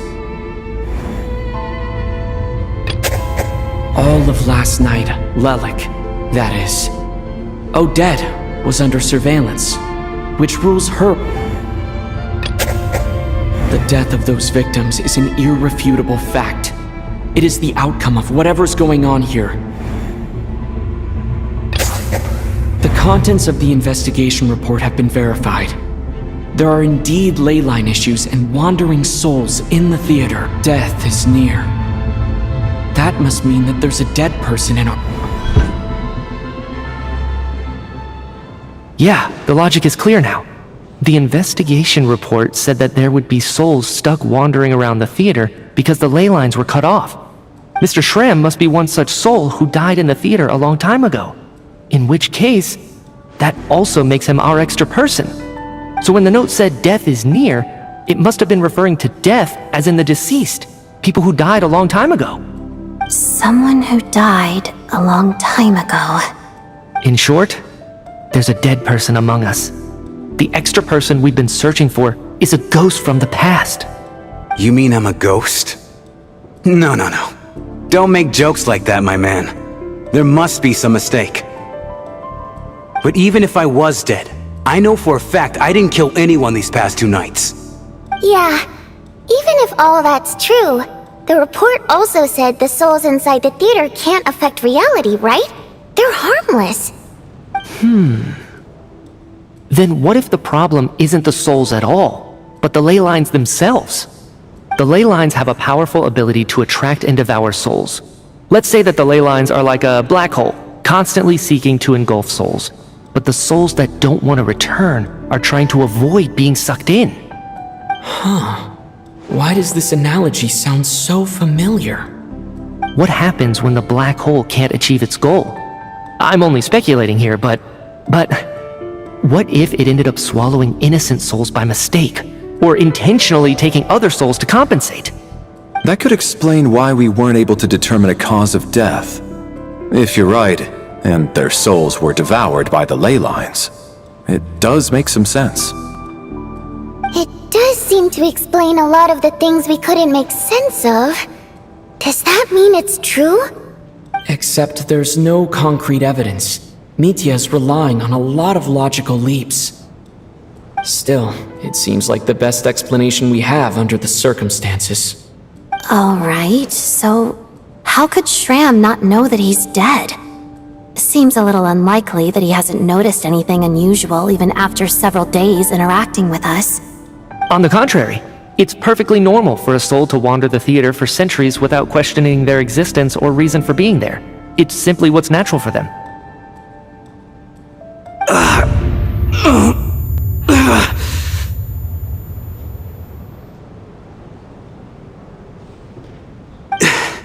You know what?